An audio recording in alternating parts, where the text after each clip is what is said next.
Lalu yang ditebus apa? Udah jelas di sini dosanya inilah yang ditebus. Apa? Bagaimana ini? Apa yang ditebus? Ternyata tubuh kita Dosa mati karena ini dosa. yang ditebus oleh Tuhan. Apa yang ditebus? Saudaraku, apa yang ditebus? Sedangkan dalilnya mengatakan tubuh memang mati karena dosa. Tubuh mati karena dosa. Ya, Lalu yang ditebus? konsekuensi. Lalu yang ditebus apa? Yang ditebus apa, Dek? Apa yang ditebus? Apalagi kalau bukan dosa ini? Nah, ini tubuh mati. Ini tubuh mati karena dosa. Tubuh mati karena dosa. Katanya sudah ditebus. Katanya sudah ditebus. Ya jelas yang ditebus itu bukan tubuhnya, tapi dosa yang ada dalam manusia itu. Justru karena dosa lah tubuh mati. Apa sih? Mana ini yang betul ini? Saudara, coba. Kemudian rendahkan hati dulu. Rendahkan hati, pikirkan baik-baik. Dalilnya jelas. Tubuh memang mati karena dosa. Berarti tubuh kita mati karena dosa. Kita sekarang kan lihat bermatian orang-orang itu kan. Orang Kristen bermatian. Covid kemarin banyak orang Kristen mati. Kenapa mati? Karena dosa. Lalu yang ditebus apa oleh Yesus? Apa yang ditebus? Loh, ini dosa yang telah menjalar pada seluruh umat manusia. Inilah dosa dari Adam ini sudah menjalar pada seluruh manusia. Ditebus enggak? Ditebus enggak? Yang ditanggung oleh Yesus Kristus. Ditebus tidak? Ditebus tidak, Pak? Ditebus lah. Nah, terus kenapa dikatakan tubuh mati karena dosa? Yuk. Katanya ditebus. Iya, konsekuensi dari dosa itu tubuh mati lah. Ditebus atau tidak? Sudah ditebus atau belum? Selama orang tidak percaya dengan Yesus, tentu dosanya tidak ditebus. Iya, sekarang kenapa Kristen yang percaya kepada Yesus masih bermatian? Kalau kematian fisik manusia memang alami, memang harus mati. Ya, harus karena dosa. Katanya sudah ditebus. Mana yang betul? Secara alamiah manusia harus mati. Tetapi dosa itu Katanya, dengarkan dalilnya saudaraku ya. Roma 8 nomor 10. Tetapi jika Yesus Kristus ada di dalam kamu, maka justru karena ada Yesus dalam kita, maka akibatnya tubuh memang mati karena dosa. Mana yang betul ini? Yesus sudah ada nih. Yesus sudah ada di dalam kita. Tapi kok tubuh masih mati karena dosa? Jadi yang ditebus kemarin di atas salib itu opor ya? Kenapa sih nggak mau baca di ayat yang atas atau yang paling bawah? Kenapa? Ini dalil tidak bisa kamu sembunyikan, saudara. Dalilnya sudah mengatakan itu. Coba kamu bacakan dalil setelahnya, silakan. Berpatokan di ayat 10, ayat 9, 11. Ya sudah. Oke, saudaraku silakan Anda baca. Saya ingin dengar, silakan. Dan dari atas, jika kamu hidup dalam daging melainkan dalam roh, jika kamu tidak hidup dalam daging melainkan dalam roh, jika memang roh Allah diam di dalam kamu, tetapi jika orang tidak memiliki roh Kristus, ia bukan milik Kristus. Terus? Tetapi jika Kristus ada di dalam kamu, maka tubuh memang mati karena dosa. Terus apa lagi? Tetapi roh Allah, roh adalah kehidupan oleh karena kebenaran. Dan terus jika roh Dia yang telah membangkitkan Yesus dari antara orang mati ada di tengah-tengah kamu, maka kamu juga akan dibangkitkan sama seperti Yesus dibangkitkan. Terus masalahnya di mana, Cak Ayu? Ya, kematian Kristus itu membuat kita diselamatkan. Oleh kebangkitan Kristus kita diselamatkan. Di mana? Yang saya minta mana? Anda mengatakan, saudara mengatakan baca dalil setelahnya. Apa? Setelahnya tetap aja mati dalam dosa, betul? Iya, tetapi kita dibangkitkan. Maka muncul pertanyaan. Kita dibangkit bersama-sama dengan Maka muncul pertanyaan, saudaraku. Dosa apa yang ditebus Yesus di atas tiang salib? Itu loh. Dosa apa?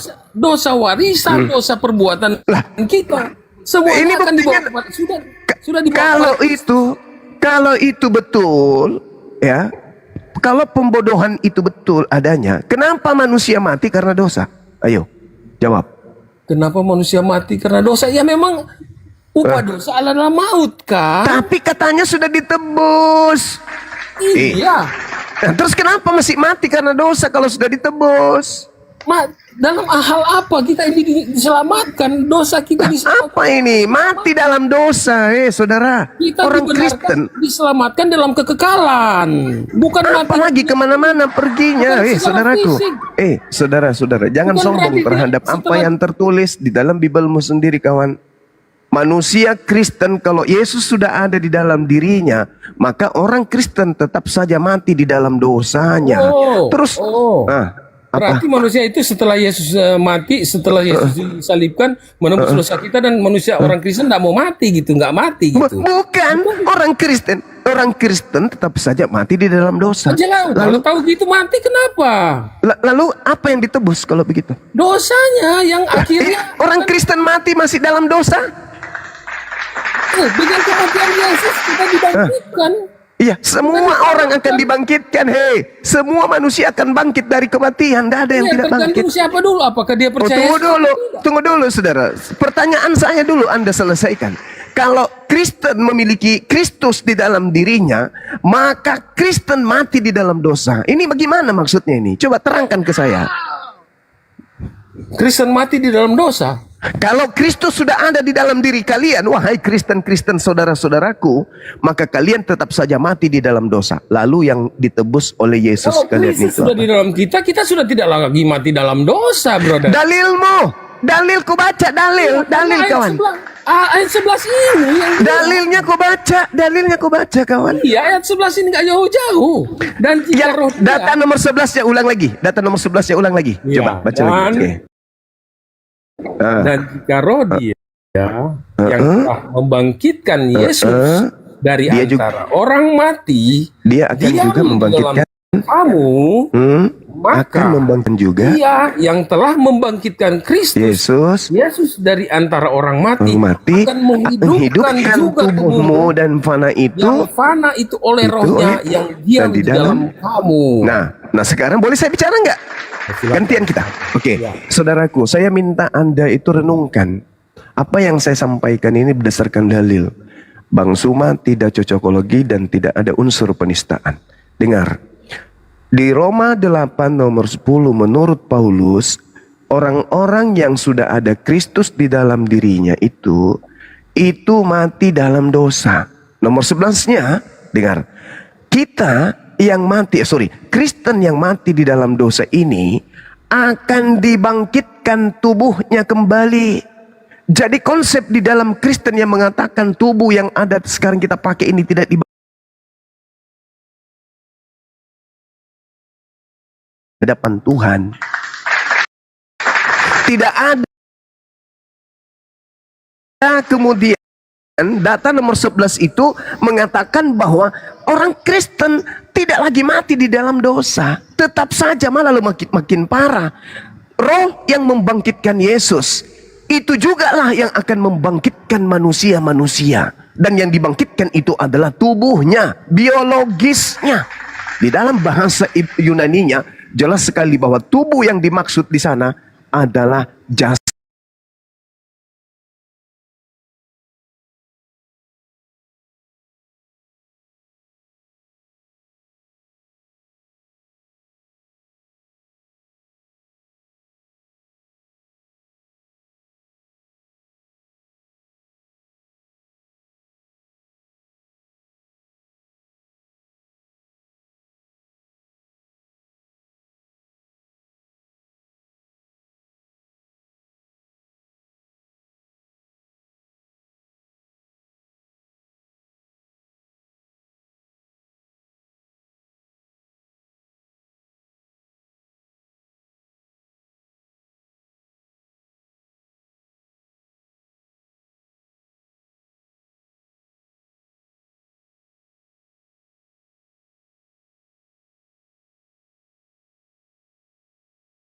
Tebus, tapi dengan tidak sadar dia menulis juga dosa tidak ditebus. Kenapa demikian? Karena dia mencoba untuk memalingkan firman Tuhan yang datang kepada Bani Israel. Tangannya menghantarkan dia kepada kebinasaan. Coba Anda renungkan. Renungkan baik-baik Roma 8 nomor 10 nomor 11 ini. Renungkan. Apakah Kristen sudah ditebus? Tidak. Justru kalau Kristus ada di dalam diri Kristen, Dalilnya, maka tubuh memang mati karena dosa. Dengan kesimpulan saya, saudara-saudara Kristenku, kalian tetap saja mati di dalam dosa. Jadi penebusan di atas salib yang dibangun oleh kerangka berpikir bapak-bapak gereja awal mula yang tidak ada dasarnya itu hoax. Itu hanyalah tipu muslihat yang dihembuskan kepada kalian sehingga kalian merasa nyaman atas dosa-dosa kalian. Ternyata Bible menegaskan dengan sangat tegas, ketika Kristus sudah ada dalam diri kita, maka Kristen tetap saja mati dalam dosa. Na'udzubillah, summa na'udzubillah. Itu dalil, Bung. Silakan Anda bantah dalil Anda, atau Anda ingin merenungkan lebih jauh. Silakan. Ya, oke. Terima kasih. Yang jelas ini adalah yang dimaksud dengan kebangkitan tubuh ini nanti adalah kebangkitan di akhir zaman, brother. Betul. Bukan tubuh yang sekarang ini. Betul. Akan mati kita, tetapi dalam kehidupan kelak nanti, kekekalan nanti, Kristus sudah menjadi jaminan. Betul. Kematiannya ini yang membawa kita, kebangkitan ini yang membawa kita keselamatan nanti. Oke. Nah, kita jadi Tuhan nggak, Bang? Tiket untuk Kita jadi Tuhan nggak? Ketika kita bangkit, kita jadi Tuhan nggak? Kita bukan jadi Tuhan, kita diselamatkan oleh Yesus Kristus. Lah, kenapa kita enggak jadi Tuhan sementara roh yang membangkitkan Yesus adalah roh yang sama yang membangkitkan Bagaimana kita? dalilnya kita menjadi Tuhan itu gimana? Sekarang kenapa Yesus jadi Tuhan? Sekarang pertanyaan saya, kenapa Yesus jadi Tuhan? Karena yang bangkit adalah Yesus jadi Tuhan memang sejak awal dia sudah dinubuatkan. Kok Tuhan dinubuatkan? Ini mulai ngaco ini. Bukan. Saudara, dengarkan saya. Saudara Kristen menuhankan Yesus. Saudara, orang Kristen menuhankan Yesus karena Yesus mengalahkan maut. Karena Yesus bangkit dengan rohnya.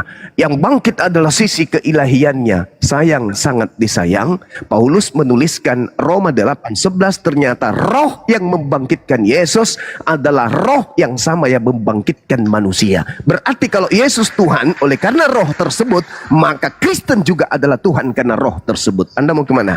Nggak ada orang Kristen yang tidak akan pernah menjadi Tuhan. Itu Saya baca dalilnya kalau gitu. Saya baca dalilnya, kawanku. Izinkan saya. Izinkan saya baca dalil. Dan jika roh Dia yang telah membangkitkan Yesus dari antara orang mati diam di dalam kamu juga, maka Dia yang telah membangkitkan Yesus Kristus dari antara orang mati akan juga membangkitkan tubuhmu yang fana itu oleh rohnya yang diam di dalam kamu. Ayo. Apa alasannya Yesus dituhankan? Kehidupannya akan datang. Ini kehidupan manusia baru nanti. Artinya gini, saudaraku, lembutkan hatimu. Sekarang pertanyaannya muncul. Pertanyaannya muncul. Roh yang membangkitkan Yesus dengan roh yang membangkitkan Anda nanti sama atau beda? Yes, sama. Wah. Jelas lah. Yesus Tuhan atau bukan? Yesus Tuhan atau bukan? Sama dengan Yesus. Yesus Tuhan atau bukan? Oh, jelas dia Tuhan. Alasannya? Ya memang dia adalah Allah. Dia kan dia sudah mana alasannya apa? Alasannya dia Tuhan. Alasannya apa? Ya karena dia sendiri yang turun ke dunia kan. Berarti dia sendiri. Terus roh yang membangkitkan dia siapa? Di dalam roh Allah ada firman. Jadi roh Bapa itu membangkitkan firman. Pertanyaan saya, roh yang membangkitkan Yesus itu siapa? Roh Allah sendiri. Oh, iya dia sendiri. Nah, berarti rohnya Yesus dibangkitkan oleh rohnya siapa? Wah, dia sendiri yang berkuasa atas rohnya. Yohanes Oke. I know. Berarti yang bangkit ini adalah si roh yang adalah Tuhan itu, betul? Iya, dia menyerahkan sendiri, dia menyerahkan tubuhnya dan dia mengambil kembali rohnya. Oke, berarti roh yang bangkit dari berarti roh yang keluar dari kubur ini adalah Tuhan itu sendiri, betul? Oh, jelas. Roh inilah juga yang akan bangkit bersama dengan tubuhmu. Baca dalilnya. Jika roh Dia yang telah membangkitkan, saudaraku, dengarkan. Diam di dalam saudara, berarti saudara juga adalah Roh apa? Roh Yesus itu roh Tuhan yang diam di dalam Saudara juga adalah? ya roh yang menghidupkan Tuyul. tadi. Lah, Roh yang ya, menghidupkan roh yang menghidupkan tadi juga diam di dalam kamu. Sehingga kamu apa akibatnya? Apa dibangkitkan akibatnya di waktu ketika roh yang membangkitkan Yesus? Saudara, Dia ketika juga- roh yang membangkitkan Yesus itu, saudaraku, ketika roh yang ketika roh yang ada dalam diri Yesus itu Anda katakan roh Tuhan dan Yesus adalah Tuhan itu sendiri karena roh itu, dan roh itu ada di dalam kamu dan kamu bangkit karena roh itu juga, maka kamu sama dengan Yesus, posisinya sama-sama Tuhan. nggak begitu. Udah baca dalil? Bukan manusia ciptaan. Baca Yesus dalil. itu bukan manusia ciptaan. Jadi jelas Yesus- kita lah, nggak bisa disamakan antara manusia dengan Yesus. Saudara, coba Anda baca dalilnya. Dan jika roh dia yang telah membangkitkan Yesus, roh dia yang telah membangkitkan Yesus. Di situ ada berapa oknum? 1 atau 2? Roh dia satu. Yesusnya? Ya Yesus sebagai manusia Nah, ada berapa oknum di situ? tetap satu. Ini sudah pecah ini.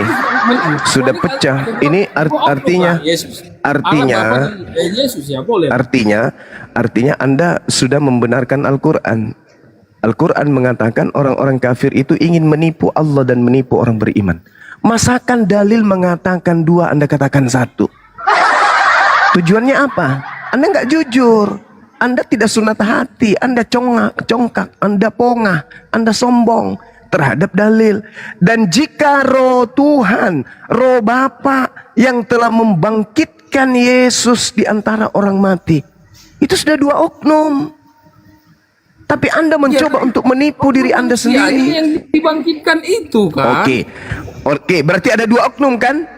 Ya, oknum manusia Yesus yang dibangkitkan itu kan. Oke, saudaraku. Sekarang kamu mati. Oknum manusia jiwa baru mati. Yang membangkitkan kamu siapa? Menurut dalil Roma 8:11. Apalagi kalau bukan ya Allah ini yang sama, dia juga yang akan membangkitkan Yesus, dia juga yang Berarti kalau Yesus manusia bangkit menjadi Tuhan karena roh tersebut, maka kamu yang juga manusia bangkit karena roh tersebut, sama-sama Tuhan. Sisi kemanusiaan Yesus dibangkitkan oleh sisi kemanusiaan Yesus yang adalah manusia sepenuhnya dibangkitkan oleh roh tersebut, dan juga sisi kemanusiaan kamu yang adalah manusia sepenuhnya dibangkitkan oleh roh tersebut. Kalau Yesus Tuhan, maka kamu juga Tuhan. Oke, nggak usah Anda tanggapi. Saya hanya ingin mengatakan begini, Bung. Sabar, nggak usah ditanggapi. Saya hanya ingin mengatakan begini. Saudaraku Kristen seluruh dunia, dengarkan saya. Kenapa kalian keteteran ketika menghadapi Bible? Karena sebenarnya pola agama kalian itu tidak berlandaskan kepada Bible. Pola kekristenan itu berlandaskan kepada doktrin dan dogma. Setiap kali saya ngajar di beberapa kelas, saya sampaikan, orang Kristen itu sebenarnya sadar kalau kesalahan itu fatal di dalam keyakinannya, hanya karena mereka terlanjur Kristen. Sehingga ketika mereka tabrakan dengan dalil yang ada di kitab yang mereka anggap suci, mereka akan melilit lidah mereka biar dianggap benar. Tapi saudaraku, penggarisan ilmu dan juga akal serta yang tertoreh dalam kitab suci itu kita nggak bisa bohongi. Maka yang ada sekarang ini adalah mundur sejenak, selangkah mundur, duduk, renungkan, berpikir. Apa iya seperti ini adanya? Karena jujur saya katakan, orang menjadi Kristen itu bukan karena proses berpikir. Orang menjadi Kristen itu karena proses keturunan. Karena proses keturunan. Agama Kristen masuk ke Nusantara itu bukan karena pelajaran. Bukan karena institusi pelajaran yang dihasilkan oleh satu manifestasi disiplin ilmu. Enggak. Tapi Kristen masuk ke Indonesia melalui penjajahan, penekanan, teror, rasa takut, was-was, kelaparan, haus, ditinggal sama keluarga, tak ada kemudian tempat berlindung. Misionaris datang memeluk, merangkul, membacakan, membaptis, akhirnya menjadi Kristen. Keturunannya kemudian menjadi Kristen juga. Kenapa? Karena di situ dihadiahkan hadiah-hadiah yang mengenakkan. Ke gereja hanya bernyanyi. Di situ ada acara-acara yang memeriahkan kemudian hati, membahagiakan hati, bernyanyi bersama-sama, makan makanan yang enak, minum minuman yang enak dan seterusnya. Lalu dijanji-janji keselamatan, bla bla bla bla bla dan seterusnya. Lalu kemudian diracuni dengan kejahatan-kejahatan semu yang dianggap kejahatan terhadap agama Islam. Sehingga orang mereka ini tertutup semua otaknya untuk berpikir. Ya mereka tahu Kristen benar, Yesus jurus. Nah, itu aja terus. Tapi ketika kemudian kita menarik mereka untuk sedikit aja belajar membedah Bible, mereka akan berada pada kebingungan. Titik kebingungan. Itu fakta, itu real. Maka Anda nggak usah tanggapi, silakan saudara mundur.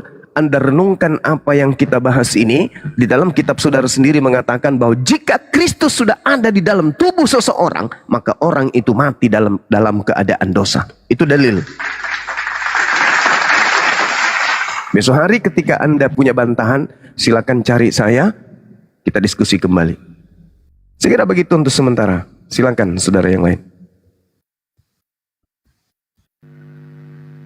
Luka binasa, luka binasa. Luar biasa ya Bang Sumpah. Silakan teman-teman Kristen yang mau naik, ketika karena banyak sekali permintaan, silakan ketik 3 kalau mau naik. Silakan Bang Aye, ini ada Gurunda. Silakan Bang Aye, mungkin ada yang ingin disampaikan Bang Tri. Nah, mungkin baru kali ini satu komal dengan Gurunda, silakan. Assalamualaikum warahmatullahi wabarakatuh, Gurunda Zuma. Waalaikumsalam warahmatullahi wabarakatuh. Baik, Sahabat saya perkenalkan diri saya. Nama saya Muhammad Azhari bin Muhammad Afendi. Saya berasal daripada Sabah, Kota Kinabalu, daripada Malaysia. Dan saya dilahirkan daripada Katolik lah. Saya kira Katolik. Jadi mana-mana orang Kristen yang tidak percaya saya ini orang Katolik. Jadi saya selalu pergi ke gereja di Sacred Heart, Kota Kinabalu, Jalan Karamunsing begitu. Jadi persoalannya kenapa saya memilih agama Islam, karena saya tidak mempercayai bahwa Yesus itu Tuhan dan Putra dan Roh Kudus, tiga pribadi begitu.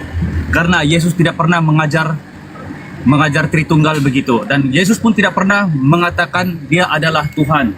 Malah Yesus mengatakan sesiapa yang ingin selamat dia harus menyembah Tuhan langit dan bumi dan mempercayai Yesus Kristus sebagai utusan, katanya begitu. Karena daripada zaman Nabi Adam hingga ke Nabi Muhammad SAW itu semua adalah utusan Allah Subhanahu Wa Taala, dan tidak ada yang dikatakan Tuhan, dan tidak ada yang berkata berinkarnasi, tidak ada. Karena saya belajar daripada Katolik, dan saudara saya juga ada juga pendeta Katolik begitu, sehingga saya pun ada juga bertanya kepada saya punya saudara yaitu pendeta, mengatakan kenapa kita menyembah Yesus. Dia kata jangan kita membaca Yesus, karena kalau kita membaca Alkitab jadi gila, dia kata begitu. Itu saya punya pendeta sendiri cakap lah.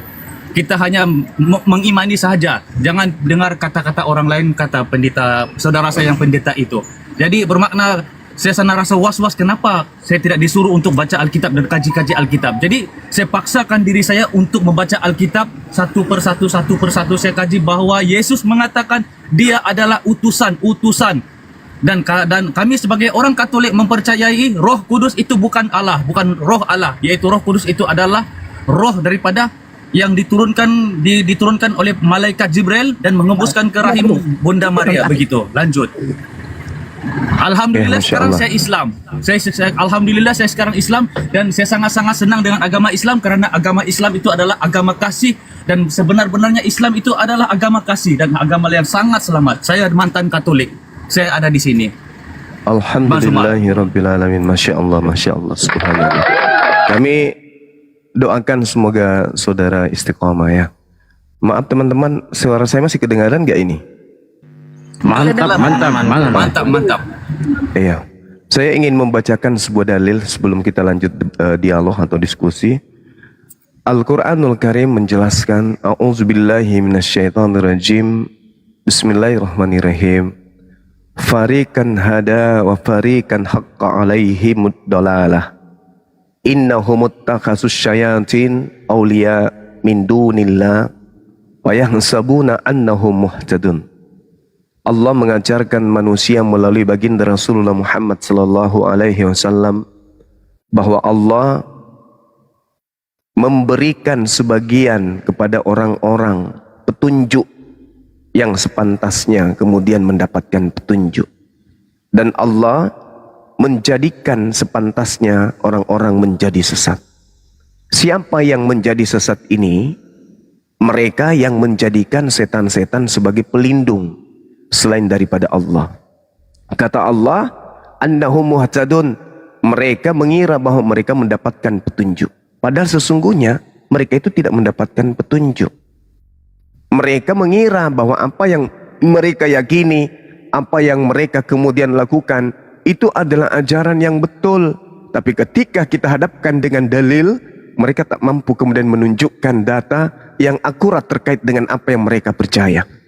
Kenapa bisa demikian? Karena itu tadi, mereka hanya hidup di angan-angan. Mereka mengatakan inilah yang paling benar, padahal Allah tidak pernah mengajarkan itu. Wa idza fa'alu fahisatan qalu wajadna 'alaiha aba'ana wallah amarana biha. Apabila mereka melakukan perbuatan yang salah, perbuatan yang keji, mereka akan berkata, kami melakukan ini, kami mendapati dari nenek moyang kami melakukannya yang demikian. Dan Allah Tuhan pencipta langit dan bumi menyuruh kami mengerjakannya. Kata Allah kepada baginda Rasulullah Muhammad SAW, Kul, wahai Nabi Muhammad, katakan kepada mereka, Innallaha la ya'muru bil fahsya. Sesungguhnya Allah tidak pernah menyuruh berbuat keji seperti yang mereka lakukan itu. Ataquluna 'alallah ma la ta'lamun. Mengapa kamu membicarakan tentang pencipta langit dan bumi apa yang tidak kamu ketahui? Nah, ini saudara Kristen kalau diperhadapkan dengan ayat suci Al-Quran seperti ini, mereka akan kesusahan untuk keluar dari kebenaran Al-Quran. Adakah kemudian kalian menyembah Yesus itu karena perintah? Tidak ada. Lalu dari mana? Dari nenek moyang, dari keturunan, dari ayah, dari mama. Berarti Al-Quran betul.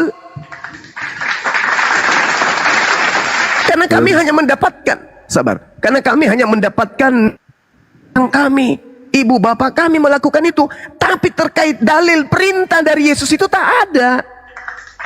Sama seperti dosa ditebus dengan membunuh Tuhan, apakah ada dalilnya? Tak ada. Maka Al-Quran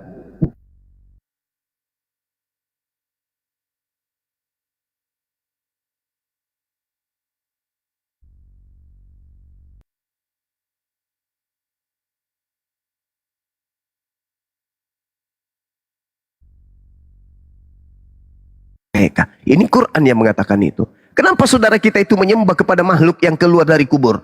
Karena mereka tidak menggunakan akal. Jadi sekali lagi saudara, berdasarkan materi yang saya sajikan tadi, bahwa ketika Kristus berada dalam diri orang Kristen, maka orang Kristen mati di dalam dosa. Demikian. Wah, Masya Allah. Ini Pak Sek, selamat malam. Selamat subuh, Pak Dalbo. Ya, selamat malam. Ya, selamat subuh, Pak Dalbo. Silakan mungkin ada sanggahan dari apa yang disampaikan Bang Suba. Ya, menurut saya si Nur Alim ini adalah... Jangan menurut abang, dibantah bang pakai dalil. Ini saya mau bantai nih. Iya, silakan, tapi jangan marah-marah. Ini kalian saya rekam ya, jangan potong-potong ya. Jangan di mute-mute ya, saya kasih tahu ya. Apalagi di kick, memalukan kalangan Anda. Ya, dengan baik-baik. Karena udah sering kali saya debat sama si Jumat, tendang tuh sama dia. Ya. Nah, menurut saya, tadi mengenai pembahasan masalah penebusan dosa, Anda merasa menang dengan orang-orang yang banyakkan awam. Kalau Anda berbicara sama orang-orang pinter, yang sedikit pinter ya di kekristenan, pasti Anda hancur cuma.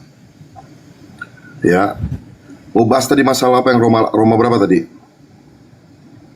Mati karena dosa. Roma 8, saudara. Oke. Sebelum kita ke Roma 8, kita lihat dulu ya bahwa Yesus itu memang adalah memiliki perjanjian ya di dalam Roma 26 ayat 28 ya. Saya bacakan dulu sebelumnya ya. Sebab inilah darahku, darah perjanjian yang ditumpahkan bagi banyak orang untuk pengampunan dosa. Jadi konsep pengampunan dosa itu sendiri ada di Alkitab. Dan itu dikatakan oleh Yesus sendiri, di mana tulisan yang dikatakan Yesus adalah warnanya adalah merah. Saya ulangi sekali lagi, sebab inilah darahku, darah perjanjian yang ditumpahkan bagi banyak orang untuk pengampunan dosa. Jadi jangan tanyakan lagi di Alkitab apakah ada konsep penebusan dosa. Ini ayatnya ada. Ya, lalu dosa yang mana yang diampuni sama Yesus? Ya, dosa mana yang ditebus oleh Yesus melalui darahnya? Oke? Yang pertama saya kasih tahu dulu. Kalau saudara baca ayat-ayat lain misalnya, bertobatlah supaya dosamu diampuni. Lalu seperti Donditan pun bertanya, berarti kita nggak perlu terima Yesus dong, kita perlu bertobat saja maka dosa kita diampuni. Ya, betul, itu ayat memang betul. Tetapi dosa yang hukuman dosa di mana dulu yang diampuni? Contohnya kasus kalau saudara baca lengkap dari perjanjian lama itu sampai perjanjian baru, kejadian sampai wahyu, ya misalnya Yunus disuruh ke Niniwe supaya Yunus itu datang ke kota Niniwe, dia memperingatkan orang di Niniwe supaya mereka bertobat dan kota itu tidak dihancurkan oleh Tuhan. Nah, itu bicara tentang hukuman di dunia. Supaya hukuman di dunia itu mereka tidak terima, tidak diporak-porandakan Niniwe itu. Tetapi yang Yesus maksudkan untuk pertumpahan darah ini adalah pengampunan dosa melalui darahnya ini adalah hukuman kekal. Makanya ketika Anda terima Tuhan Yesus, Anda pun pasti mati secara badani. Tetapi Yesus bilang di dalam Yohanes 11 nih, baca ya. Bentar, saya bukakan dulu ya. Yohanes 11. Saya pakai dalil ya. Jangan bilang saya ngoceh nggak pakai dalil. Ya. Nah, makanya bilang, jawab Yesus, akulah kebangkitan dan hidup. Barang siapa percaya kepadaku, ia akan hidup walaupun ia sudah mati. Saya ulangin ya, akulah kebangkitan dan hidup. Barang saya percaya kepadaku, ia akan hidup walaupun ia sudah mati. Ya, jadi ketika kita menerima Yesus sebagai juru selamat, tubuh ini memang mati. Karena dosa kita, dosa itu apa? Kita mungkin makan sembarangan, ya, makan yang manis-manis terus, ya, makan yang dibusukkan terus seperti terasi dan lain sebagainya. Ya, lalu tubuh kita akhirnya menurun, dia punya ininya, akhirnya kita mati karena kesalahan-kesalahan kita sendiri. Tetapi Alkitab sudah katakan, Yesus sendiri mengatakan dengan tulisan merah di sini bahwa walaupun ia hidup, walaupun ia sudah mati, ya ia tetap hidup. Dan setiap orang yang hidup dan yang percaya kepadaku tidak akan mati selama-lamanya. Berbeda dengan, dengar baik-baik ya, saya bacakan lagi, ini dalil lagi ya, di dalam wahyu ya, tentang kematian ya.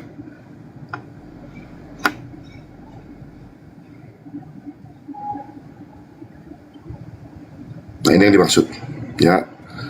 Wahyu 20 ayat 14 dan 15. Lalu maut dan kerajaan maut itu dilemparkan ke dalam lautan api. Itulah kematian yang kedua, lautan api. Dan setiap orang yang tidak ditemukan namanya tertulis di dalam kitab kehidupan itu, ia lemparkan dalam lautan api itu. Jadi jelas dikatakan di sini, orang-orang yang terima Tuhan Yesus, nama dicatat dalam kitab kehidupan, dia tidak akan dilemparkan dalam lautan api. Tetapi kalian ini yang menyesatkan ini semua di sini, kalian akan masuk dalam neraka. Itu sudah jelas ayatnya semua. Ya, sudah jelas. Di mana orang-orang kalian sendiri itu tidak pernah ada yang dikatakan akan menerima hidup yang kekal. Bahkan di kitab kalian sendiri dikatakan bahwa kalian tidak akan pernah tidak menghampiri yang namanya neraka. Itu ayatnya jelas di situ. Di kitab kalian. Silakan, cuma. Oke, baik.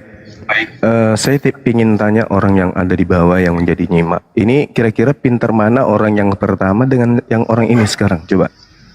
Pintar mana? Oh, lebih Anda pintar yang jangan tadi. framing, Anda jawab omongan saya, Nuralin. Saya bertanya dulu, biar orang Nggak perlu semua bisa nanya. berbicara Anda sama dengan. saya diskusi, jangan libatkan orang lain. Belajar, coba Enggak, masalahnya tadi saya fokus saja. Tadi Anda mengatakan yang tadi itu awam, seakan-akan Oh, Anda iya. ini lebih berkelas. Ya, Tapi ternyata saya nggak mengkhususkan dia, tapi selama ini Anda membahas sama orang-orang yang awam, sehingga gampang sekali iman mereka tuh rontok. Kenapa? Karena mereka nggak ngerti kebenaran, gitu loh. Oke, baik, Ya. baik. Ya, ayo, mau Oke, di mana? ketika Anda membawa data, inilah darahku, Ya, inilah dagingku. Yang ditunjuk Yesus di situ darah beneran atau anggur dan roti? itu simbolik.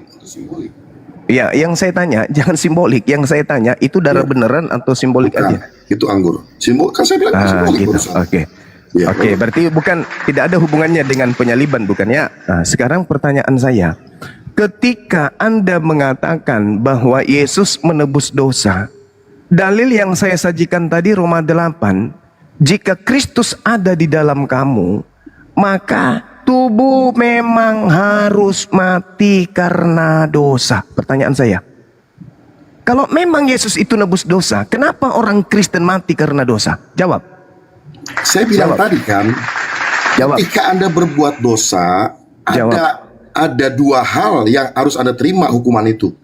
Yang pertama, di dosa di dunia ini. Ya, misalnya Anda mencuri, Anda masuk penjara. Anda berzina, mungkin kena penyakit kelamin. Ya. Dan yang ketiga, ya mungkin Anda melakukan hal-hal yang melawan orang tua dan sebagainya. Anda menjadi anak Ini apa ini? Ada nggak yang lebih hebat sedikit dari ini? Makanya saya bilang Anda tuh terlalu banyak strategi Double kosong dengan ini, tombol-tombol teman-teman. ketawa itu, sehingga Anda akan Double tidak kosong mengerti. dia ini.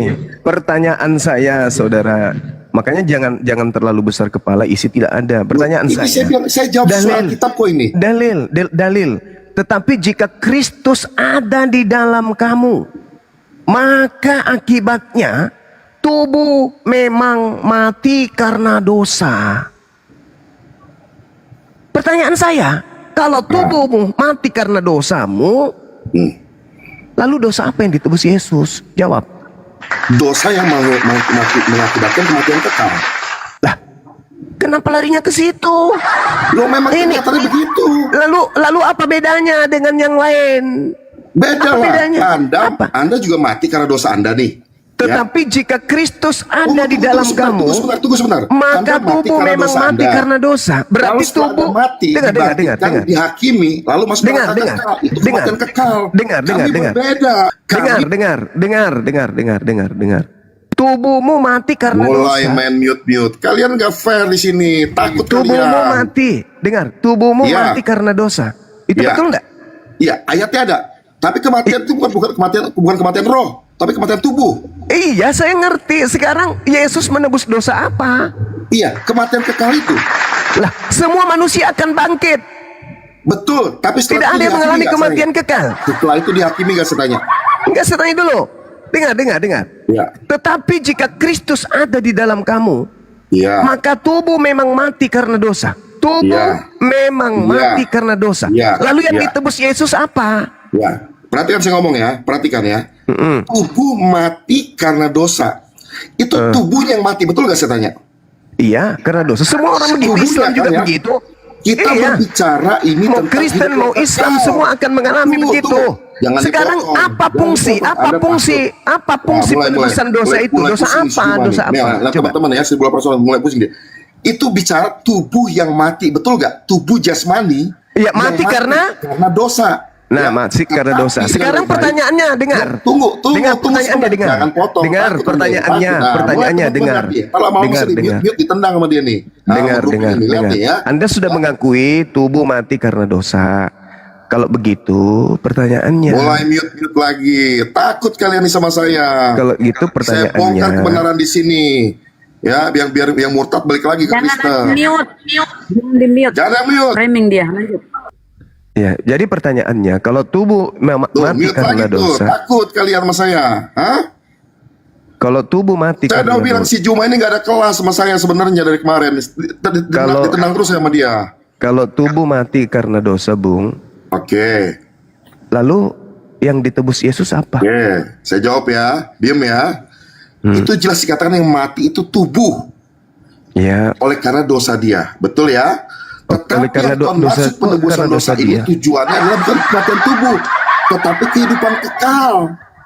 Lah, Yesus sudah janji. berarti dosa yang ditebus dia pasti apa? memperoleh hidup yang kekal. Dosa yang ditebus apa? Kalau begitu Dosa yang ternyata ditebus adalah setiap dosa yang ada di dalam dunia ini yang dilakukan oleh manusia itu secara faktanya keturunan manusia sekalipun. mati karena dosa.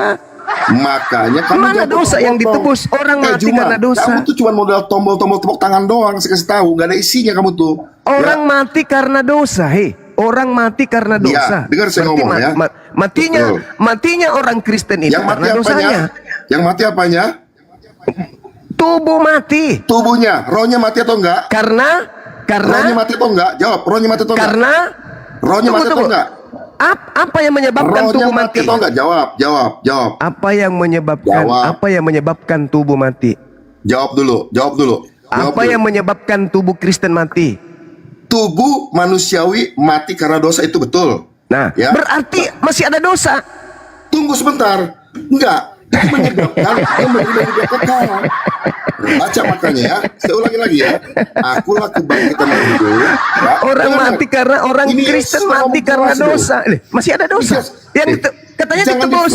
Jangan di framing itu ya terus. Itu makin membuat dirimu malu Juma. Juma, Kristen dengar. mati karena Itu yang dosa. mati Lalu yang ditebus tubuhnya. apa? Itu yang mati tubuhnya. Tetapi Iya, rohnya tubuhnya tetap mati hidup karena apa? selama-lamanya. Tubuhnya Akan mati selalu karena seperti apa? itu. Haleluya. Ya, Tubuhnya mati karena apa? tubuhnya mati karena dosa. Tetapi Lah, dosa katanya sudah dosa udah ditebus. Kekal. Dosa ditebus atau tidak? Ditebus. Nah, kenapa mati? Dosa ditebus bukan berarti tubuh tidak mati. Tetap Lah. Katanya dosa itu maut. Makanya ada ayat ditulis. Diam. Katanya Diam. dosa Yesus itu ngomong maut. benar. Makanya Orang Yesus Kristen ngomong, tubuhnya mati "Akulah karena kebangkitan dan hidup. Barang siapa percaya kepadaku, ia akan hidup walaupun ia sudah mati." Nah, oke. Jelas ayatnya Percaya di sini. kepada Yesus kan? Jadi, Percaya kepada Yesus. Penebusan Yesus bukan Percaya berarti- kepada Yesus. Tunggu sebentar. Penebusan Yesus bukan berarti penebusan untuk supaya tubuhnya nggak mati. Nah, dari mana ilmunya itu? Tetapi Dari mana rohnya ilmunya? tetap hidup untuk selama-lamanya. Dari mana Tidak. ilmunya itu? Dari mana? Ini ayat yang Dari saya baca mana? buat Anda. Dari mana ilmunya itu? Ini dalil. Sedangkan Ini dalilnya. Dengar. Saya ulangi lagi dalilnya ya. Anda kan yang Dengarkan. ilmunya. Saya kasih tau dalilnya lagi. Diam. Dengarkan saya, Bang. Jangan Akulah kau sembunyi dari kebangkitan dan dalil. hidup. Jangan kau Barang sembunyi siapa- dari Ini dalil. dalil. Ini dalil. Ini Jangan dalil. kau sembunyi dari dalil Ini tadi. dalil. Itu ucapan Yesus Ini kepada Bani dalil. Israel. Saya Ini tahu dalil. itu Aduh. ucapan Yesus Dengar saya ngomong. kepada Jangan muridnya lari- Bani jangan lari ke situ. Israel. Anda bikin Sekarang malu diri Anda sendiri, sekarang cuma. ini yang saya Balik. tanya, saya berhadapan Bacakan dengan ya orang dalilnya ya. Kristen, Ada orang-orangnya di sini ya, yang pengikut beribu orang ya. Paulus. Itu Akulah ucapan kebangkitan Yesus. dan hidup. Barang saya Itu percaya kepadaku, ia akan hidup ucapan. walaupun ia sudah mati. Dan Oke. setiap orang yang hidup dan Oke. percaya kepadaku Ya. tidak akan mati selama-lamanya. Ya. Oke, baik. Dia percaya pada Yesus loh, bukan pada Muhammad. Dengar baik-baik ya teman-teman Oke. ya. Percaya pada Yesus tidak akan mati Oke. selama-lamanya. Oke. Ya. Oke. Ketika Yesus mengatakan berkata, gantian. Jadi gantian. setiap orang yang percaya Tuhan Gantian. Yesus, dia pasti Gantian kita mati bicara. secara Gantian kita bicara, Bang. Gantian. Jangan bicara sendiri, nanti kamu dipikir orang gila. Ya. bukan. Gini, Anda takut gini. sama saya. Kenapa mesti begitu Setiap terus? orang yang percaya kepada aku, kan gitu. Dia Iya. tidak mati, melainkan Iya. peroleh hidup. Ketika Yesus berkata, aku diutus hanya kepada domba yang sesat dari umat Israel, apakah Anda percaya? Anda loncat lagi ke situ. Saya ulang lagi. Cuma itu menjawab Ketika answer buat Yesus saya. Ketika Yesus berkata, aku Iya. diutus hanya kepada domba yang sesat dari Iya. umat Israel, apakah Bukain Anda ayatnya percaya? dulu. Bukakan ayatnya. Kita bahas bersama. Saya ulang lagi. Ini yang Ya, ketiga kalinya saya ya. bertanya ya. Ya. Aku Dia mulai- diutus hanya kepada domba yang sesat dari umat Israel. Oke. Apakah Anda percaya? Oke, saya jawab ya. Iya. Teman-teman, perhatikan. Si Juma udah kalah di poin pertama, dia lari ke poin kedua sekarang. Ya. Enggak, Masalah Anda kan tujuan yang Tuhan melarikan apa? ke situ. Teman-teman lihat Anda yang sendiri. melarikan Dia ke keserkan sana. kalian ya. Biar Anda kita yang tahu melarikan ke situ. kualitas si Juma Katanya kayak masalah apa ya. percaya. Saya akan jawab sama Katanya Anda. masalah percaya. Makanya Anda saya yang lari bilang, dari Roma 8. Yesus menebus manusia dari dosa untuk supaya mereka tidak mati dalam Sekarang Sekarang Tunggu Anda sebentar, potong dulu mengatakan, dong. Anda sekarang potong-potong. Anda mengatakan Itu bukan bahwa kematian tubuh, tetapi kematian kekal itu kalau secara percaya roh. kepada Yesus maka orang Gitu itu loh. tidak mati. Nah, Makanya sekarang saya saya bilang. tanya, apakah Anda percaya ketika Yesus berkata aku diutus hanya kepada domba yang sesat dari umat Israel? Apakah Anda Oke, percaya? saya mau tanya, apakah kata-kata Yesus pergilah ke seluruh dunia jadi semua musuh itu? Anda takut jawab Allahu kan? Akbar. Masya Allah. Anda takut kan?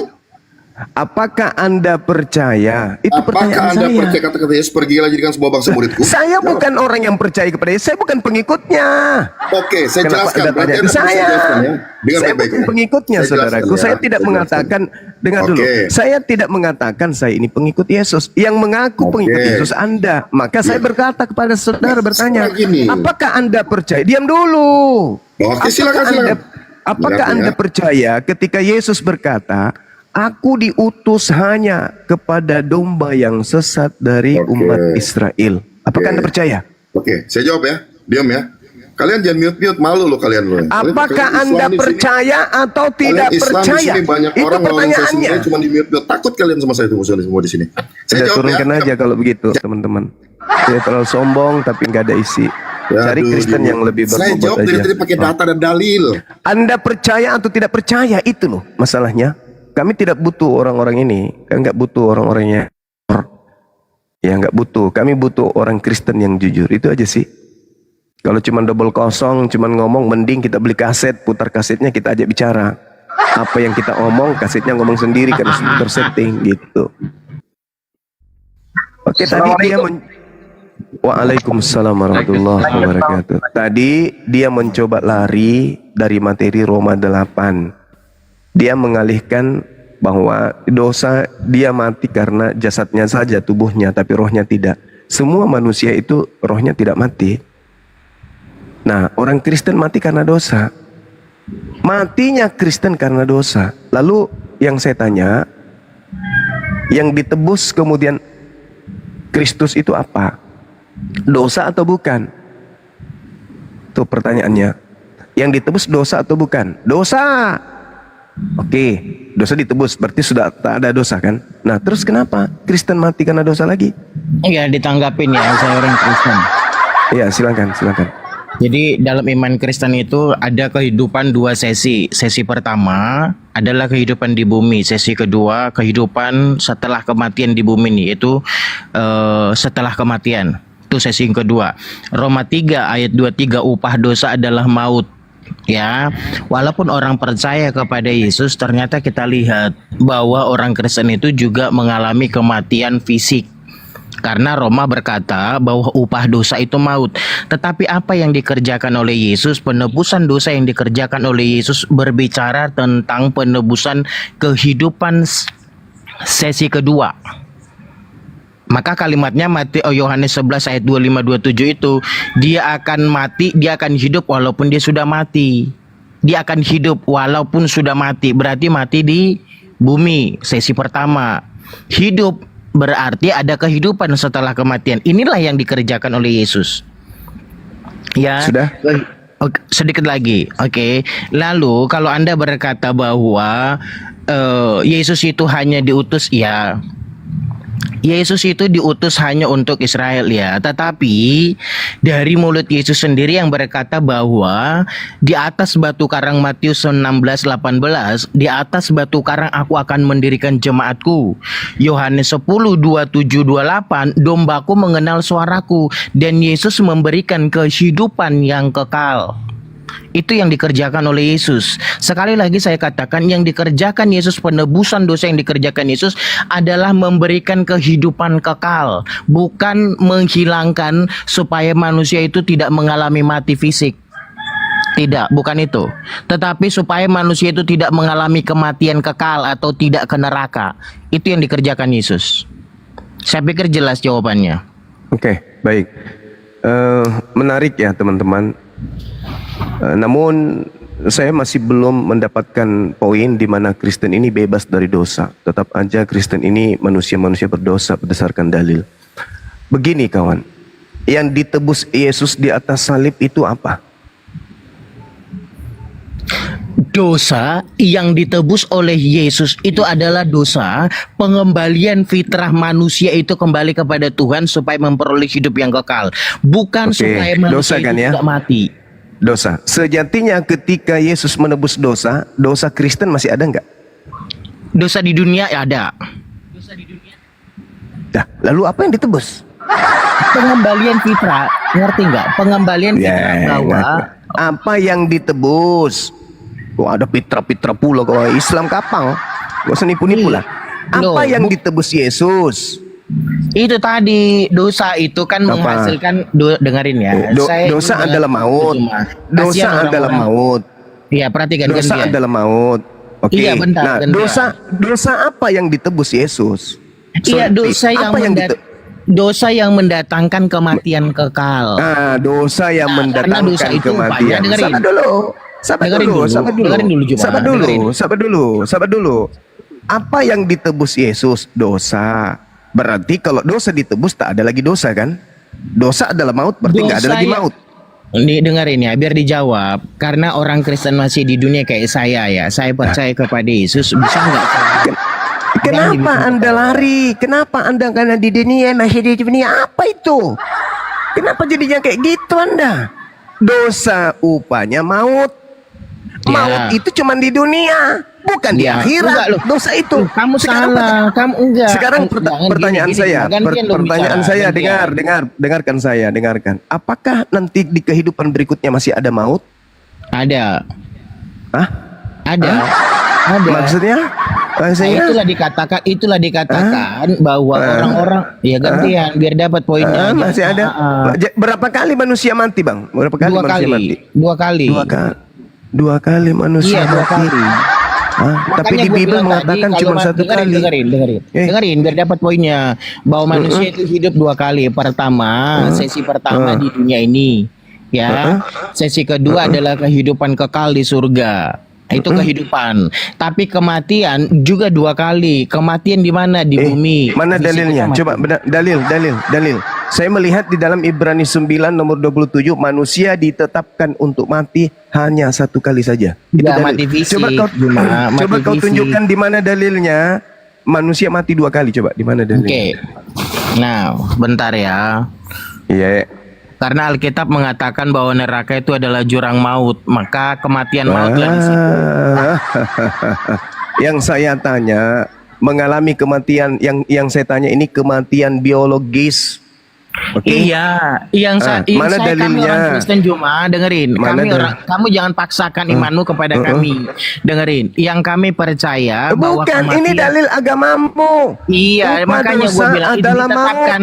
Upah Iya, dosa adalah maut. Ini orang gak bisa Upah gantian. dosa adalah kematian.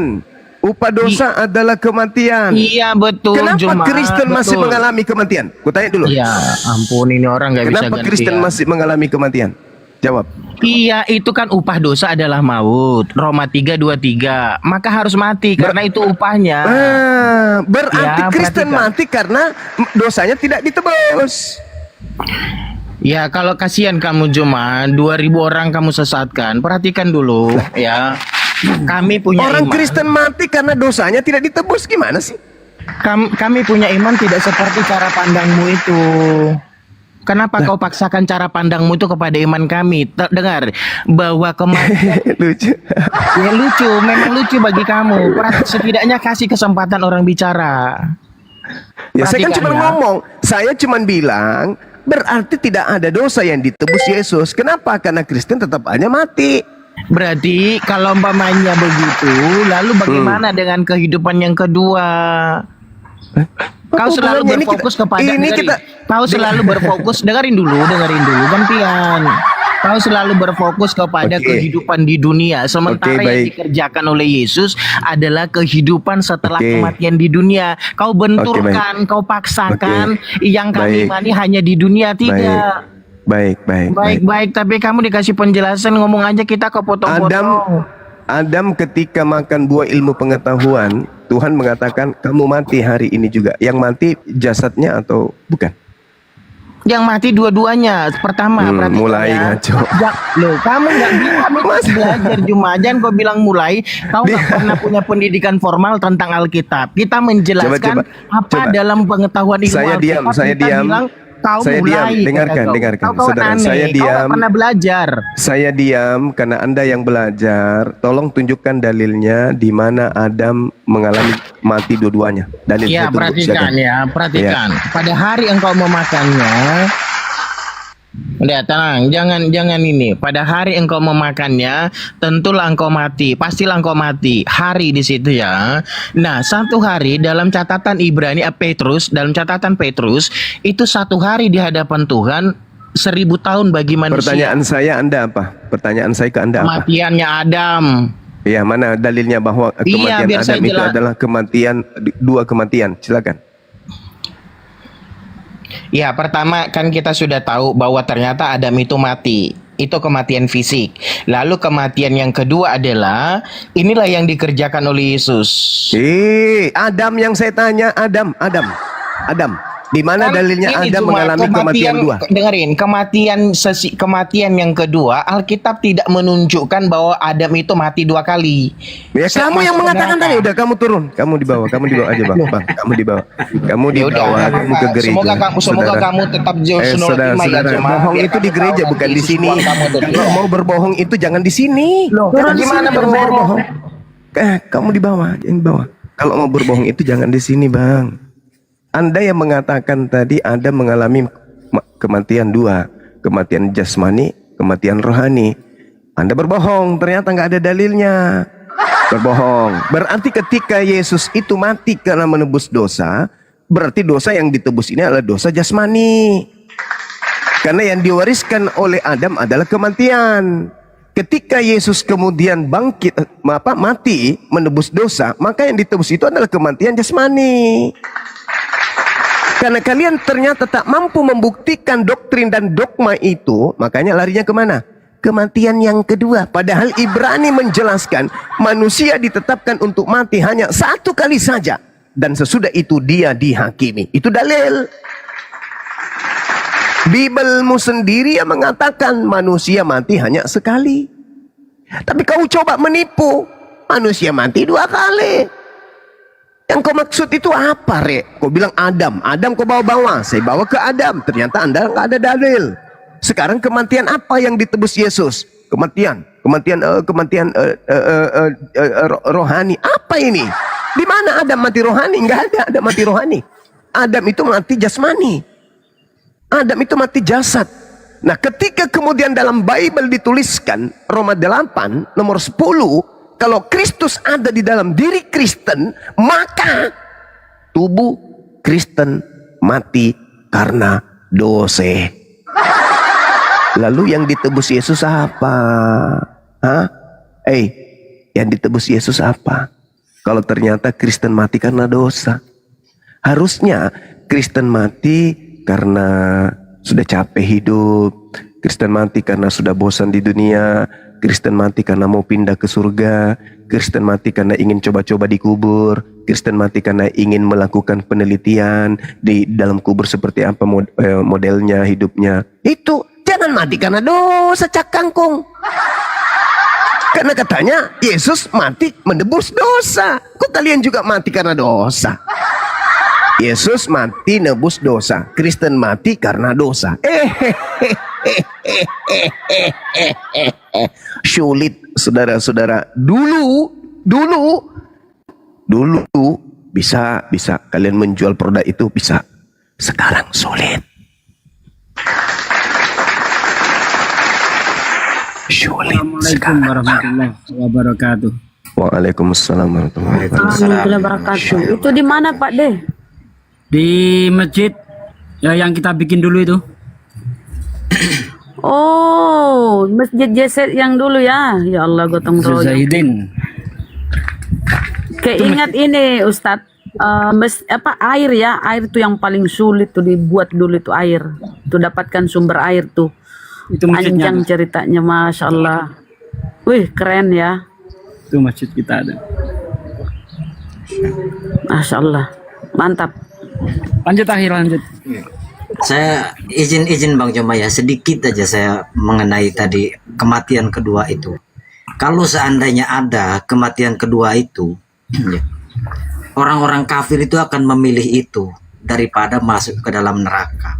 Kalau seandainya ada mati kekal, yang disebut kematian kedua itu, orang-orang kafir itu akan memilih mati kekal daripada masuk ke dalam neraka, disiksa di dalam neraka. Di dalam surat An-Naba ayat yang terakhir itu kan dikatakan inna anzarnakum adzaban qariba yauma yanzurul mar'u ma qaddamat yadahu wa yaqulul kafiruna ya laitani kuntu turaba.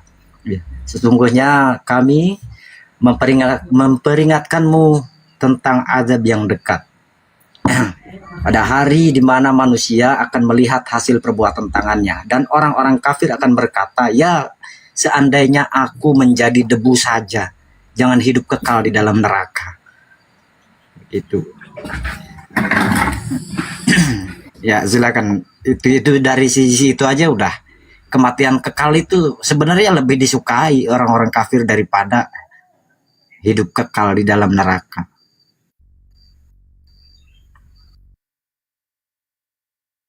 Satu mata, silahkan naik. Ini satu mata ini. Dia fitnah di bawah Gurunda ini. Silakan. Katanya Al-Quran adalah bisikan. Nah, yang menginginkan kematian Yesus itu kau kan? Berarti kau sama dengan iblis. Lanjut Gurunda.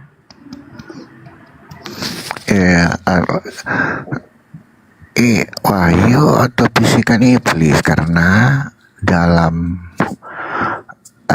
Al-Qartubi jilid 18 halaman Nih bang, mute-mu, jangan kau makan bang. Jauhin sedikit dari mulut itu.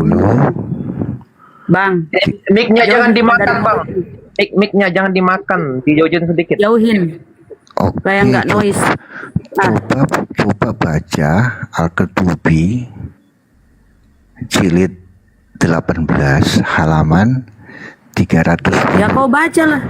Kau baca, jangan nyuruh-nyuruh. Ayo baca. Kau yang bawa ini persoalan, kau yang baca, ayo. Coba baca. Suruh Sepang Cuma yang baca tuh. Ini suaranya kemeresek Yang bener Kau ngapa? siapa Itu nyuruh? mikrofonnya terlalu nempel ke mulut kamu itu satu mata. Coba baca Al-Qartubi jilid 18. Kau yang baca, kau merintah di sini. Kau siapa, yo? Kau yang bawa. Kayak gini ya, kalau kita membawa soalan tentang Bible, kita yang tunjukkan data. Kau yang tunjukkan, ayo baca. Aku cuman punya satu perangkat ini, Mbak. Ya, itu nasibmu lah, deritamu, Bang. Kalau kalian baca pasti murtad itu. Coba baca. Coba bacakan aja Magadir, Kampreto. Silakan Kampreto. Aduh, nggak enak ada Bang Zuma. Semua bacakan nih. Bahasa Meksiko aja biar.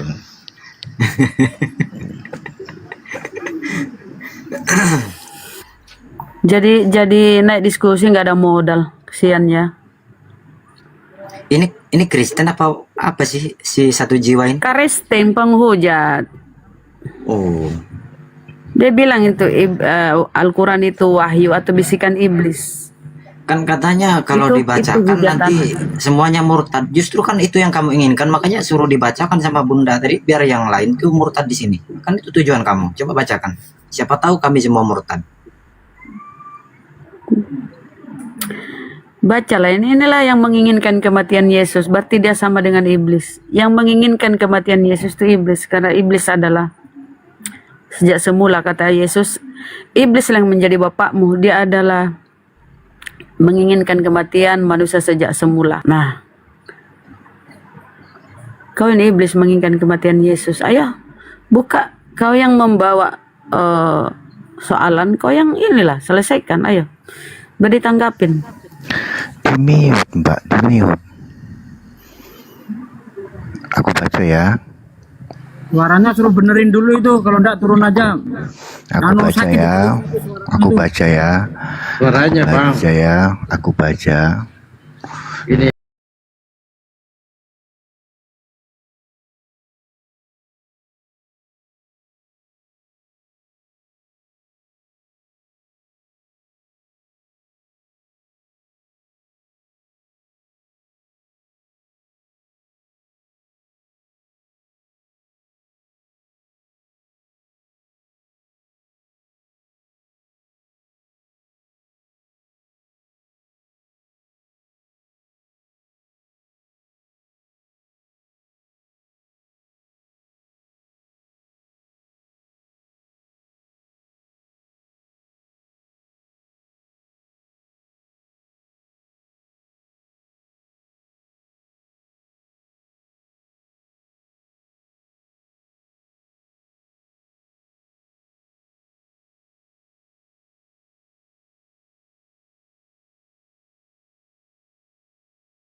tadi kan yang terlanjur dibawa oleh Bang Arif, kita hormati hostnya ya. Jadi tentang keinginan-keinginan pembunuhan, kehendak ini kehendak siapa? Di sini adalah iblis, maka iblislah bapakmu. Yesus dibunuh, ya dibunuh. Ini kehendak siapa? Tadi Anda mengatakan memang ada kehendak iblis di sana. Bapaknya lah, kehendak bapaknya lah. Ya bapaknya yaitu iblis itu. Anda bilang betul kan? Nah itu betul berarti. Nah di sini kita lihat ya. Ini cerita ininya begini. Lukas 2 ayat 3. Maka masuklah iblis ke dalam Yudas yang bernama Iskariot, seorang dari ke-12 murid itu. Iblis masuk ke Yudas. Apa yang dikatakan iblis kepada Yudas? Masuk nih. Nanti ada narasi lain ya. Dan sesudah Yudas menerima roti itu, ia kerasukan iblis. Yesus tahu dia bahwa iblis ini punya rencana apa kepada Yudas. Maka Yesus mengatakan kepada iblis yang ada dalam Yudas, apa katanya? Apa yang kau hendak, dia bilang. Nah, ada kata hendak. Jelas ini ada kata hendak, kehendak. Apa yang hendak kau perbuat? Jadi bukan kehendak Tuhan tentang penyaliban ini, tetapi kehendak iblis yang merasuki kepada Yudas. Gampang kok sebenarnya ini bahasanya. Coba, Yesus yang ngomong ini kepada Yudas. Ada gerunda. Oh Masya Allah, aku nggak berani kalau ada gerunda. Langsung kabur, Dari kabur. Udah, aku off aja kalau ada gerunda, nggak berani. Assalamualaikum warahmatullahi wabarakatuh, gerunda. Waalaikumsalam warahmatullahi wabarakatuh. Lanjut aja Bang, lanjut. Saya perbaiki jaringan dulu. Ya, ini tadi di sebelah saya lagi bernarasi tapi dipotong, makanya mungkin saya tidak diharapkan di situ, makanya saya pindah ke sini. Lanjut aja dulu Bang, dibesarkan. Jadi gini, tadi dibesarkan dulu, saya perbaiki jaringan saya dulu. Ya, lanjut. Iya, gerunda kan sering itu ada keterlibatan iblis atau ada kehendak iblis. Memang betul gitu loh. Tapi ya, teman-teman Kristen menolak itu bukan kehendak iblis tapi kehendak Bapa katanya. Atau memang sudah dinubuatkan demikian.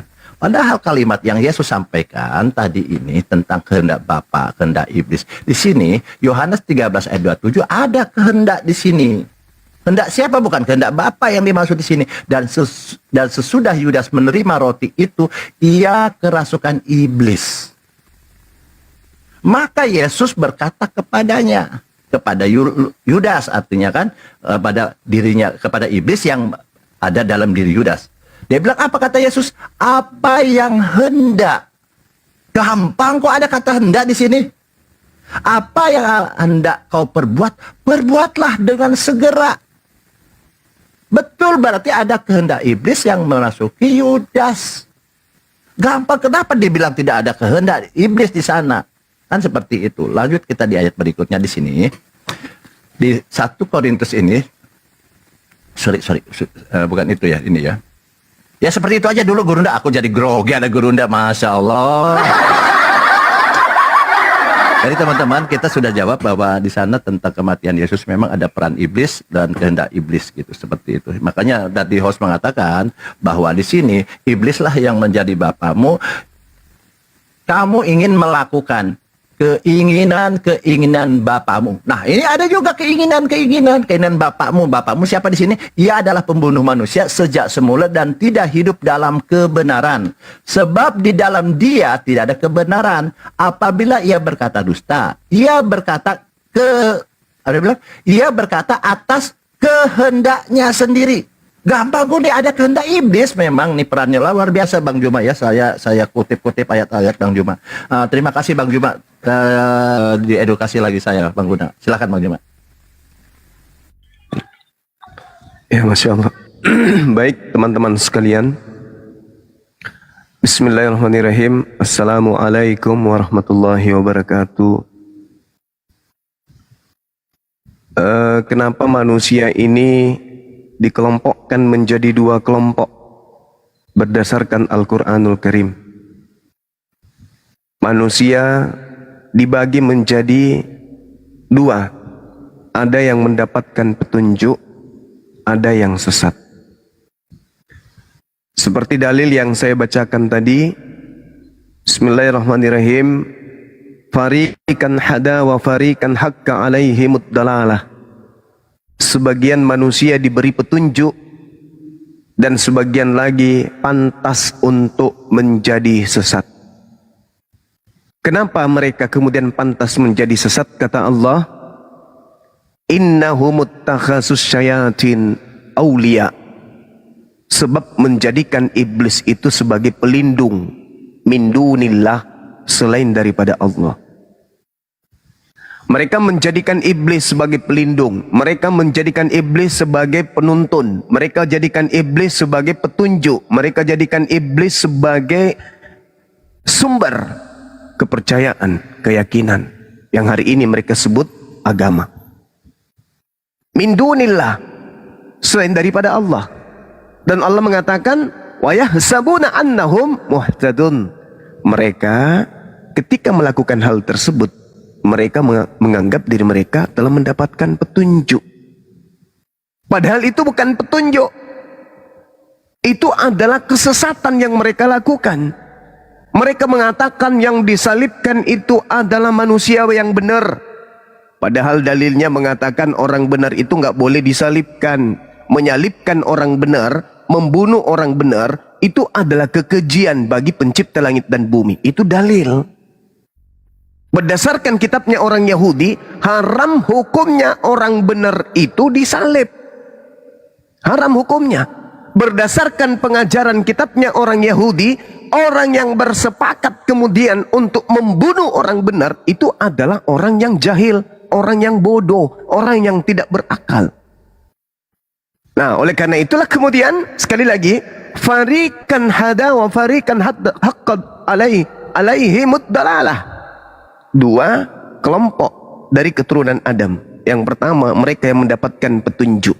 Mereka yang mendapatkan petunjuk ini karena diberi petunjuk. Kenapa mereka diberi petunjuk? Karena mereka menggunakan akal mereka di dalam memilih sebuah keyakinan. Kelompok yang kedua pantas menjadi sesat. Kenapa? Karena mereka beragama tanpa proses belajar. Mereka menyembah kepada yang bukan Tuhan. Mereka hanya mengikuti ajaran nenek moyang mereka. Mereka tidak mendapatkan kemudian kebenaran dari aspek keyakinan yang mereka anut. Maka pantas mereka itu menjadi sesat. Alaihimud dalalah. Pantas mereka sesat. Karena memang mereka yang memilih. Adakah yang memaksa mereka menyembah kepada makhluk yang keluar dari kubur? Tak ada. Adakah perintahnya? Tak ada juga. Berarti mereka yang memilih. Maka pantaslah mereka itu sesat. Karena itu pilihan mereka sendiri. Wa yahsabuna annahum muhtadun. Mereka mengira bahwa mereka mendapatkan petunjuk. Petunjuk nenekmu kiper. Siapa yang memberikan petunjuk kepada mereka untuk mereka ibadah hari Minggu? Ada? Nggak ada. Petunjuk dari mana? Tuhannya Yahudi tidak pernah memerintahkan. Yesus tidak pernah memerintahkan. Makan babi? Tuhannya Yahudi tidak pernah mengajarkan. Yesusnya tidak pernah mengajarkan. Tidak bersunat? Tuhannya Yahudi tidak mengajarkan. Yesus pun tidak mengajarkan. Mereka kemudian mengira bahwa yang mereka lakukan itu adalah petunjuk. Yahsabuna annahum muhtadun. Maka pantaslah mereka sesat. Karena mereka menggapai sebuah keyakinan seibarat seperti orang yang mencari sehelai rambut di kegelapan malam. Nah, ini saudara-saudara. Nah, terkait kepada tema yang dibawa. Apakah pencipta langit dan bumi menginginkan kematian terhadap orang benar? Berdasarkan apa? Berdasarkan perjanjian lama. Kitabnya siapa? Kitabnya orang Yahudi. Adakah Tuhannya Yahudi meminta untuk mempersembahkan manusia? Tak ada. Gak ada dalil. Adakah kemudian iblis menginginkan kematian terhadap Yesus? Ada. Adakah Tuhan pencipta langit dan bumi menginginkan kematian terhadap Yesus? Tak ada. Sekali lagi, maka muncul pertanyaan di atas dialog, debat, diskusi, tukar pikiran Islam Kristen. Karena dua agama ini mengangkat materi salib. Adakah pencipta langit dan bumi meminta disalibkan orang benar? Atau iblis yang menginginkan kemudian kematian terhadap Yesus? Adakah Tuhan melakukan pencobaan mematikan Yesus? Atau iblis yang senantiasa melakukan pencobaan pembunuhan terhadap Yesus?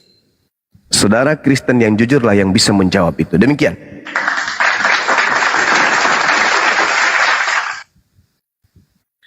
Ya, silakan Gabriel. Monitor, selamat siang Gabriel. Halo. Ya. Gabriel, dengar? Ya. Ya, sebentar. Sebentar Gabriel, sebentar. Mengapa saya angkat tema ini? Tema ini menjadi hangat kembali ketika semalam ada adu jotos di Komal sebelah, yaitu di Komalnya si Bom antara Edis dengan Bom. Bahkan dianggapnya bom itu botol. Mana Iya, ini hangat kembali. Kau kadang-kadang aja. Loh, aduh, semalam Gabriel, nggak percaya kau. Ini gara-gara ini saya angkat kembali tema ini. Kata Edis bahwa penyaliban Yesus itu adalah karya iblis sesuai dengan Yohanes 8. Baca Bom mulai dari ayat ke 40 sampai ke selanjutnya sampai 45 bilangnya Edis. Kata si Edis, dibaca sama Bom. Ya, ternyata benar. Tapi Bom tidak mengakui bahwa itu kehendak Elohim katanya, kehendak Bapak. Ya, silakan masuk. Tanggapi Gurunda. Ya, silakan.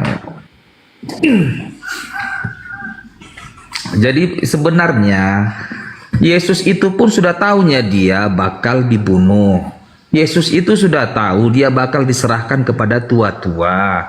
Yesus itu sudah tahu dia akan bangkit pada hari yang ketiga. Sampai 3 kali Yesus memberitahukan tentang penderitaan yang akan dihadapinya. Pemberitahuan tentang penderitaan pertama, ya itu dia. Jadi apakah Yesus tidak tahu dia akan menuju kayu salib? Tahu.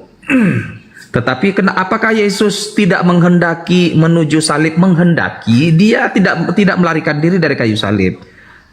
Hanya saja, apakah Yesus takut atau cemas menghadapi penyaliban itu? Cemas, takut. Kenapa? Loh, Tuhan kok takut? Karena ya Tuhan adalah manusia. Dia manusia yang tidak bersalah, yang harus menjadi penebus atas orang-orang yang bersalah. Aku termasuklah aku ini. Jadi hanya orang yang tidak bersalah lah yang bisa menebus dosa orang yang tidak bersalah. Jadi seperti yang tertulis bahwa semua orang telah berbuat dosa. Jadi hanya Yesus lah manusia yang tidak berdosa yang pernah ada. Maka karena itu hanya Yesuslah yang tidak berdosa, inilah yang berhak menggantikan penderitaan hukuman atas orang-orang yang berdosa ini. Jadi nggak ada orang yang nggak berdosa, hanya Yesus yang nggak berdosa, yang nggak pernah melakukan kesalahan terhadap kutuk hukum Taurat itu. Siapakah di antara kita yang nggak pernah berbohong? Semua pernah. Adakah di antara kita yang nggak pernah mencuri? Mencuri semua pernah kita. Mana ada orang nggak berdosa ini? Begitu dia. Adakah orang yang mampu melaksanakan hukum Taurat 10 hukum Taurat itu dengan bersih? Nggak ada satupun ini. Nggak ada itu. Belum lagi dengan hukum Yahudi yang potong tekukur, kalau dia memikirkan paha perempuan aja udah berdosa, Pak. Memikirkan istri orang cantik, pikirkan berzina, masih dalam pikiran saja udah kotor, udah berdosa, belum berbuat. Begitu dia. Jadi apakah Yesus itu karya iblis? Nih, apakah karya iblis? Iblis memang menghendaki, iblis pun menghendaki memang Yesus itu disalib. Tetapi Yesus tidak takut akan penyaliban itu. Jadi pertemuan antara yang di Taman Eden itu ya, hukuman itu, keturunanmu akan meremukkan kepala ular. Itulah dia Yesus yang menuju kayu salib, itu maknanya itu. Lalu hukuman terhadap iblis itu, dia akan mematuk tumitmu katanya. Disitulah di sini iblis juga dia memukul anak manusia itu, Yesus itu menyalibkan Yesus. Disitulah si ular itu mematuk tumit anak si perempuan itu. Tetapi ingat, dengan matinya Yesus di kayu salib, disitulah kalahnya maut kepada hidup yang kekal. Jadi kalau nggak mati Yesus ya tetap saja awak masuk neraka. Begitu Arif. Jadi Juma salah itu. Oh, sedikit lagi ya. Jadi narasi Juma tadi. Yesus nggak pernah nyuruh nggak bersunat. Yesus bersunat kok. Iya, dulu waktu hukum Taurat, ketika Yesus sebelum menuju penyaliban, hukum Taurat itu harus dipatuhi. Nggak boleh Yesus tidak patuh hukum Taurat. Kalau Yesus berdosa terhadap satu hukum Taurat, maka Yesus bercela, tidak layak naik ke kayu salib, menebus dosa kami, karena dia berdosa. Tidak boleh orang berdosa menebus orang berdosa. Oh, nggak boleh. Hanya orang yang tidak berdosalah yang bisa menebus orang yang berdosa. Jadi setelah ditebus manusia ini, barulah kami ini bebas dari hukuman itu. Tapi itu pun nggak serta-merta jadi bebas melakukan kejahatan, tidak. Tiket kami ke surga sudah ada tiketnya. Karena kami sudah ditebus, maka kami berbuatlah kebaikan. Kami berbuat kebaikan bukan untuk mendapatkan hidup yang kekal, salah. Kami berbuat kebaikan karena kami telah diberikan Tuhan hidup yang kekal itu. Begitu, karena sudah mendapat hidup kekal, maka kami berbuat yang baik lah, mengikut Yesus. Begitu, silakanlah. Iya. Jadi kalau kita membaca dalil ya, itu kan konsep gereja, itu mimpi-mimpi barat. Kita berbicara dalil aja, jangan berbicara omong kosong biar kita dianggap waras oleh manusia lain. Amsal 17 nomor 15.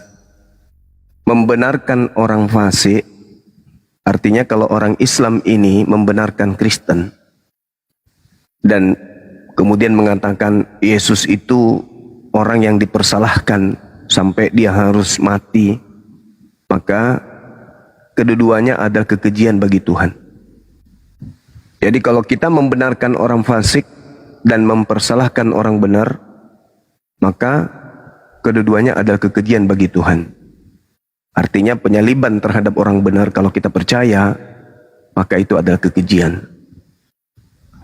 Lalu di data 18-nya dikatakan orang yang tidak berakal budi, artinya agak gila ya, agak sinting miring, adalah dia yang membuat persetujuan, kesepakatan yang menjadi penanggung atau penebus bagi sesamanya. Nah, ini dalil. Jadi kalau ada orang yang mau mati karena menanggung dosa orang lain, itu adalah orang yang tidak berakal sehat, orang gila. Itu dalil. Apakah Yesus gila? Apakah Yesus itu adalah orang yang tidak berakal budi? Tidak mungkin. Tidak mungkin. Tidak mungkin Yesus ini adalah orang yang tidak berakal budi. Maka mustahil yang mau menebus dosa Kristen itu Yesus. Itu mustahil. Kalau iblis menjual penyaliban, laku, pasti laku. Apalagi dengan mengatakan dosa ditebus, meskipun itu ternyata tidak ditebus. Terbongkar di dalam Roma 8 nomor 10, ternyata Kristen mati karena dosa. Bukan, dosanya nggak ada ditebus Kristen ini, itu cuman hoax. Ternyata nggak ditebus juga dosanya berdasarkan pengakuan Paulus. Jadi Tuhan pencipta langit dan bumi terus melakukan dosa itu ditanggungnya sendiri. Itu tidak menginginkan kematian terhadap orang benar. Berarti cukup udah waktunya. Cukuplah waktunya. Pencipta langit dan bumi. Pencipta langit dan bumi tidak menginginkan pembunuhan terhadap orang benar. Itu fakta. Oke? Tidak ada pencipta langit dan bumi itu menginginkan kematian terhadap orang benar demi untuk menyelamatkan orang yang tidak benar. Tuh ya. Yesaya 53 itu tidak berbicara mengenai Yesus. Ayat 10. Gantian Nathan, gantian. Saudara Gabriel ini saya udah bosan, dah ada ilmunya, nanti Nathan aja yang gantikan. Si Gabriel ini turunkan aja. Pendeta Hari kejang-kejang. Gak ada ilmunya dia. Saya turunkan. Iya. Saudara Nathan, kamu naik hadapi saya. Dengarkan ya, saya minta dalil di mana Tuhan membolehkan membunuh orang yang benar demi menyelamatkan orang tidak benar. Saya minta dalil itu. Yesaya 53 ayat 10. Coba baca. Yesaya 53 ayat nomor 1 sampai nomor 13 atau nomor berapapun yang Anda ambil di situ, itu tidak berbicara mengenai Yesus. Coba Anda baca baca dulu, Pak. Coba baca dulu. Anda baca di dalam di dalam data Yesaya 1 nomor 1. Yesaya 1 sampai Yesaya 66 itu berbicara terkait dengan raja-raja Yehuda, bukan berbicara mengenai Yesus. Itu yang pertama. Baca yang dulu. kedua, Baca dulu. Yesaya 53 ayat 10. Iya, gantian nanti Nathan. Yang kedua, Yesaya itu kitabnya orang Yahudi. Orang Kristen ini kehilangan senjata untuk menjual agama pagan. Mereka tidak memiliki data sehingga mereka mencomot-comot kitabnya agama lain. Sedangkan Yesus adalah orang Yahudi. Ketika Yesus ingin dibunuh, orang Yahudi tidak ada mengatakan, Yesus, ya paman, kamu harus dibunuh sesuai dengan nubuatan di kitab kita ya. Iya. Yesus ingin dibunuh karena mereka takut bangsanya dirampas Roma, bukan karena ada nubuat. Adapun Kristen penjilat kitabnya Yahudi ini mencocok-cocokkan supaya dianggap agamanya benar untuk pakai nipu umat Islam. Yesaya, coba. Yesaya nomor 53 nomor 11. Sesudah kesusahan jiwanya, ia akan melihat terang dan menjadi puas. Dan hambaku itu sebagai orang benar akan membenarkan banyak orang karena hikmahnya, dan kejahatan mereka dia pikul. Mana ada? Yesus itu Tuhan atau hamba sih?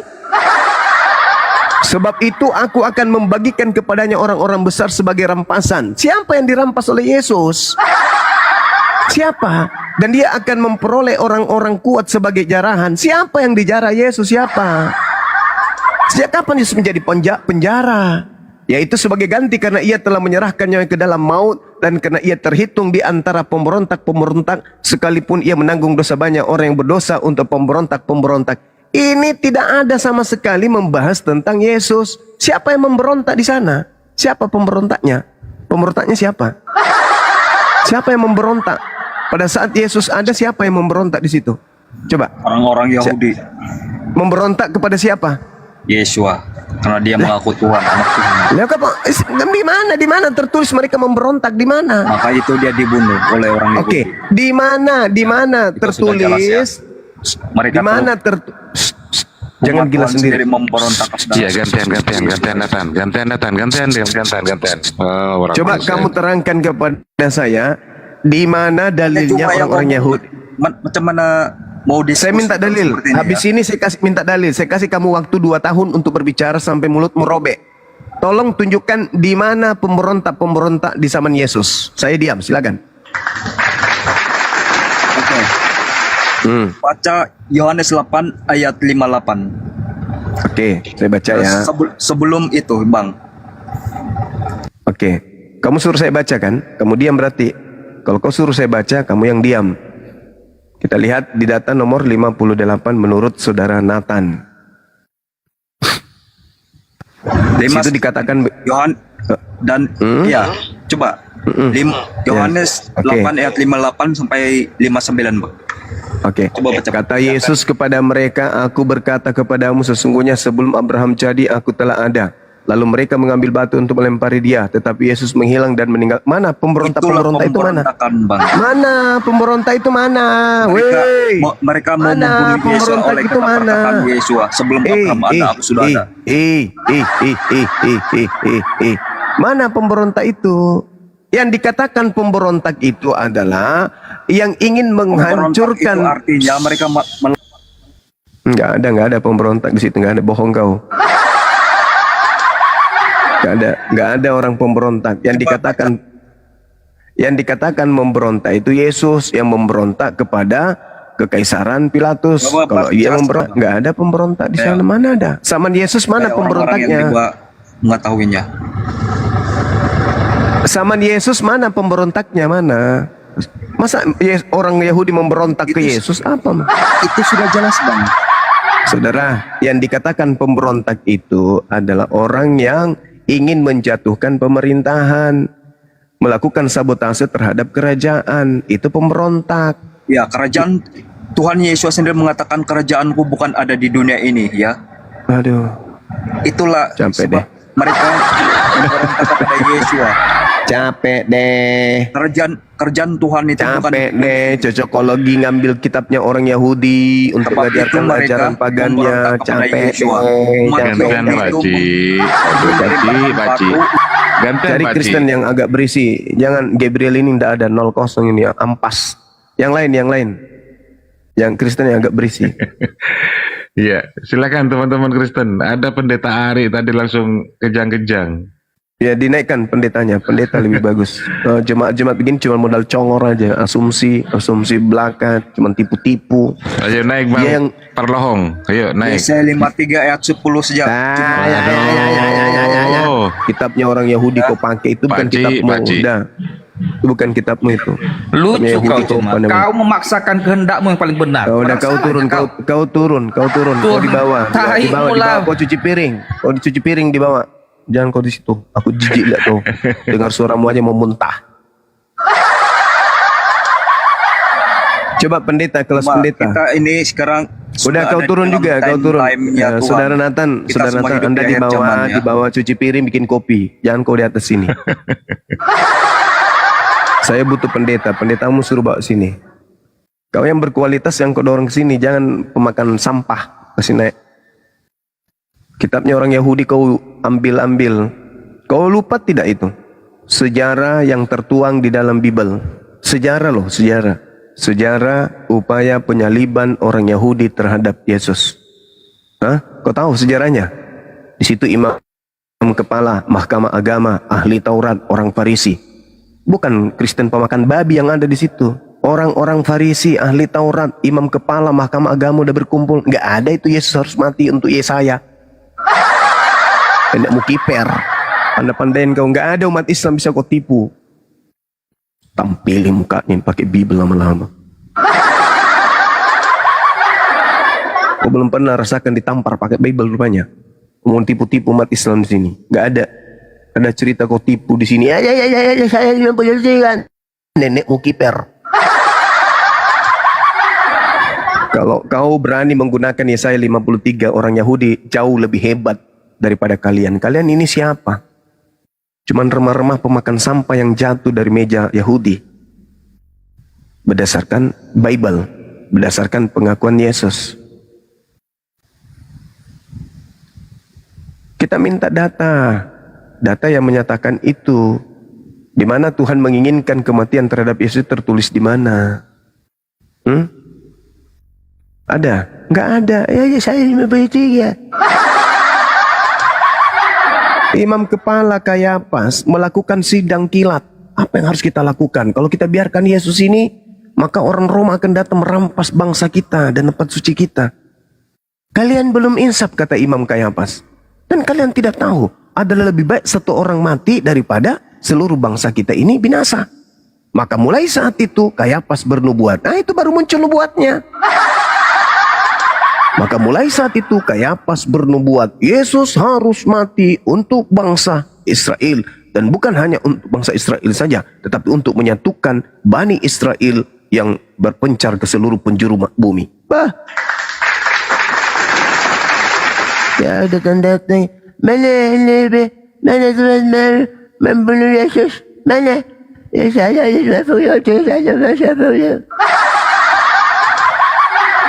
dasar badut. Itu kitabnya Yahudi itu yang sudah melakukan kemudian upaya kesaksian, membuat kesaksian palsu dan tipu muslihat untuk membunuh Yesus. Kalau yang kalian narasikan itu Yesaya 53 sebagai sumber kematian salibnya Yesus, mereka lebih dulu sepakat, Yesus, ya paman, kadia duduk. Ini gimana ini? Kau sendiri yang berfirman di sini kan? Iya. Kamu yang mengatakan kau akan mati nebus dosa. Iya. Ini sudah tiba saatnya nih. Gimana Yesus? Ya udah, siap. Persiapkan semuanya. Siapa yang eksekusi? Saya. Siapa yang memaku? Saya. Siapa yang menangkap? Saya. Udah. Bahkan penangkapan pun tak ada. Malah diumumkan, saudara-saudara, sebentar lagi kita akan bebas dari dosa Adam. Sebab Tuhan kita sudah turun ke bumi. Dia akan mati untuk dosa-dosa kita. Betul Tuhan? Betul. Ada cerita kayak gitu rupanya? Nggak ada. Oh, yang punya kitab pusing. Sampai Kayapas mengatakan mereka menyerahkan Yesus karena dengki. Ayo. Karena dengki. Harusnya mereka menyerahkan Yesus karena sudah dinubuatkan dalam kitab mereka. Dan Yesus telah menyetujui. Maka detik-detik kematiannya sudah ditetapkan. Terdeng deng deng. Mana?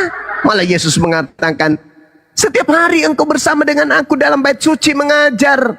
Tapi kau tidak membunuh aku. Sangkamu aku ini penyamun sampai kau datang membawa pentungan dan pedang? Hah? Apa kata Yesus? Tetapi saatmu tiba dan saat kuasa kegelapan. Nah, itu baru betul. Kuasa kegelapan, asal ngomong. Wah, ini kan udah ada 53, 10 kan udah ada. Nenekmu kiper. Ngarang-ngarang. Gak malu apa rupanya? Gak malu? Hah? Gak malu? Gak malu sama orang Yahudi? Jilat-jilat kitabnya Yahudi. Diajarin cerdas waras malah gila permanen. Yesaya 53 itu nggak ada hubungannya, nggak ada. Belajar lagi kalian.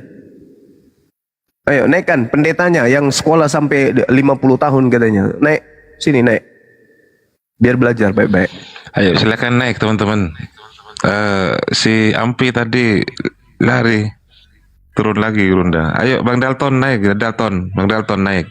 Kita diskusi yuk, Bang Dalton. Bang Baroholong juga yang di bawah silakan naik. Sembari saya juga mengundang pendeta-pendeta. Aduh. Monitor Bang Baal. Monitor. Aku ingin tanya sama Gurunda. Emang Gurunda ini kan ditakuti ya sama debater Kristen gitu. Banyak yang nangis, ada yang mencret. Dia bilang kalau setelah debat dengan Bang Juma katanya, Baal, aku nih kalau debat dengan Gurundamu katanya, langsung mulus mencret. Betul itu, betul nih data. Ini curhatan mereka nih. Betul ya, Bang Juma ya. Mencret ngamuk. Kebanyakan makan dedak, gimana nggak mules? Seperti itu. Nah, saya gini Bang Juma. Kalau saya melihat bahwa penyaliban ini kan privasi, sangat privasi sekali. Karena apa? Karena yang di sana diceritakan bahwa kalau ikut ceritanya di sana, bahwa yang menyaksikan kan Bunda Maria, katanya kan Maria Magdalena di situ kan. Tetapi itu melihat dari jauh dia bilang. Ya kan, itu dari jauh. Berarti artinya memang itu privasi. Kalau di kita ini mungkin ada kalau terjadi apa-apa ada dikasih garis polis lain gitu kan. Ya kalau mungkin kalau sekarang ini kalau ada kasus di polis lain, artinya dari jauh. Artinya dia tidak jelas-jelas melihat di sini. Kemudian kalau kita melihat Matius 10 nomor 1, dan 70 murid itu sudah tidak ada di sana, memang sudah diutus oleh Yesus ke kota-kota kan gitu. 70 murid di Matius 10 nomor 1. Kemudian pada saat penangkapan pun murid-muridnya kan kabur gitu. Kabur, jadi tidak menyaksikan. Nah, pertanyaan saya nih Gurunda, tolong jawab. Ini sebenarnya pertanyaan orang dari Oten ini ya, Bom yang nanya sebenarnya.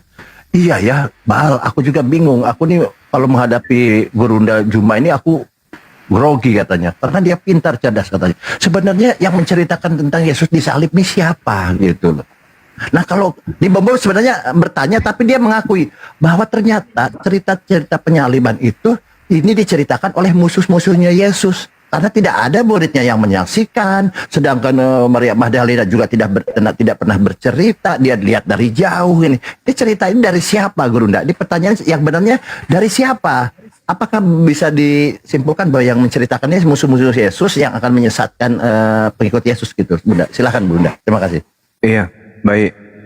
Jadi ketika Yesus datang di tengah-tengah Bani Israel terpecah menjadi dua kelompok. Yang kedua Hawarion, yang ajarannya kemudian diajarkan oleh Arius,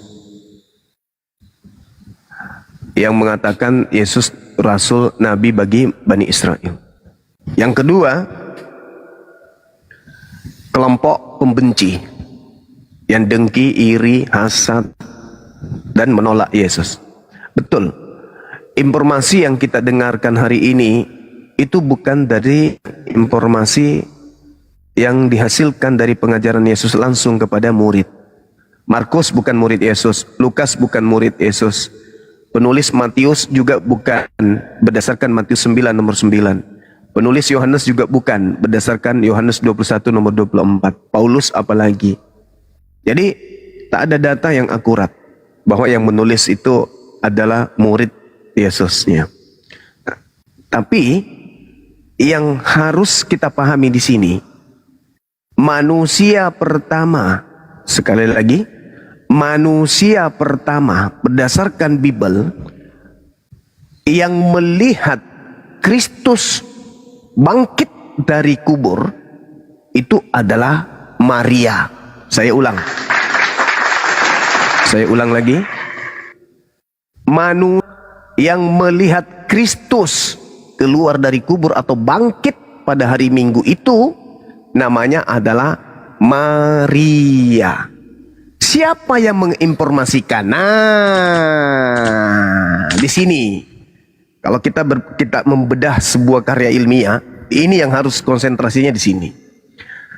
Siapa yang pertama melihat Kristus keluar dari kubur, bangkit dari kematian? Maria. Muncul pertanyaan. Siapa yang menginformasikan bahwa yang pertama kali melihat itu adalah Maria? Siapa? Markus. Di mana itu tertulis? Markus 16 nomor 9. Kita baca. Setelah Yesus bangkit pagi-pagi pada hari pertama minggu itu, Yesus mula-mula menampakkan diri kepada Maria Magdalena. Daripadanya Yesus pernah mengusir 7 setan. Pertanyaannya, dari mana Markus tahu cerita ini? Dari mana Markus tahu kalau Yesus mula-mula hari Minggu bangkit, kemudian menampakkan diri kepada Maria Magdalena? Dari mana Markus tahu kalau itu adalah Yesus? Dari mana Markus tahu kalau Yesus pertama kali menampakkan diri kepada Maria? Sedangkan data nomor 12-nya mengatakan begini, sesudah itu Yesus menampakkan diri dalam rupa yang lain. Dari mana Markus tahu kalau itu Yesus dalam rupa yang lain? Ini PR yang akan membungkam pintu gereja. Ayo, ada yang bisa menjawab? Dari mana Markus tahu kalau manusia pertama yang melihat Yesus bangkit dari kubur adalah namanya Maria? Dari mana Markus tahu kalau Yesus menampakkan diri dalam rupa yang lain? Dari mana Markus tahu? Ini pertanyaan serius, bukan ecek-ecek, bukan menista, pertanyaan serius. Tolong titip pertanyaan ini kepada pendeta-pendeta, pastor-pastor kalau dia nggak mau naik ke sini. Tanya kepada mereka, wahai saudaraku Kristen, wahai Pak Pendeta, iya Paman, dari mana Markus tahu kalau manusia pertama yang melihat Yesus keluar dari kubur adalah Maria? Dan dari mana Markus tahu kalau Yesus menampakkan diri dalam rupa yang lain? Dari mana Markus tahu kalau itu adalah Yesus? Demikian, itu pertanyaan titipan. Jadi saudaraku Baal, jelas dalam dalilnya Markus 16 nomor 9, di situ dikatakan Maria, tetapi yang muncul pertanyaan, dari mana Markus tahu? Sedangkan Markus bukan murid Yesus dan Markus tidak ada pada saat kejadian. Silakan. Luar biasa. Ya memang inilah. Oke, lanjut ini. Silakan Bang, berita kebenaran. Yang jelas semalam kesimpulannya iblis merupakan pahlawan bagi Edis.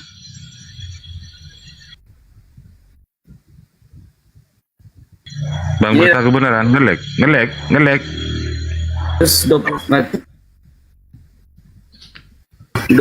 Tutup layarnya aja, tutup layar, sinyalnya nggak kuat.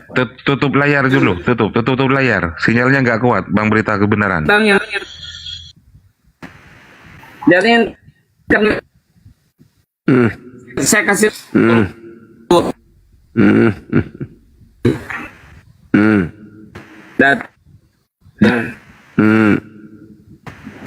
Dari mana Markus tahu Kalau itu Yesus, tapi dalam rupa yang lain. Emang Markus pernah lihat rupa Yesus yang lain? Di mana Markus pernah bertemu Yesus? Ayo.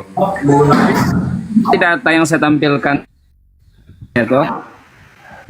Iya, Bang beritakan sinyal Anda tidak stabil, Bang beritakan kebenaran. Coba ditutup dulu, nggak apa-apa sambil baca. Bapak Indra, selamat siang, assalamualaikum. Waalaikumsalam warahmatullahi wabarakatuh. Bang Indra, barakallahu fiik. Waalaikumsalam warahmatullahi wabarakatuh, Bang Suma. Silahkan dilanjut, standby. Siap. Iya Bang, makasih. Dari mana Markus tahu kalau yang tampak di kuburan itu Yesus dalam rupa lain? Ngelek beliau ngelek. Bang berita kebenaran, naik lagi. Bukankah yang datang setelah Yesus adalah roh kebenaran? Yesus. Barakallahu fiik, Bang Indra, Masya Allah. Ayo. Oke, luar biasa ya Bang Juma ya. Jadi itu juga yang bom-bom ini sampai sekarang nih badannya kurus gitu ya. Dulunya gemuk gitu, badannya sekarang kurus, turun 1 ons gitu kan, karena memang berat gitu menghadapi Bang Juma. Turun 1 ons itu luar biasa gitu ya. Nah gini Bang Juma, kan ada selik pertanyaan ini.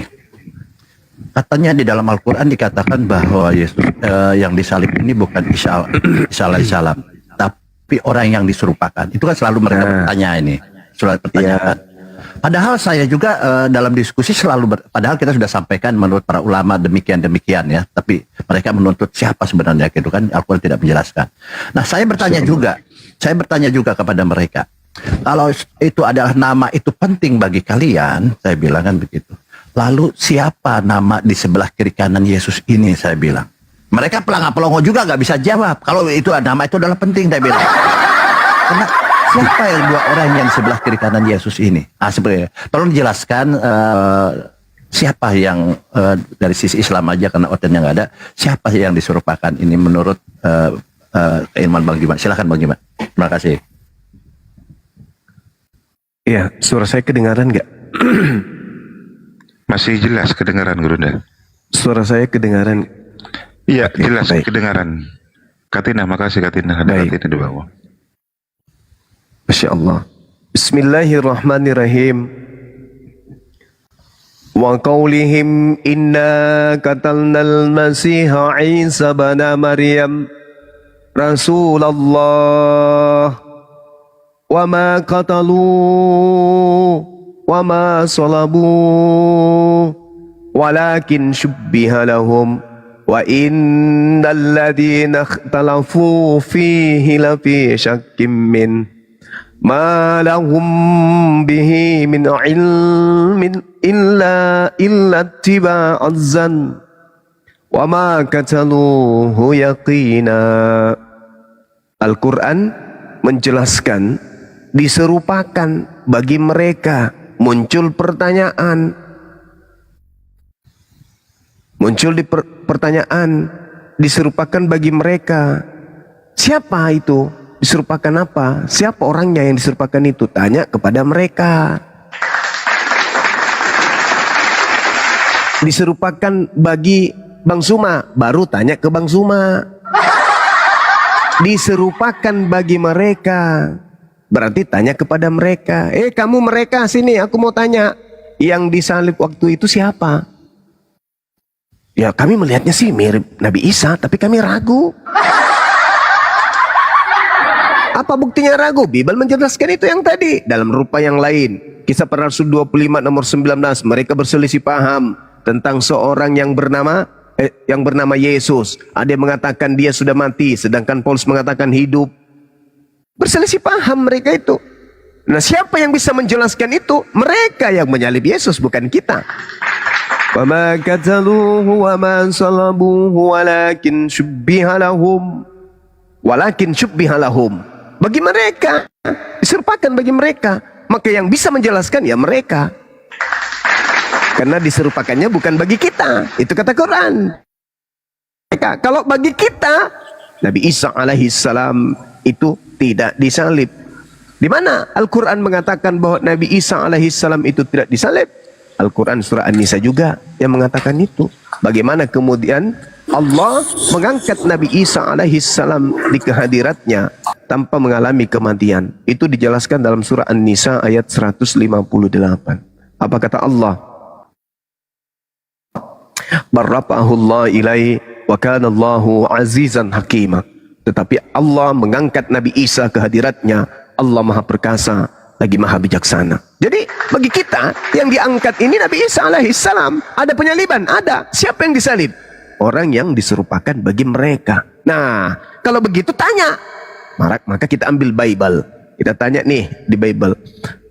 Ternyata informasi Bible ini mengatakan bahwa yang disalib ini adalah orang yang dikutuk. Nah, sekarang permasalahannya, Yesus dikutuk gak? Ternyata bukan. Ada nggak Yesus mengatakan waspadalah kepada Yesus palsu? Ada. Nah, yang keluar dari kubur ini, maka pada hari Minggu pagi-pagi mula-mula dia menampakkan diri kepada Maria Magdalena. Nah, muncul pertanyaan, Markus, kamu kesini dulu. Dari mana kau tahu ini adalah Yesus?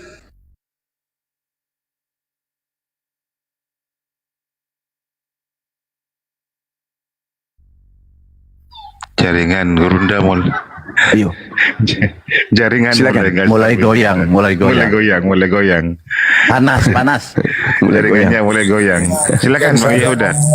Boleh nggak? Ya, gantian ya. Silakan Bang Yehuda. Nah, tadi dikatakan Isa tidak disalib. Yang menyaksikan Isa tidak disalib itu siapa? Sedangkan Yesus ya di dalam Matius 17 22 sampai 23 dia berkata begini, anak manusia akan diserahkan ke tangan manusia, mereka akan membunuh dia dan setelah 3 hari ia akan bangkit. Nah, itu ucapan siapa, Bang? Terus kemudian sebentar dulu, saya selesaikan dulu.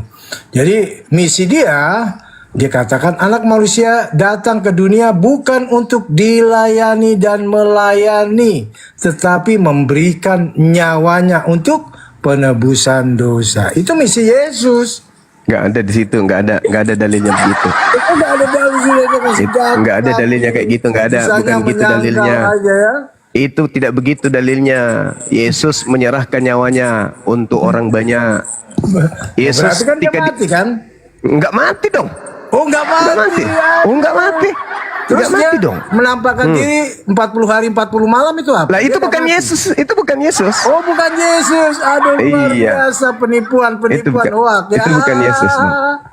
Jadi ente itu Yesus di dalam Matius 16. Kita buktikan boleh nggak kalau itu bukan Yesus? Boleh nggak? Matius 16 21 sampai 23 Yesus bilang yang menolak penyaliban itu iblis. Makanya kalau mau menolak penyaliban kan? Salah Anda. Nah, Allah mau menolak penyaliban kan? Kalau pencipta langit dan bumi yang dia itulah belibis. Ya, bicara sendiri ini orang. Bisa nggak kita diskusi? Gantian. Boleh nggak diskusi kita? Boleh nggak kita diskusi, Bang? Ada penyaliban tapi diserupakan. Nggak ada. Ayo, silakan. Gurunda. Boleh nggak kita diskusi? Penyaliban. Gantian Bang Yehuda. Boleh nggak kita Ya, Dimio dulu, gantian. Baik. Saya ambil data yang Anda sebutkan tadi, di data nomor Matius 16-nya, nomor 21 dan seterusnya. Ketika Yesus mengatakan, enyahlah iblis, engkau satu batu sandungan bagiku, sebab engkau bukan memikirkan apa yang dipikirkan oleh Tuhan, melainkan apa yang dipikirkan manusia. Yang di situ ada dua pemikiran Tuhan, pemikiran manusia. Kita nggak akan pernah bisa membaca Tuhan, pikiran Tuhan, kecuali kita berdasarkan dalil ya. Nah sekarang yang pertama pemikiran pemikiran Petrus. Apa yang muncul dalam pikiran pemikiran Petrus ketika Yesus datang ke musuhnya?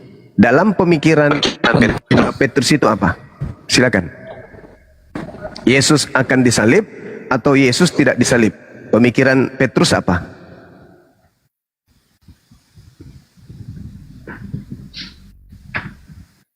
Pemikiran Petrus, Yesus akan disalib atau Yesus tidak akan disalib?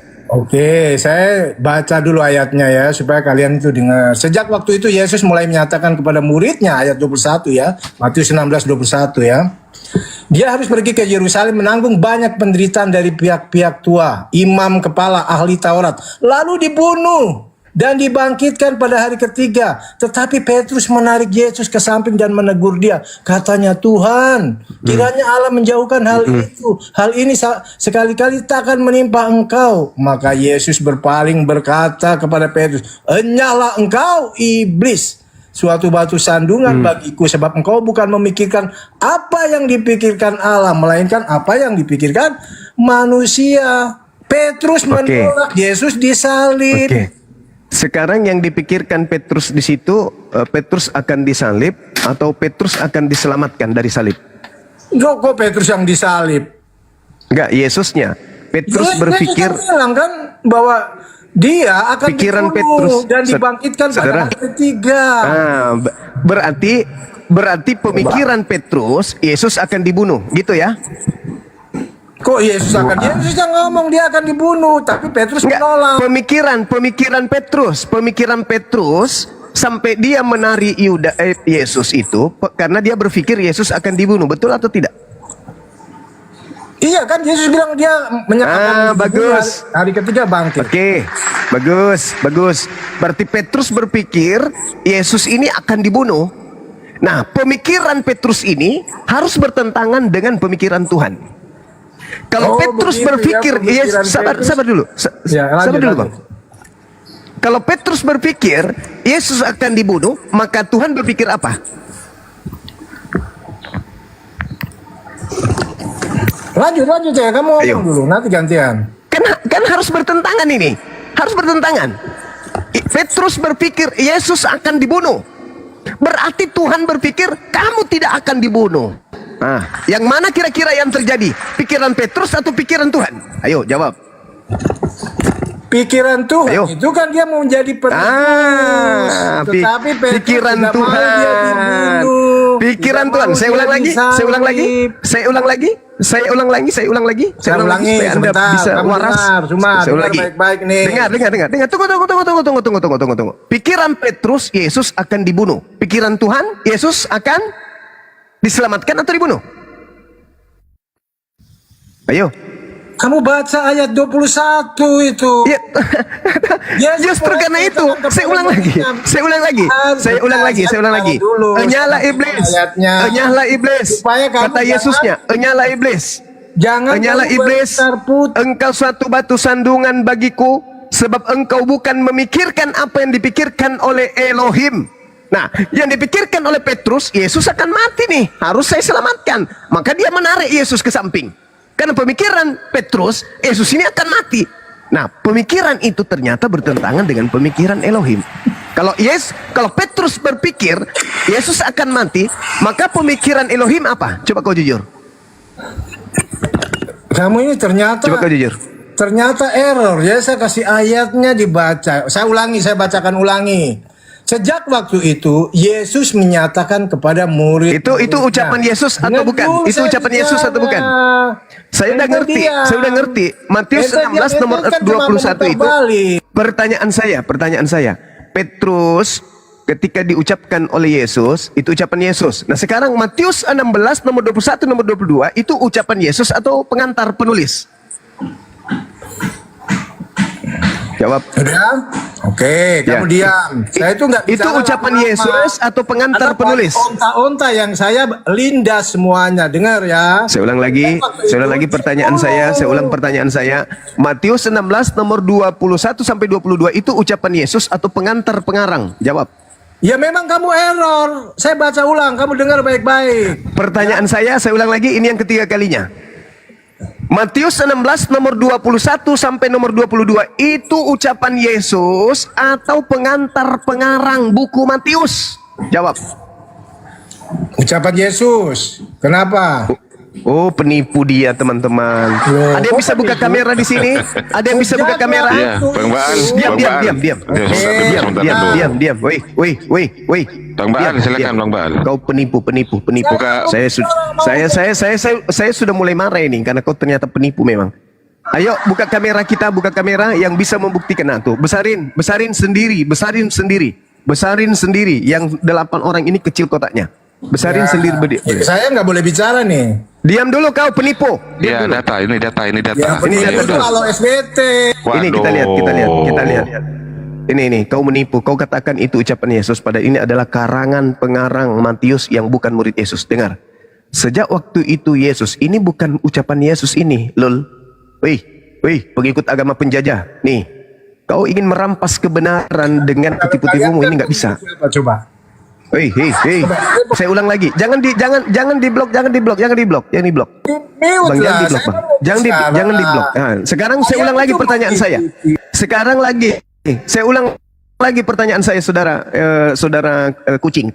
Yang Yehuda tidak pantas kau sebut Yehuda. Dengarkan.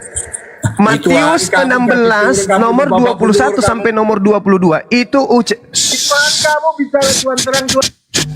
Gantian Yehuda.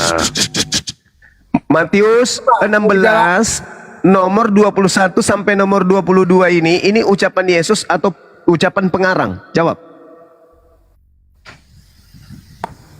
Kasih waktu berapa menit? Kamu enggak, ngomong kau terus. jawab aja. Lebih kali kau kayak orang pintar aja. Kutanya kau. Ya, saya nggak ada lagi 1 menit. pertanyaannya. Matius 16 nomor 21 sampai nomor 22 ini ucapan Yesus atau pengarang? Ini ucapan Yesus atau pengarang yang tidak dikenal. Ayo, belakangan baru disebut. Gimana kalian diskusi kok ketakutan ya sama saya? Dijawab dulu Yehuda. Dijawab dulu. Dengan jujur, ini ucapan Yesus. Anak manusia ya datang bukan untuk dilayani dan melayani, melainkan untuk memberikan ini ucapan nyawanya Yesus. menjadi tebusan bagi banyak orang.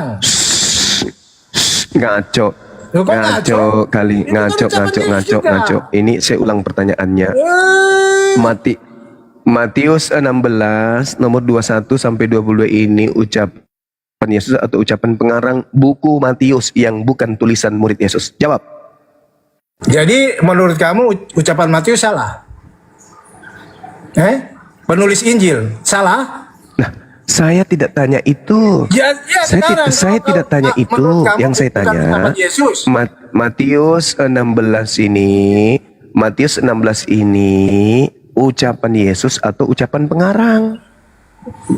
Terus emangnya kenapa kalau ucapan Matius salah? Jadi jawab dulu ya, udah. Ya, jawab dulu. Ya Matius kan yang menulis. Anda kan jadikan ucapan pengarang Matius ini untuk melawan Yesus. Ya, saya ini ucapan Matius. Suma berbicara. Saya ulang lagi, ini ucapan Yesus. Ucapan Suma. Begitu. Oke, baik. Emangnya jadi kesimpulannya Anda sudah mengakui ini bukan ucapan Yesus ya? Ya. Ini bukan ucapan Yesus ya? Ucapan Matius kan ucapan Yesus yang ditulis. Terus emangnya kenapa? Kamu turun. Saudara ke gereja. Saudara ke gereja. Jangan di sini. Aku nggak suka Kristen penipu sesama diri sesama Kristen. Ini saya jelaskan teman-teman sekalian. Matius 16 nomor 21 sampai 22 itu pengantar pengarang buku Matius. Dan itu bukan ucapan murid Yesus. Buku Matius ini bukan tulisan murid Yesus. Oke? Dan bukan sabda yang kemudian Yesus berikan validasi. Itu bisa dilihat di dalam Matius 9 nomor 9. Ternyata pengarang buku Matius bukan murid Yesus. Adik-adik saya, anak-anak saya di bawah, untuk membuktikan itu silakan Anda buka Matius 9 nomor 9. Ternyata pengarang buku Matius itu bukan murid Yesus. Adapun ucapan tinta merah yang ada dalam buku Matius itu penulisnya entah dapatkan dari mana, ya teman-teman sekalian. Nah, di sini Matius 16, konon Yesusnya mengatakan, "Enyalah iblis, engkau satu batu sandungan bagiku, sebab engkau bukan memikirkan apa yang dipikirkan oleh Tuhan, melainkan apa yang dipikirkan manusia." Berarti di situ ada dua pemikiran. Kita ikuti alur daripada Bible ini. Di situ ada dua pemikiran Tuhan dan pemikiran manusia. Ini pola Kristen kan? Karena Tuhan berpikir. Kenapa Tuhan berpikir? Mungkin karena Tuhannya tidak maha mengetahui, maka dia harus berpikir dulu. Nah, di situ pemikiran Tuhan dan pemikiran manusia. pemikiran manusia Yuda Petrus, Yesus akan disalib nih. Makanya Petrus menarik Yesus. Pasti disalib, mati dia ini. Ternyata pemikiran Petrus ini berlawanan dengan pemikiran Tuhan. Kalau Petrus memikirkan Yesus akan mati, maka Tuhan sudah jelas berpikir Yesus tidak akan mati. Meskipun seluruh manusia bekerja sama dengan setan untuk menyalibkan Yesus, kalau Tuhan mengatakan tidak mati, maka apa yang terjadi? Tidak mati. Berarti betullah Al-Quran. Berarti Al-Quran betul. Sabar dulu kau, sabar dulu. Sabar dulu.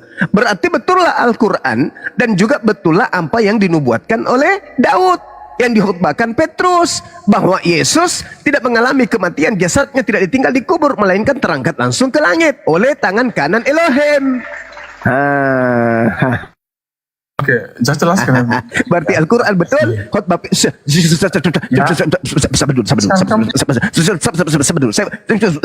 belum selesai. Nanti aku kasih kau 2 tahun untuk berbicara. Sebentar, sabar dulu lah. Diam dulu. Aku kasih kau waktu 2 tahun berbicara sampai mulut merobek berbohong di sini ya. Sabar. Jadi Al-Quran mengatakan Nabi Isa langsung diangkat. Petrus juga langsung menceritakan langsung diangkat. Daud juga menceritakan Yesus langsung diangkat. Dan Yesus sekalipun juga mengatakan dia langsung diangkat. Kenapa? Karena Yesus menyerahkan bukan atas kehendakku, tapi atas kehendak Bapa. Nah, kehendak Bapa apa? Membunuh Yesus atau tidak membunuh Yesus. Nah, itu muncul di Matius 16 nomor 21 sampai nomor 23. Petrus berpikir Yesus akan mati. Nah, berarti Tuhan berpikir apa tentang Yesus? Silakan kalau ada yang bisa menjawab. Om John, selamat siang. Om John. Ya, selamat siang Om John. Ya, siang. Kenapa kemarin Baik-baik waktu saja, Gurunda naik ke Komal Bang John kok malah dirungkatin komalnya Om Kris? Nggak tahu saya. Nggak tahu kenapa. Saya juga kaget, nggak tahu kenapa. Silakan. Ini memang di topik yang Bang semua bahas itu ya. Yesus memberitahukan kepada Petrus akan terjadi dia mati dan bangkit. Nah, Petrus nggak setuju. Dia keberatan, masa guru saya kok mati dan bangkit. Nah, makanya dia menarik Yesus. Tidak boleh bicara begitu, Sus, karena tidak mungkin lah. Jadi ini pemikiran dari Petrus. Tapi kan rencana Bapa dan Yesus Petrus nggak tahu. Makanya Yesus katakan, hanyalah kau iblis. Kenapa? Ilmu iblis itu mengajarkan Yesus tidak mati dan bangkit. Nah, jadi setelah kan Petrus memahami juga setelahnya ya. Jadi kita tidak boleh juga menjelaskan, mengartikan seperti pemahaman Suma itu yang mengatakan Petrus dikatakannya nyala iblis. Kenapa? Petrus nggak setuju Yesus disalib dan mati dan disalibkan. Itu aja intinya. Pemikiran kenapa kemudian Petrus menarik Yesus ke samping? Apakah karena Petrus berpikir Yesus akan disalib atau karena Yesus berpikir Yesus tidak disalib? Petrus berpikir bahwa itu Yesus disalib dan mati itu tidak mungkin mau jadi seperti itu. Ya, jangan Anda tambahin. Jangan dia Anda keberatan. tambahin. Makanya kan Jangan Anda tambahin. ayat selanjutnya Jangan setelah Anda dia tambahin. katakan hanyalah iblis, pikiran Allah ada di situ. Coba Anda baca. Sekarang pertanyaan saya, pikiran Petrusnya dulu. Pikiran Petrus. Yesus disalib atau Yesus tidak disalib? Yesus tidak disalib. Nah, kenapa kalau Yesus tidak disalib, kenapa dia harus menyelamatkan Yesus?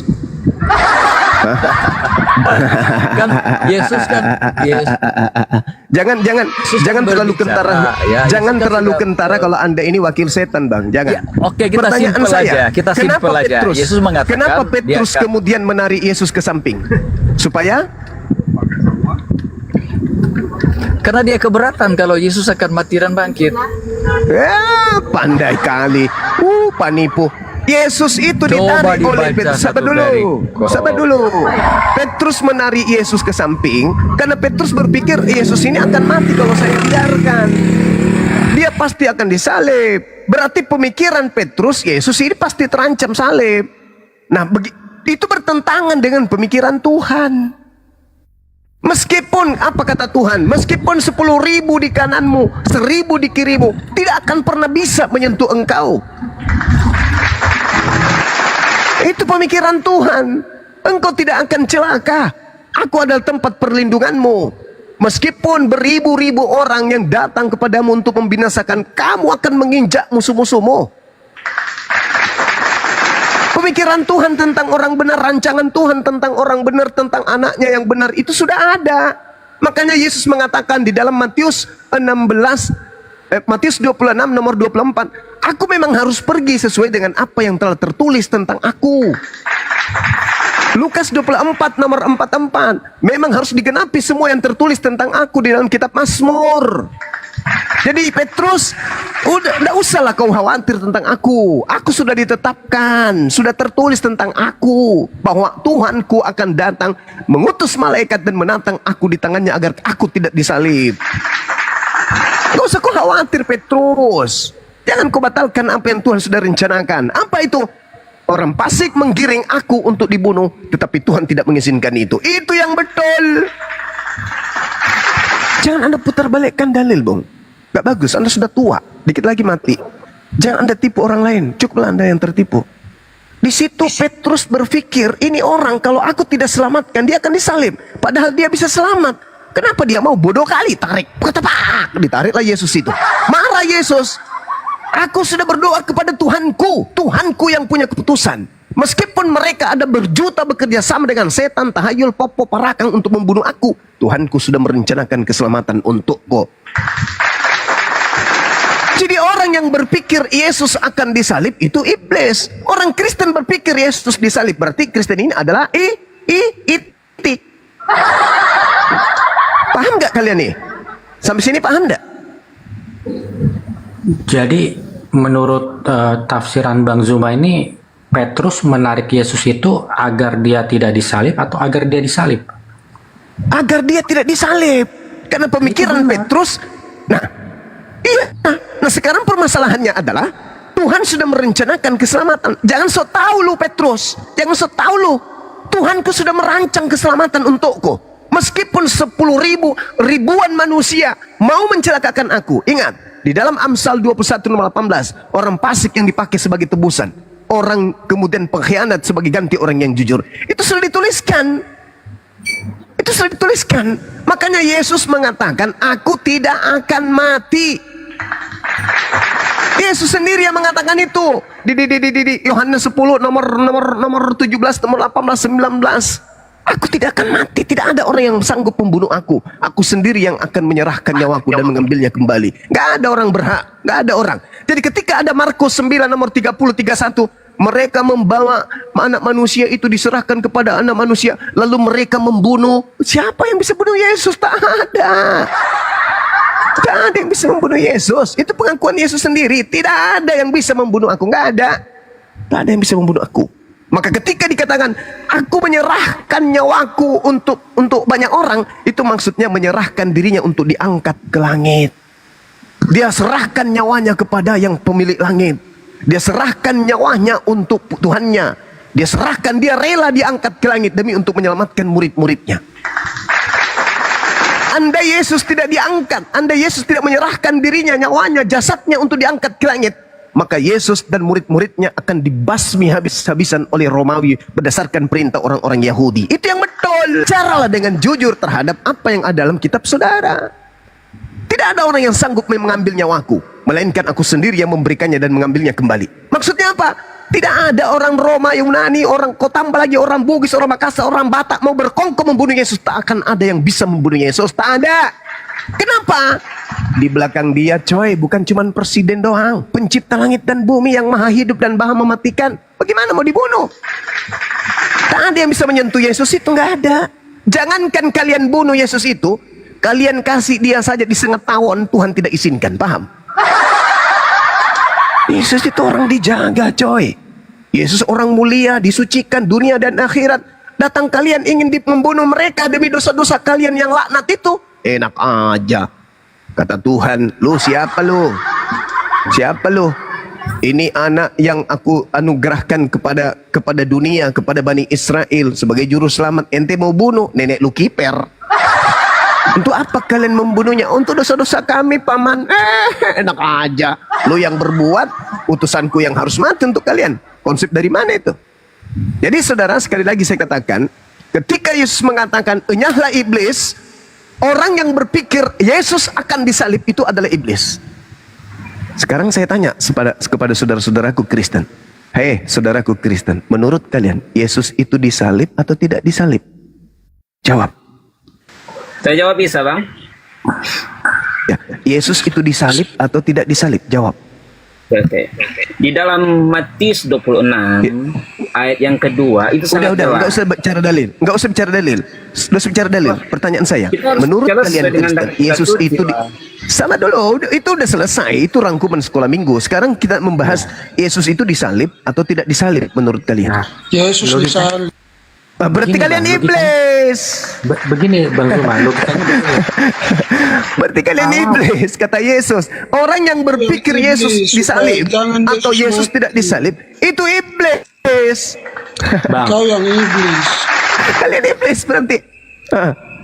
Kau yang iblis yang Berarti kalian iblis. Orang yang berpikir, saudara-saudara, Yesus yang mengatakan, orang yang berpikir Yesus disalib, Yesus akan mati, Yesus akan dicelakai, itu iblis. Di mana dalilnya? Yang tadi itu Matius 16 21 sampai 23. Kenapa Petrus disebut iblis? Karena Petrus ingin menggagalkan kemudian rencana Tuhan. Apa rencana Tuhan? Menyelamatkan Yesus. Ya, begini Bang. Logikanya begini. Kalau Yesus itu tidak disalib, Bang, lalu buat apa dia dilahirkan tanpa bapak gitu loh? Buat apa gitu? Kenapa larinya ke situ? Dia dilahirkan tanpa bapak untuk membuat kemudian sihir-sihir yang ada pada zaman itu. Yang mengatakan Yesus disalib itu iblis. Yang mengajarkan Yesus disalib itu iblis. Ini datanya, Bang. Yang lain, naikkan saudara MP, naikkan saudara MP biar saya diskusi dengan dia untuk membuktikan bahwa yang berpikir, yang mengatakan Yesus disalib itu adalah iblis. Ya, silakan. Yang lain diam, beritakan kami itu. Beritakan. Ya, Sebentar dulu. Ini bukan sekolah minggu. Gantian. MP silakan. Ayo. Oke. Coba kamu tunjukkan di dalam kitabnya orang Yahudi, Tuhan ingin menyalib atau jangan menyalib deh, berat. Tuhan ingin membunuh orang benar demi menyelamatkan orang yang tidak benar. Silakan. Ingat ya. Yang mau Yesus disalib menurut saya adalah iblis. Tetapi menurut Anda yang tidak mau Yesus disalib itu adalah iblis. Sekarang mari kita lihat, mari kita tentukan Tuhan ini iblis atau bukan iblis. Adakah Tuhan menginginkan membunuh orang yang benar demi untuk membenarkan orang yang bersalah? Kalau ada, silakan tunjuk dalil. Kalau tidak ada, berarti Anda iblis. Silakan. Saya diam, saya minta dalil. Silakan. Ya, itu Bang. Habel orang benar dibunuh tuh. Enggak ada hubungannya. Itu bukan keinginan Tuhan membunuh Habel, enggak ada keinginan. Yang saya tanya, keinginan Tuhan membunuh orang benar demi untuk menyelamatkan orang yang tidak benar itu mana dalilnya?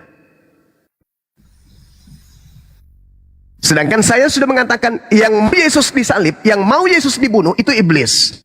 Tapi Anda mengatakan yang tidak mau Yesus dibunuh itu justru iblis. Oke, saya ikuti iramanya. Sekarang tolong tunjukkan dalilnya di mana Tuhan mau membunuh orang benar demi untuk menyelamatkan Kristen laknat ini. Mana? Tunjukkan. Mana dalilnya? Saya tunggu. Anda butuh berapa tahun? Silakan. Ini MP kenapa dia ke perpustakaan MP? Woi. Masih googling. MP kenapa ke perpustakaan? Kenapa?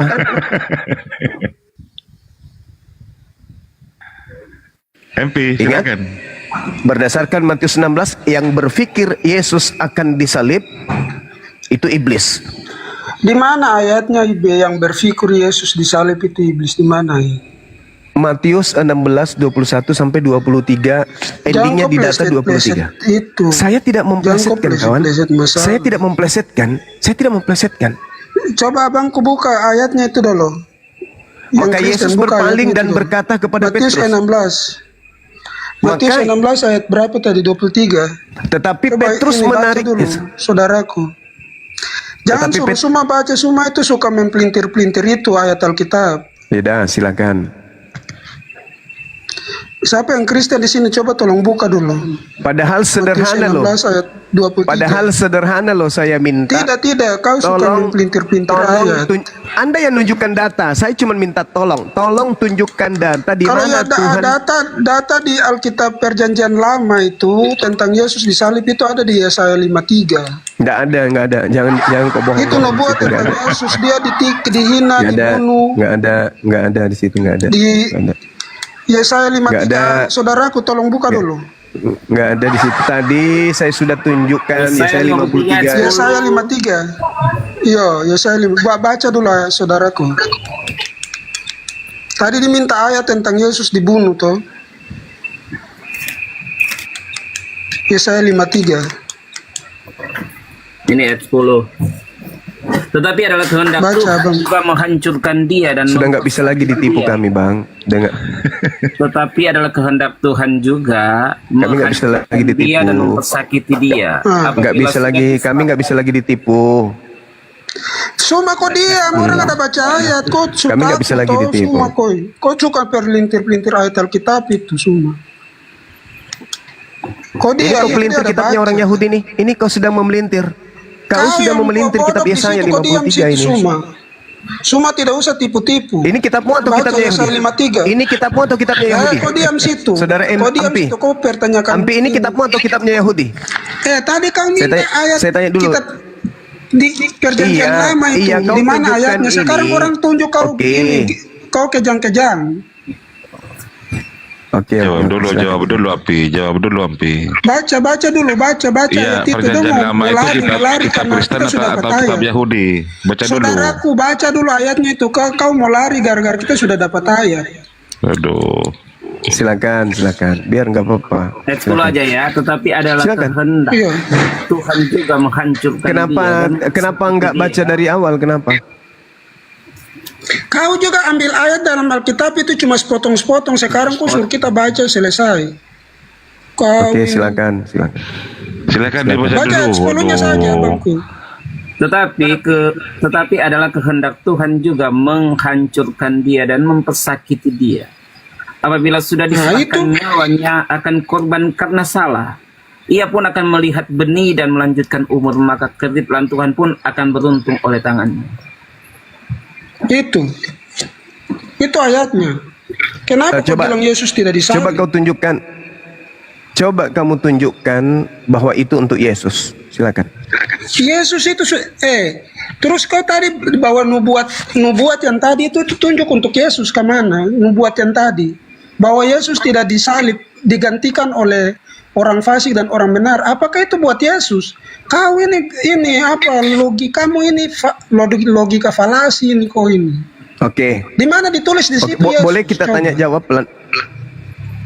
Oke, kita di boleh mana ditulis pelan-pelan di situ diskusinya, Yesus Bang. itu dikasih ayat. Di mana di Perjanjian Lama itu dikasih ayat bahwa di situ dikatakan bahwa Yesus digantikan oleh orang fasik. Di mana itu? Coba kau kasih tulisan Yesus ya. Karena tadi kau mempertanyakan ayat itu apakah itu buat Yesus? Boleh kita tanya jawab nggak, Bang Ampi, baik-baik. Kayaknya Anda sedikit agak berisi. Tadi mempelintir-pelintir terus. Ininya. Tumitnya. Kasih ayatnya itu, kasih. Kisah Para Rasul di situ kenapa kisah para rasul tadi di itu ayat yang tadi di Perjanjian Lama mana? Gantian. Jangan kau lari-lari Suma. Iya, saudara mengatakan. Suma jangan kau lari-lari. Saudara mengatakan itu Yesus. Saya sudah tahu kau itu Suma. Kau saudara tadi mengatakan lari-lari, pelintir ini ke sini, ke sana. Oke. Sekarang kita bawa ayat kau tadi bilang Anda apakah mengatakan itu ayat itu dinubuatkan untuk Yesus. Sekarang saya tanya kau balik.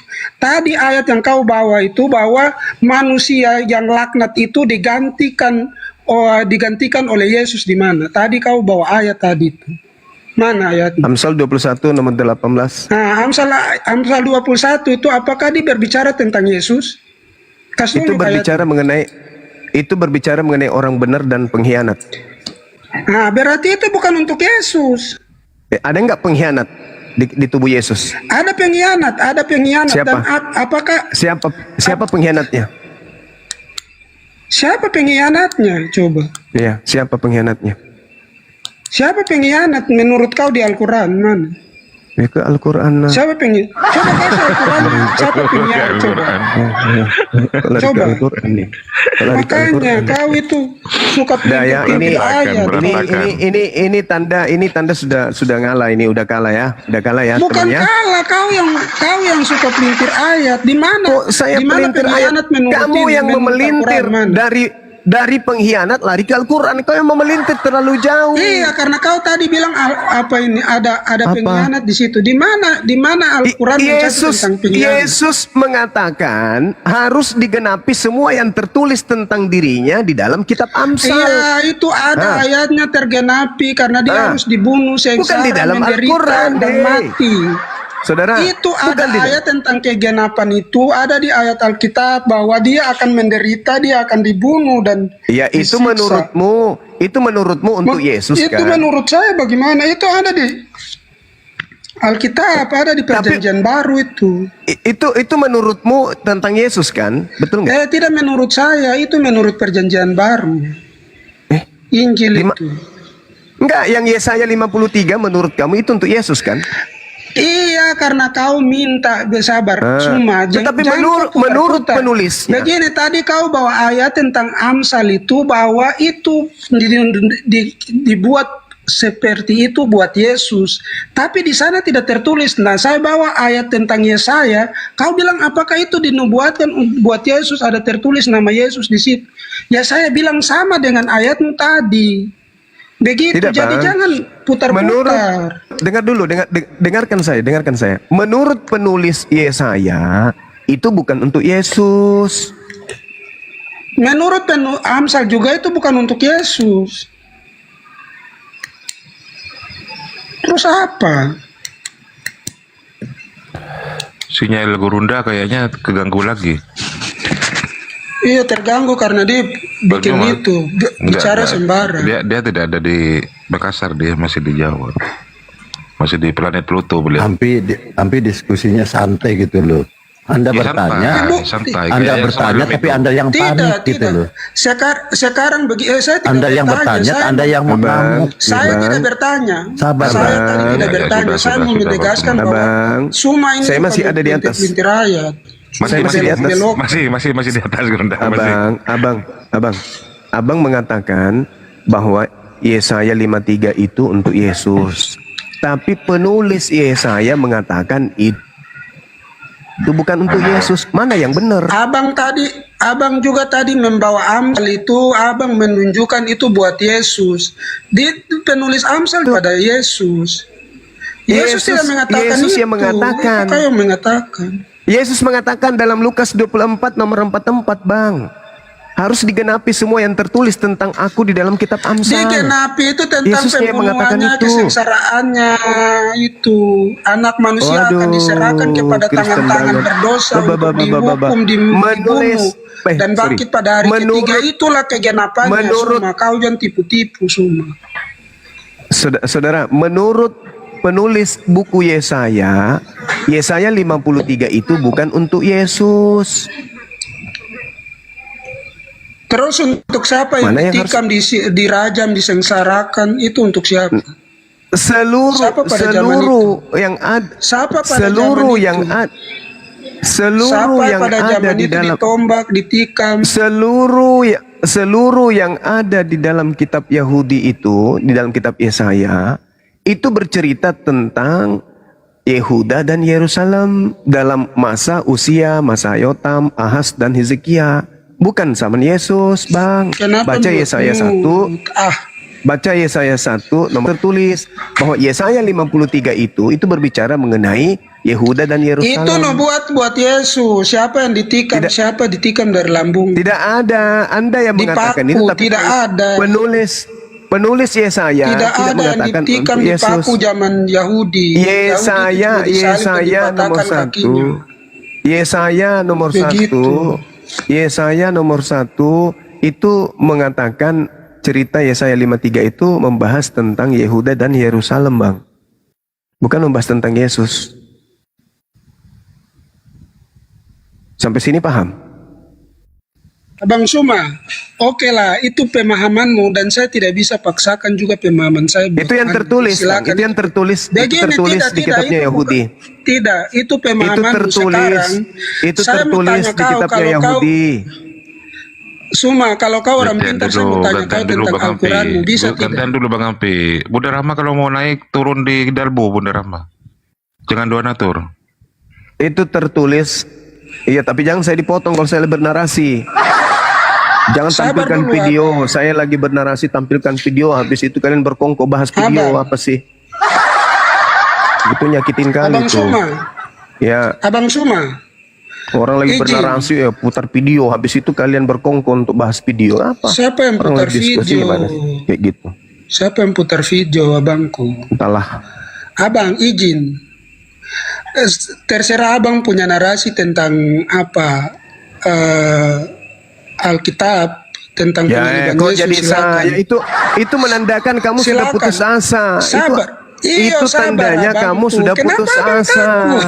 Anda sudah putus Abang, asa, itu sekarang, tandanya. Kalau kau pintar Terima dulu tentang kenyataan. Al-Quran, saya bertanya tentang Terima dulu Al-Quran kenyataan. lagi. Bisa Terima tidak? dulu kenyataan. Terima Bisa dulu tidak? kenyataan. Terima kenyataan dulu. Kenyataan apa, Suma? Bahwa Kenyataan Yesaya apa, Suma? 53 itu tidak berbicara tentang Yesus. Yesaya Akui dulu. 53 itu dinubuatkan buat Yesus. Lah itu ceritanya Terserah saya. kau mau percaya atau penulisnya. tidak, terserah kau. Penulisnya mengatakan itu cerita tentang Yehuda dan Yerusalem.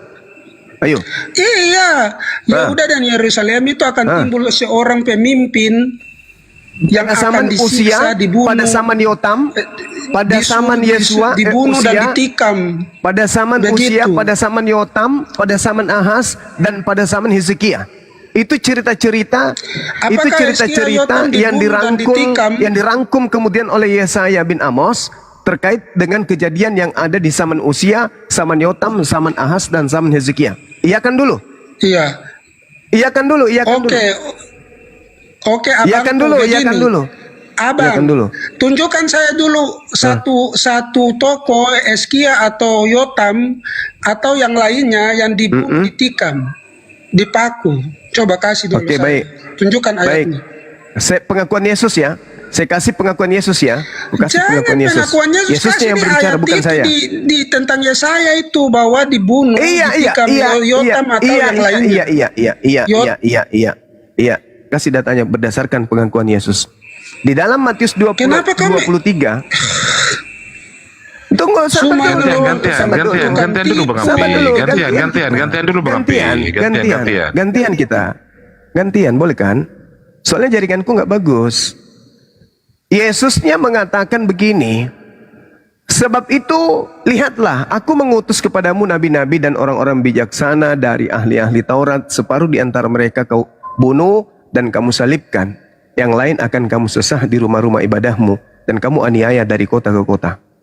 Supaya kamu menanggung akibat penumpahan darah orang yang tidak bersalah. Mulai dari Habel, orang benar itu, sampai kepada Zakaria anak Bereknya. Yang kamu bunuh di antara tempat kudus dan mesbah.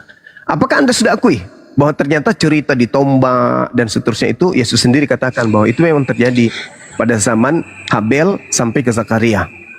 Betul nggak? Yesus akui nggak bahwa cerita yang ada di Yesaya 53?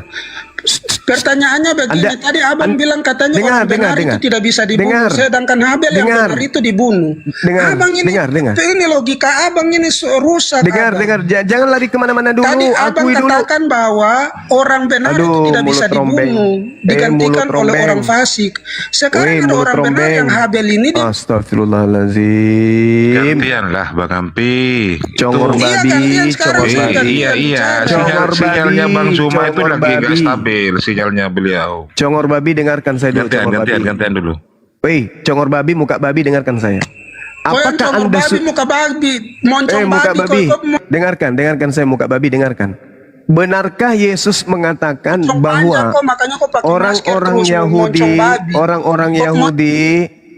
Yahudi itu adalah gemar menganiaya para nabi, utusan-utusan Tuhan, dan jokar kerja. Aduh, Bang Ampi. Turunkan aja nih. Muka babi ini turun. Kenapa bilang sama moncong babi? Kok moncong yang kayak babi? Mukamu memang muka babi. Sakit hati kau. Coba kau buka kameramu, aku mau lihat mukamu. Pasti mirip. Udah aku bilang, Anda kan bertanya di mana Yesaya 53 itu ya bisa dinisbahkan kepada orang-orang yang hidup di zaman Hezekia, zaman Hezekia, zaman Usia, zaman Yotam, zaman Ahaz, yang bercerita tentang Yehuda dan Yerusalem. Saya kasih pengakuan Yesusnya. Sebab itu, lihatlah aku mengutus kepadamu nabi-nabi, orang-orang bijaksana dan ahli-ahli Taurat. Separuh di antara mereka akan kamu bunuh dan kamu salibkan. Yang lain akan kamu sesat di rumah-rumah ibadahmu dan kamu aniaya dari kota ke kota. Supaya kamu menanggung akibat penumpahan darah orang yang tidak bersalah mulai dari Habel, orang benar itu, sampai kepada Zakaria anak bereknya yang kamu bunuh di antara tempat kudus dan mesbah. Berarti Yesaya 53 ini bercerita tentang orang banyak, bukan? Bukan hanya Yesus, kan? Makanya dikatakan di dalam Yesaya 1 nomor 1 itu bercerita tentang orang-orang raja-raja Yehuda dan raja-raja Yerusalem. Yesus masuk nggak di situ? Enggak. Nah, Anda bertanya, di mana? Ya, saya kasih data. Yesus mengakui bahwa orang-orang Yahudi itu adalah keturunan ular beludak.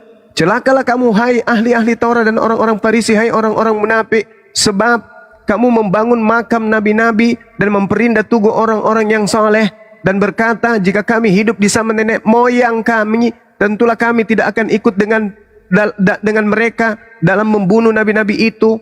Mereka pembunuh nabi-nabi, kan? Berarti ini yang dinubuatkan di dalam Yesaya 53, bukan Yesus. Tolonglah diskusi yang dewasa, karena Anda nggak mau diajak dewasa, makanya saya katakan muka babi. Saya tidak pernah memaki orang kalau orang itu mau diajak cerdas. Tapi kok mau diajak gila, ya aku bilang muka babi, supaya kau lari dari sini, supaya kau berpikir, oh kenapa muka saya disebut babi? Karena mulutmu mau congor babi. Sudah dibilang Yesaya 53 itu bukan untuk Yesus. Dalilnya mana? Baca Yesaya 1 nomor 1. Ternyata konsep yang ada di dalam Yesaya 1 sampai Yesaya 66 itu berbicara tentang raja-raja Yehuda dan Yerusalem. Datang pula ke nenekmu kiper, mana ada? Cobalah diskusi itu yang bagus, ya. Jangan muka babi, congor babi. Marah dibilang dia congor babi. Nah, tiap hari dia makan babi. Makanya saya suruh. Silakan. Ya, masih ada yang waras, mau waras silakan. Berita, silakan berita. Ya. Saya menyimak diskusinya. Jadi teguran Yesaya itu bukan hanya kepada bangsa Yehuda pada waktu itu, tapi kepada bangsa Israel, kepada bangsa Babel, itu di dalam ayat pasal yang 47. Jadi ternyata pernyataan tentang pasal 1 itu bicara tentang waktu penulisan. Hidup di zaman apa Yesaya itu? Dan itu dikatakan bahwa Yesaya itu hidup di zaman Raja Yehuda, dari Raja Usia sampai Raja Hizkia. Itulah zaman kehidupan Raja Yesaya. Tapi tentang teguran-teguran nasihat itu kepada bangsa-bangsa, kepada bahkan zaman. Kalau kita melihat dalam ayat-ayat misalnya pasal 47 itu kepada Raja Babel, kepada apa omong ini? Hei, kamu ngomong apa? Kamu ngomong apa? Ini datanya. Ini Yesaya 47. Maka dulu Tuhan putri anak-anak darah Babel. Jadi ini bicara tentang bangsa Babel, bukan hanya. Jadi kalau dikatakan Yesaya itu hanya untuk bangsa Yehuda pada waktu itu keliru. Salah. Kenapa? Kau menangkap. Salah caramu menangkap. Salah. Dengarkan. Yesaya 1 di situ dikatakan oleh penulisnya. Penglihatan yang dilihat Yesaya bin Amos tentang Yehuda dan Yerusalem dalam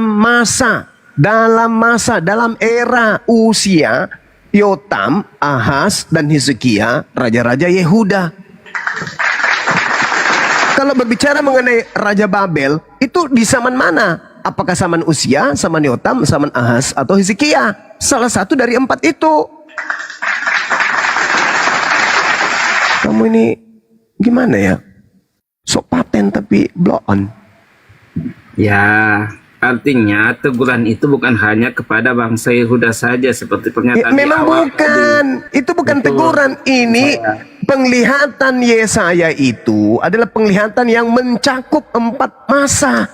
Ya, Zaman Usia, Yotam, Ahaz, dan Hizkia. Enggak ada zaman Yesus. Alamak. Diskusi tentang penyalipan aja. Nah, udah keok di sini. Udah keok. Keok gimana? Kan saya hanya menanggapi.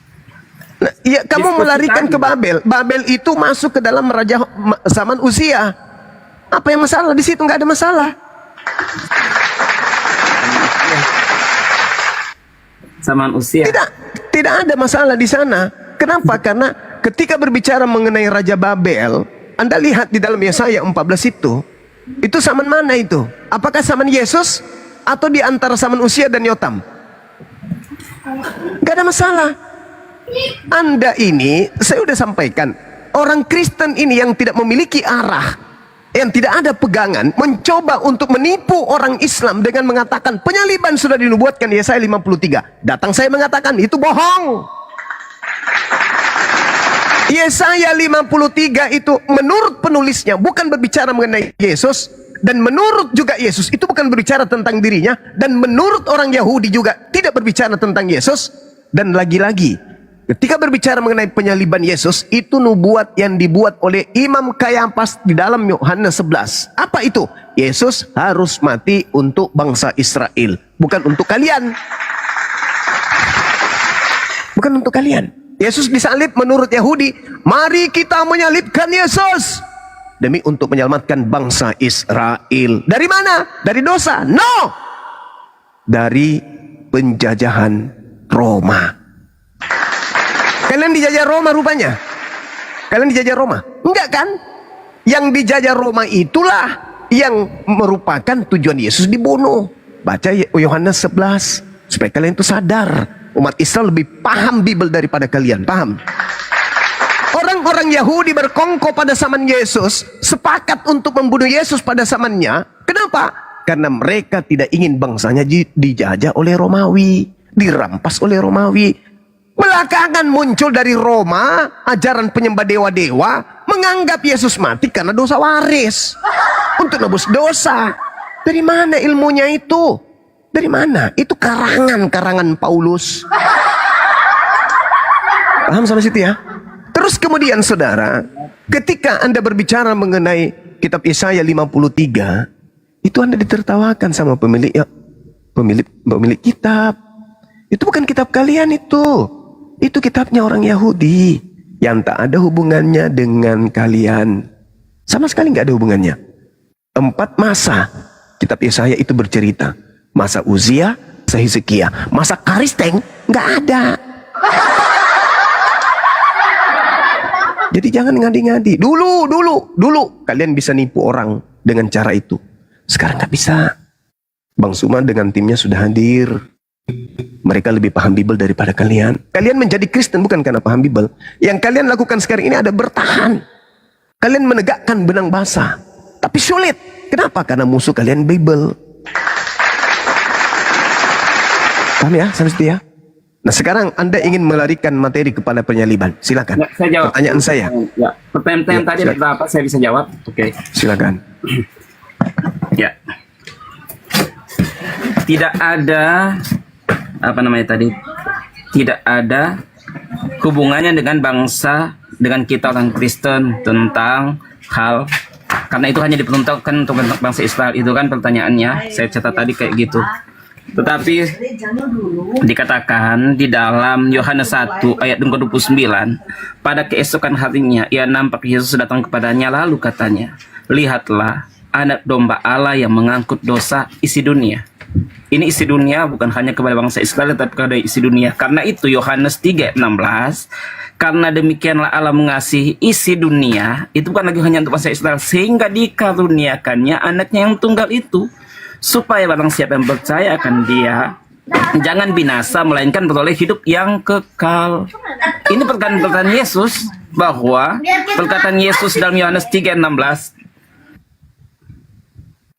perkataan Yesus dalam Yohanes 3 ayat ke-16, bahwa dia berkata, Karena demikian Allah mengasihi isi dunia ini sehingga dikaruniakannya anaknya yang tunggal. Sehingga barang siapa yang percaya kepadanya tidak binasa dan melainkan peroleh hidup yang kekal. Dan nubuatan juga terjadi dalam Yohanes 1 ayat 29.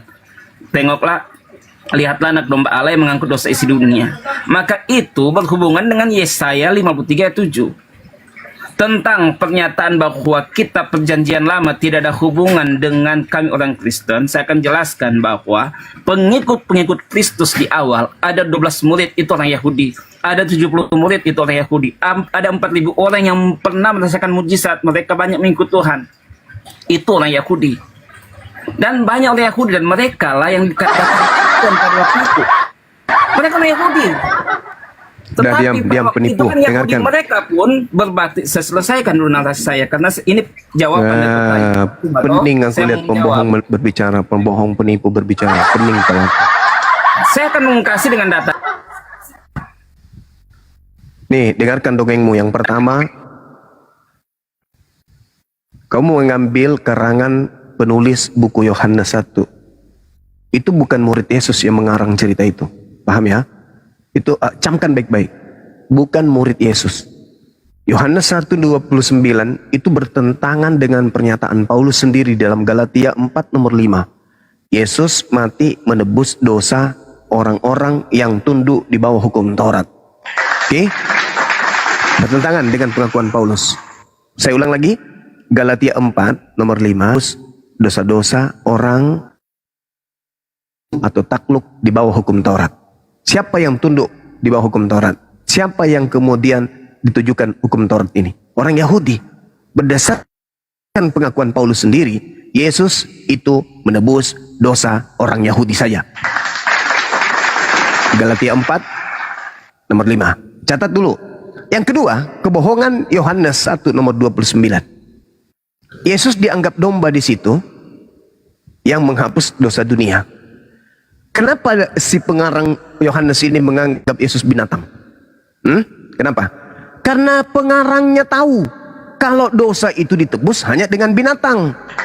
Imamat 1 nomor 2. Katakanlah kepada orang Israel, orang Yahudi, apabila mereka hendak mempersembahkan kurban penebus dosa kepada Elohim, maka hendaklah mereka mempersembahkan hewan.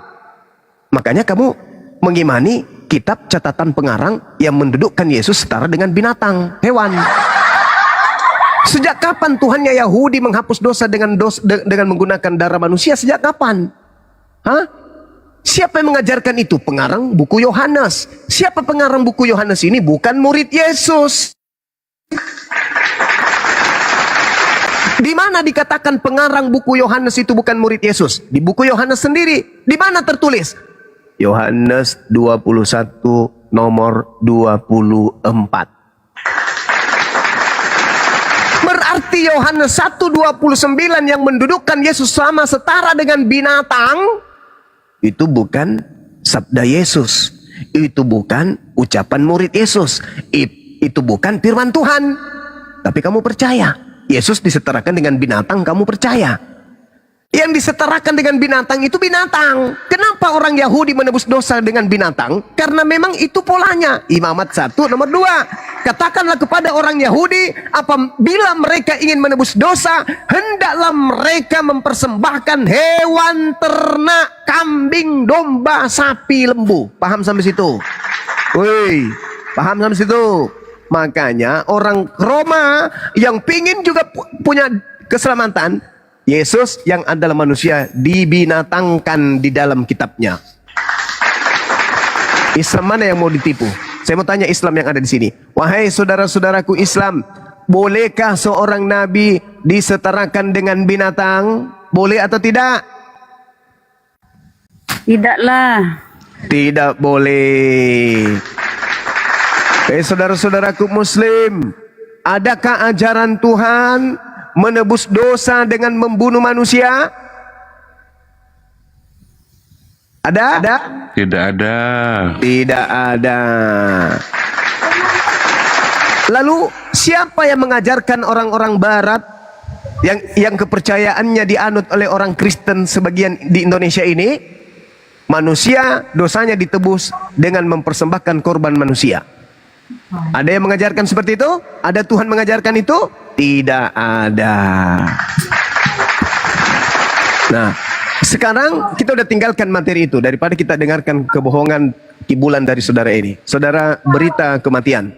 Dengarkan. Berita kesesatan. Dengarkan saya. Apa tujuan Yesus mati disalib untuk Kristen? Jawab. Itu pertanyaan. Data-data tadi bisa saya bantah Bang Suma, tuh nggak bisa. Nggak usah. Kau hanya melintir aja. Silakan. Apa tujuannya? Apa tujuan Kristus mati disalib untuk Kristen? Saya tunggu tentang penulis kitab Yohanes. Saya ingin katakan bahwa ada yang namanya P52 dan P64. Di situ jarak penulisan dengan sang penulis itu jaraknya hanya sekitar 40 atau 20 atau belasan tahun. Dan ada saksi matanya yang namanya Papias yang menyatakan tentang hal itu. Tolong kamu tunjukkan, tolong kamu bantah Yohanes 21 nomor 24. Coba kau bantah dulu itu. Bantah dulu. Soalnya, kalau diskusi lompat-lompat gini saya bantah dulu. Mana? Yohanes 8. Ya, Anda kan ingin Yohanes 21 nomor 24. Anda bantah coba. Maka iaitulah murid yang menyaksikan segala perihal ini dan yang telah menyuratkan segala perkara ini, dan kita ketahui bahwa kesaksian itu dengan sebenar-benarnya. Terus itu yang menulis itu siapa? Yohanes. Hah? Yohanes. Terus yang memberikan kesaksian siapa?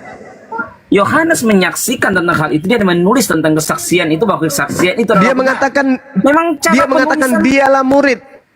Dia mengatakan dialah murid. Gini Bang, cara penyampaian konteks cara penyampaian kibulan orang Yahudi dengan orang Indonesia kan berbeda. Penyampaian kibulan mengukur tentang tidak seperti cara sama seperti penulisan dalam kitab suci Abang kan berbeda cara penyampaiannya. Ada ilmu tafsirnya tersendiri untuk mengetahui hal itu. Masa dinilai dan yang telah menuliskannya dan kita tahu kita di situ siapa? Pandai-pandaian kau penipu. Ini dengan data. Maka ia itulah murid yang menyaksikan seperti hal itu. Kalau Yohanes ini penulis buku Yohanes, maka dia akan menuliskan begini: akulah murid yang memberikan kesaksian tentang semuanya ini, dan yang telah menuliskannya untuk kalian agar kalian tahu bahwa kesaksianku itu benar. Itu kalau Yohanes murid Yesus yang menulis. Jelas tertulis di situ, dialah murid yang memberi kesaksian tentang semuanya ini dan yang telah menuliskannya, dan kita tahu bahwa kesaksiannya itu benar, itu bahwa penulis Bibelmu itu bukan murid Yesus. Dah selesai. Mau pindah nggak atau masih mau bohong di sini? Kebohonganmu ingin kau pertebal? Atau kau mau pindah? Apa-apa dibilang bohong, yang penting tentang kebenaran. Pertama yang saya kebenaran, dalil bercerita begitu. Kebenaran pula kau bantah dalilmu. Pertama yang sekarang pertanyaannya, kalau Anda memaksakan konsep dari Roma ini benar, pertanyaan saya pada saudara, apa fungsi kematian Yesus di atas salib untuk Kristen? Jawab. Sudah jelas. Sudah jelas bahwa pernyataan di dalam Yohanes 1 ayat 29, Yohanes 3 16. Yohanes 1 ayat 9, lihat anak domba Allah yang mengangkut dosa isi dunia. Anak domba apa itu fungsi kematian Yesus? Penebusan dosa. Untuk orang Kristen. Ya, untuk kita orang Kristen, penebusan dosa itu untuk orang Kristen, untuk pengikut Kristus. Artinya Kristen pengikut Kristus toh. Kristus ada di dalam kamu, memang mati karena dosa. Ayo. Mana ditebus Yesus? Mana yang Yesus tebus? Yohanes 1 ayat 9. Itu sangat jelas. Lihatlah anak domba Allah. Satu, nggak usah kubahas itu. Aja nih suratnya pendiri agamamu nih. Roma 8. Kalau Kristus ada di dalam kamu, maka tubuhmu memang mati karena dosa. Ayo. Berarti orang Kristen ini tubuhnya mati karena apa? Suara saya masih kedengaran? Roma 8 ayat 8. Roma 8 ayat 8. Roma 8 nomor 10. Ya, pertanyaan saya. Pertanyaan saya. Baca dulu coba. Tetapi kalau Kristus ada di dalam dirimu, maka tubuh itu memang mati sebab dosa, tapi roh itu hidup oleh sebab kebenaran. Terus kehidupan di dalam roh kan ini ceritanya. Enggak, sekarang pertanyaan saya. Pertanyaan saya. Apa yang ditebus Yesus? Kan dosa di situ dikatakan. Ah, dosa. Yesus menebus dosa. Berarti Kristen ini tidak ada lagi dosa kan? Bukan serta-merta seperti itu, tetapi mulai goyang digoyang, goyang, goyang, goyang digoyang, goyang. Yesus mati di atas salib itu untuk nebus dosa, betul kan nggak? Betul. Nah, terus kenapa Kristen mati karena dosa? Terus kenapa? Tapi kami ini bukannya dalam tabiat melainkan dalam roh. Jika roh Allah di dalam kamu, maka jika kamu tidak memiliki roh Kristus, bukan kamu milik Kristus. Kenapa? Kenapa Kristen mati karena dosa? Mana ayatnya? Tadi. Tetapi jika Kristus ada di dalam kamu, maka tubuh memang mati karena dosa. Tubuhmu mati karena apa? Menurut Yesus, menurut Paulus. Ya, dosa yang di sini. Ya, tubuh mulai. Kita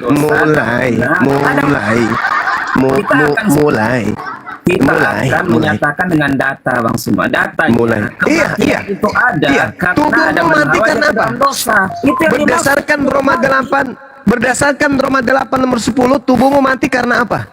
Iya, karena dosa dan Hawa kan itu intinya. Mulai. Saya ulang lagi pertanyaan saya. Saya ulang lagi. Tubuhmu mati karena dosa. Yang ditebus Yesus di atas salib apa? Dosa. Iya, kan ada tubuh rohani yang Tuhan sediakan. Tubuh jasmani. Mulai ngaco. Saya ulang lagi. Tubuhmu mati karena dosa. Yesus mati menebus dosa. Nah, berarti kamu nggak dosa lagi kan? Siapa bilang saya nggak dosa lagi? Bukan seperti itu konsepnya. Ya mana coba. Jadi apa tujuannya Yesus mati kalau kau masih punya dosa? Hei, apa tujuannya Yesus mati kalau bukan nebus dosa? Apa? Tujuan Yesus mati adalah menebus dosa karena manusia sudah terikat dengan dosa. Tujuan Yesus mati karena menebus dosa. Oke, berarti kalau sudah ditebus masih ada dosa nggak? Kan masih ada yang namanya perbuatan dosa. Manusia masalah dosa dalam ini kebongkar ini kebongkar lemari gereja kebongkar nih. Yesus mati nebus dosa katanya. Ayo, benar nggak Yesus mati nebus dosa? Iya. Dosa apa? Yesus mati menebus dosa. Yang pertama itu dosa waris lah. Dosa waris. Dosa waris ini mengakibatkan kematian jasmani. Ya, bukan hanya kematian jasmani, sampai kepada kematian. Nggak usah begitu kali. Dosa waris ini menyebabkan manusia mati, betul? Betul. Nah, lalu kenapa kalau Kristus sudah ada di dalam kamu, kenapa tubuhmu mati karena dosa? Mati karena tenggelam kek? Ini kok mati karena dosa? Ini kenapa? Dosa apa yang ditebus kalau begitu? Bang Suma mengangkat ayat itu mengangkat ayat yang ke-10 saja tanpa melihat tentang rangkaian konteks cerita yang ada. Alasan klasik alasan klasik itu begitu. Ya, panjang dibutuhkan jawaban yang banyak. Sebelumnya dan sesudahnya itulah Kristen.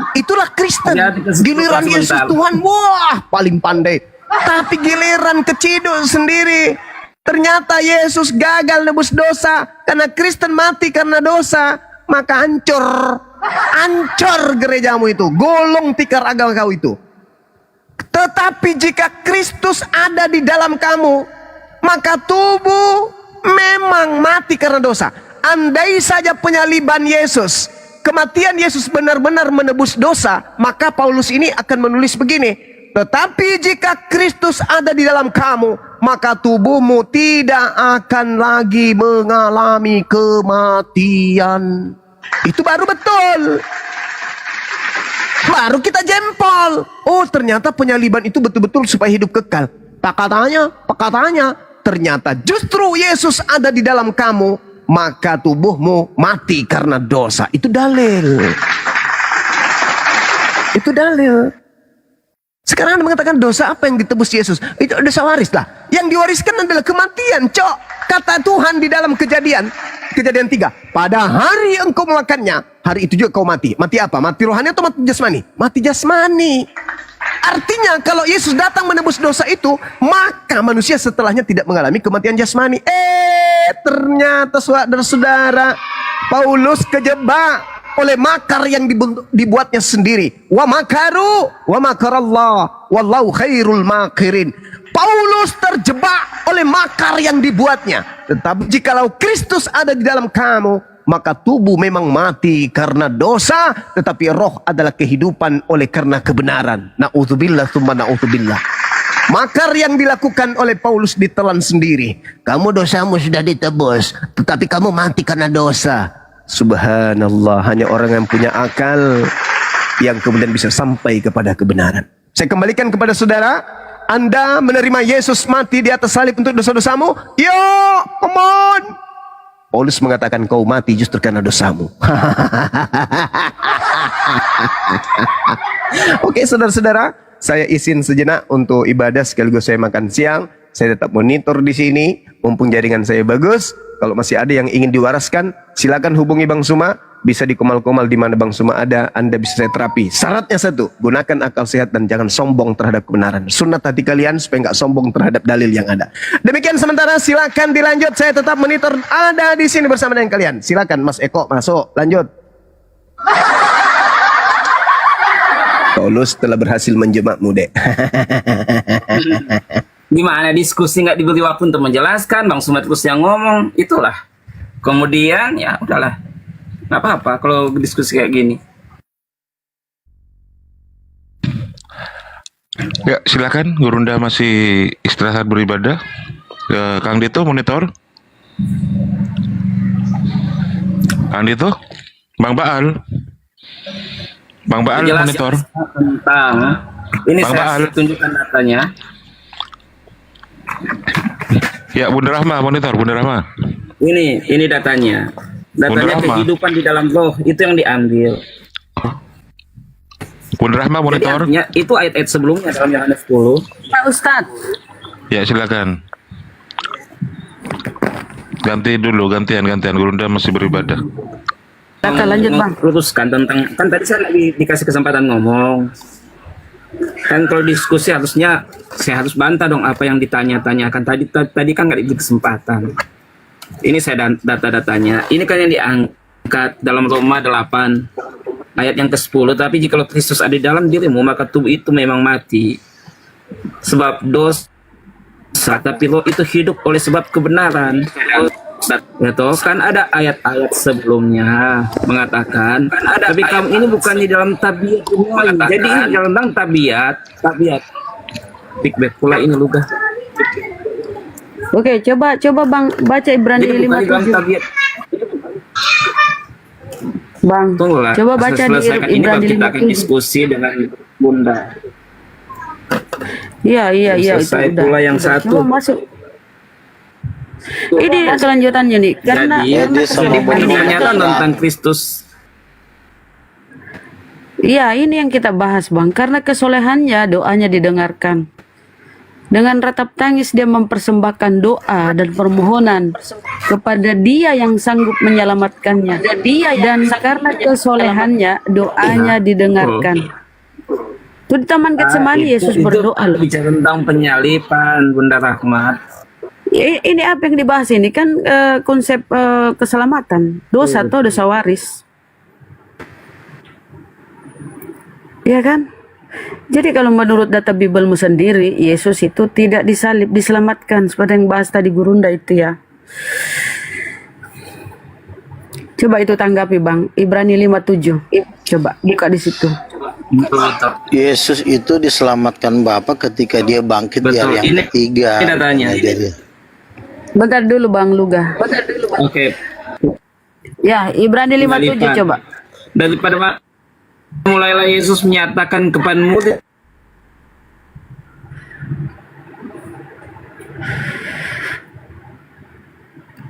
lengket ya? Halo? Ngeheng itu Bang. Saya kayak ngeheng. Kena kutuk tuh si berita kebenaran. Oh ngelek dia ngelek.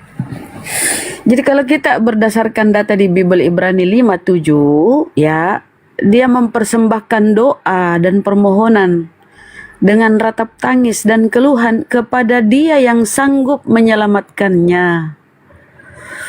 Karena kesolehannya doanya didengarkan. Doanya didengarkan artinya Yesus tidak disalib, diselamatkan dia. Benar kata Al-Quran. Wa ma qataluhu wa basalahu wa laki subbihalahum. Mereka tidak membunuhnya, tidak pula menyalibnya, melainkan yang dibunuh itu yang diserupakan.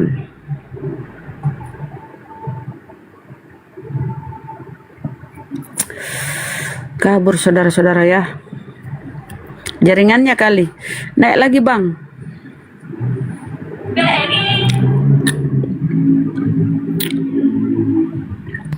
Kemudian kalau kita lihat Yohanes 11:45, kata Yesus di sana ya, aku bersyukur kepadamu Bapa karena engkau selalu mendengarkan aku.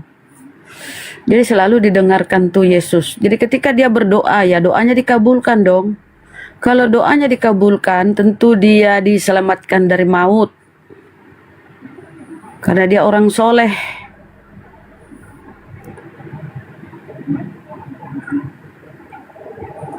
Tapi tapi saudara-saudara Kristen gini, Bunda, ada yang mengatakan bahwa doanya Yesus pada saat itu tidak dikabulkan katanya.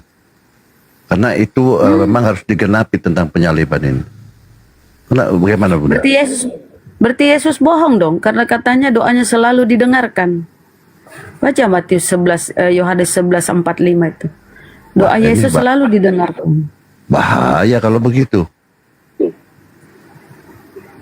Menurut saya ya, pribadi saya harus dengar Yesus lah.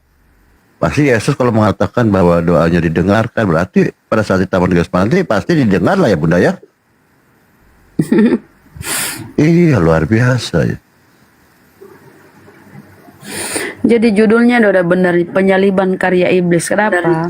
Yang memprakarsai dosa, yang memprakarsai keimanan mereka tentang dosa Adam adalah iblis yang menggoda Adam kan. Itu Edis yang bilang Bunda Rahma. Itu Edis yang bilang Bunda Rahma. Iya, semalam dibom-bom. Waduh, rame semalam sampai tadi pagi dibahas.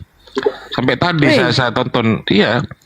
Berkelahi cakar-cakaran antara Edis dengan bom-bom semalam. Oh, mantap itu. Udah tobat si Edis, sudah tobat. Edis bilang bahwa penyalipan itu karya iblis. Jadi pahlawan penyalipan itu adalah iblis gitu kan, sesuai dengan di Yohanes 8. Saya nyimak kok kemarin di bawah itu di Komal Bom. Yohanes 8 ayat 40 sampai 45 kalau enggak salah. Saya kasih komentar ya. Iya, berarti nubuatan Nabi Kristen ini ya, berarti Kristen ini iya luar biasa ya Luga ya. Berarti Edis ini sudah mengakui tentang ini ya, diskusi dengan Bang Juma ya. Iya tadi malam. Oh, luar biasa. Bang Juma luar biasa berarti ya. Bang Juma 1 ya. Udah tambah murid Bang Juma 1. Berarti bagus Bang Juma ini ya, sampai Edis mengakui Bang Juma ini, narasi Bang Juma ini bagus ini. Luar biasa Bang Juma ini. Kalau begitu narasinya Edis, berarti Yesus mati mengikuti keinginan iblis, begitu kah? Betul. Makanya bom-bom dianggap botol semalam. Bom-bom gitu. Semalam. Bang Luka Makanya turun dulu, noise. saya angkat Turun saya dulu, angkat ya. lagi tema ini sesuai dengan apa cakar-cakarannya si Bom Bom dengan si Edi semalam. Ini tema yang sensitif kok. Oh, bagus, saya dukung. Berarti saya harus dukung Edis ini. Iya, Bom Bom minta kepada Kristen Indonesia jangan nonton Edis lagi katanya kan. Waduh. Berarti seperti Luga ini adalah jadi Luga ini ditebus dosanya oleh iblis gitu maksudnya begitu ya? Enggak. Mulai kemarin si Luga ini kan sudah bernubuat kan sebagai rasul ya, sebagai nabi. Oh gitu. Bahwa Edis dan Bom Bom itu kan akan dilibas oleh mobil apa Luga? Oh dua-duanya dilibas ya? Rolls Royce ya? Dia Luga ya? Kawat dia. Waduh. Luar biasa. Sinyalnya nggak lagi di surga mungkin si Luga ini. Sinyalnya nggak ada. Oh, waktu Edis dengan Bang Edis apa? Ketika Edis diskusi dengan Bom Bom, pernah nggak keluar dari mulutnya Edis bahwa lo itu betul itu bahwa itu yang mengatakan itu Bang Juma katanya gitu. Nah betul nggak itu? Iya.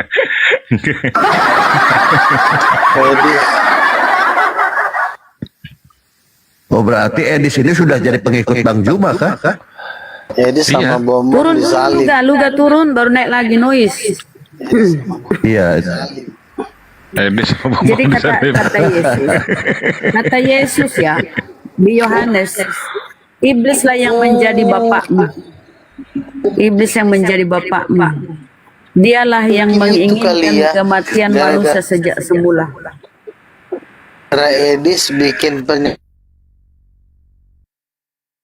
gitu, tiba-tiba teman saya dapat mimpi Bom Bom sama Edis disalib. Lagi di surga.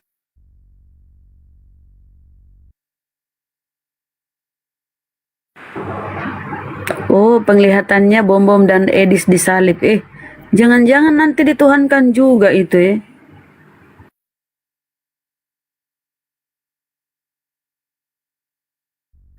Sinyal Luga, bro. Sinyalmu kok putus-putus, bro.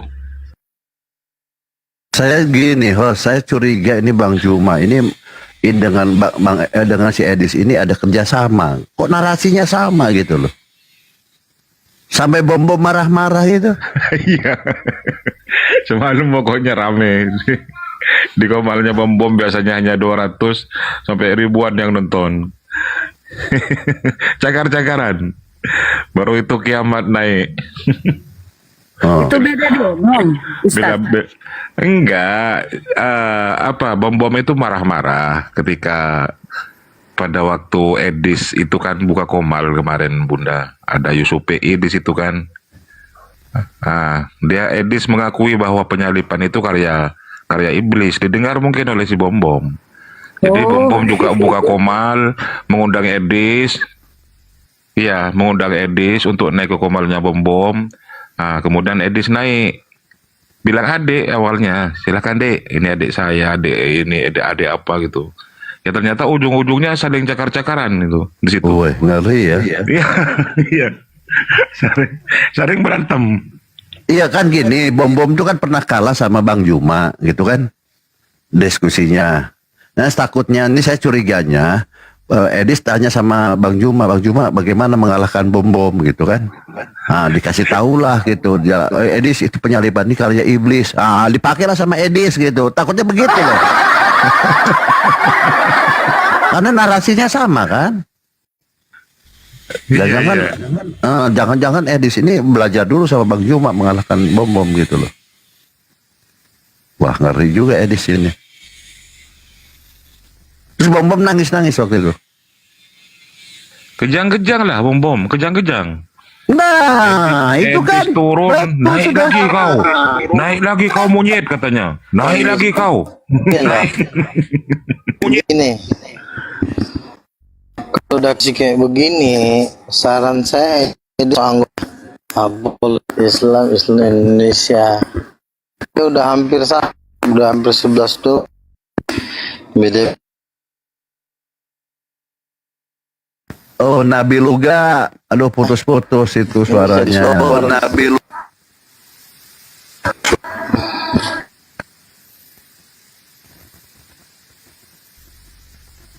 Itu kalau waktu itu Bang Juma naik ke sana tambah rame itu ya. Ya tambah heboh lah. Bang Tambah Juma heboh. Bang Juma ada di Kojulio semalam. Cuman Cornelius tahu juga mungkin. Langsung direkrut jadi salah satu apologet ya kan, kasih gaji gede, berangkat itu Edis. Luar biasa ya.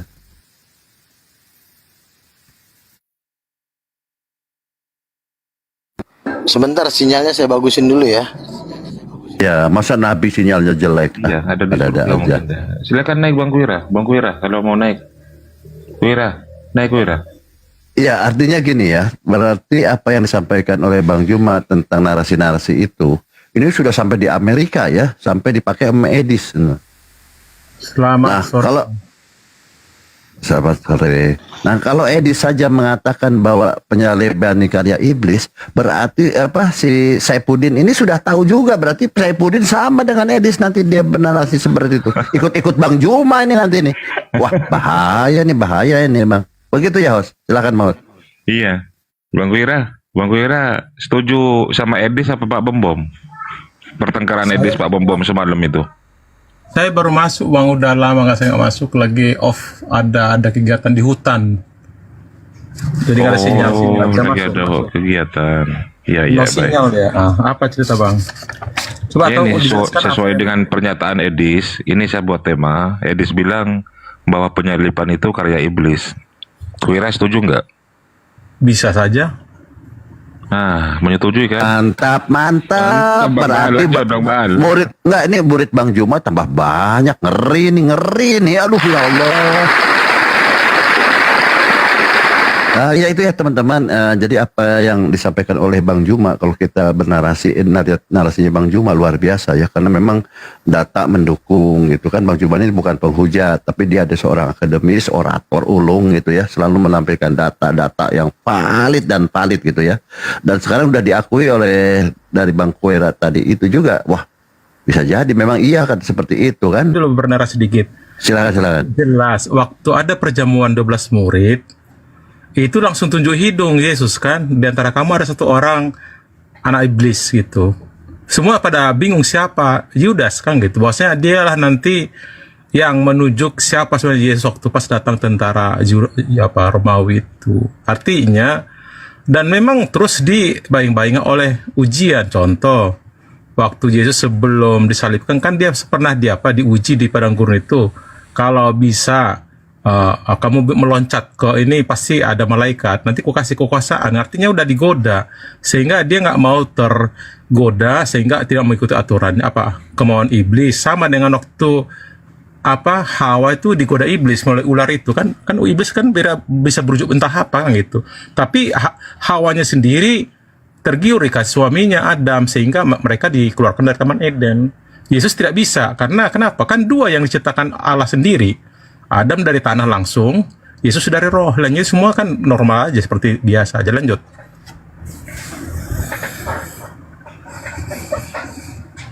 Silakan lanjut Bang Baal dulu. Sambil nunggu Gurunda selesai. Aku mau sholat.